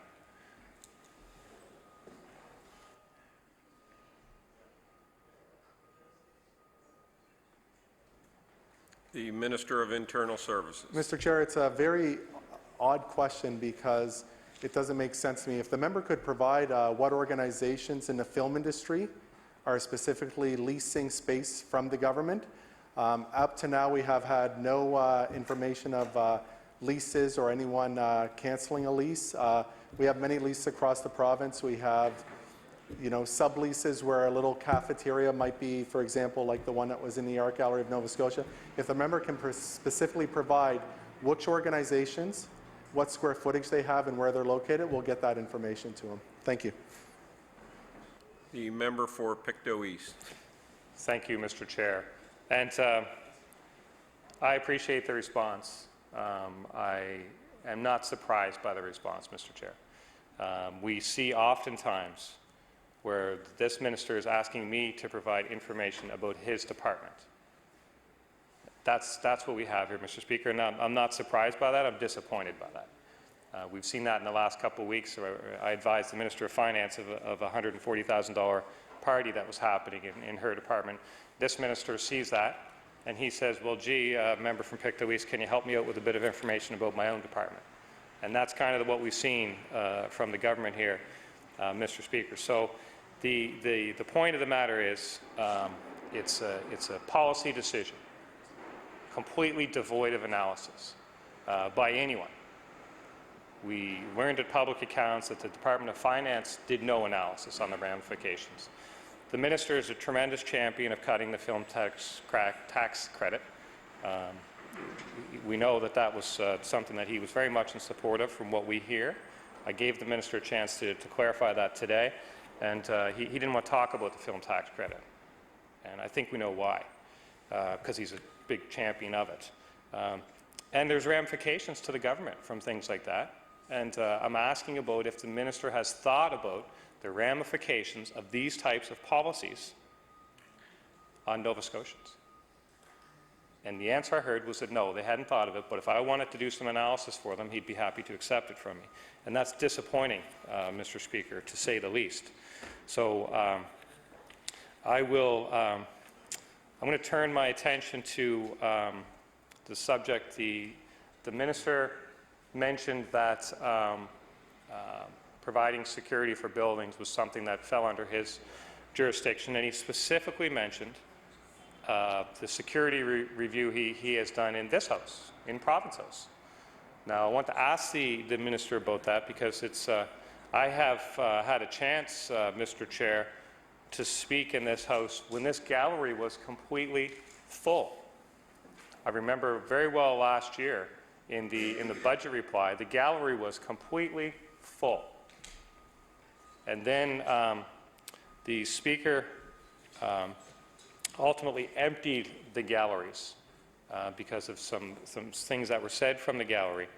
But I'm remembering that situation, Mr. Chair, because it's my understanding that from the new policies that the minister has implemented, that this gallery in the People's House will never be completely full again. We've had incidents just even this morning. There was people waiting to get inside, and they were told the gallery was full. Mr. Chair, I was in the House this morning, and the gallery, there was lots of empty seats. So my very simple question for the minister is he aware that an outcome, a result, a ramification of his security review would very well be that this gallery will never be full again in the People's House? The Minister of Internal Services. Mr. Chair, the member is confused on one part of the question, which is that the limit in a gallery is part of a security review. The limit in a gallery is part of the Fire Marshal's regulations, and they follow a building code of Canada which looks at your exits and looks at how many exits you have and what size those exits are and how you can safely get people out of a building. The other factor in it is what floor you're on. So If the member has an issue with the 60-person limit that we have in our gallery, that would be an issue to bring up with the fire marshal. It has nothing to do with the security review we did. Thank you. The member for Pictou East. Thank you, Mr. Chair. Very convenient to continually try to put things off to other people, but I did hear in the member's comments, he was very proud. He was very proud. He took specific time to mention some of the things that he was behind, some of the changes that he made happen with the Province House security review. And I have no doubt that the number of people allowed in the gallery was part of that security review. So it was a simple question. The minister chose not to answer the very specific question, and that's just the way it is, Mr. Speaker. So we'll chalk that one up to as it is as well. Now,